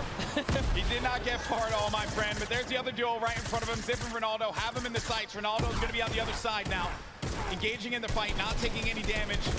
Such a good job, though. Good job by Zip here to come in and back up his teammate right now. He is trying desperately to get to his teammate here. This is great teamwork. Now they have the pinch lined up, and the trap is down. That's a siphon for Elevate right there.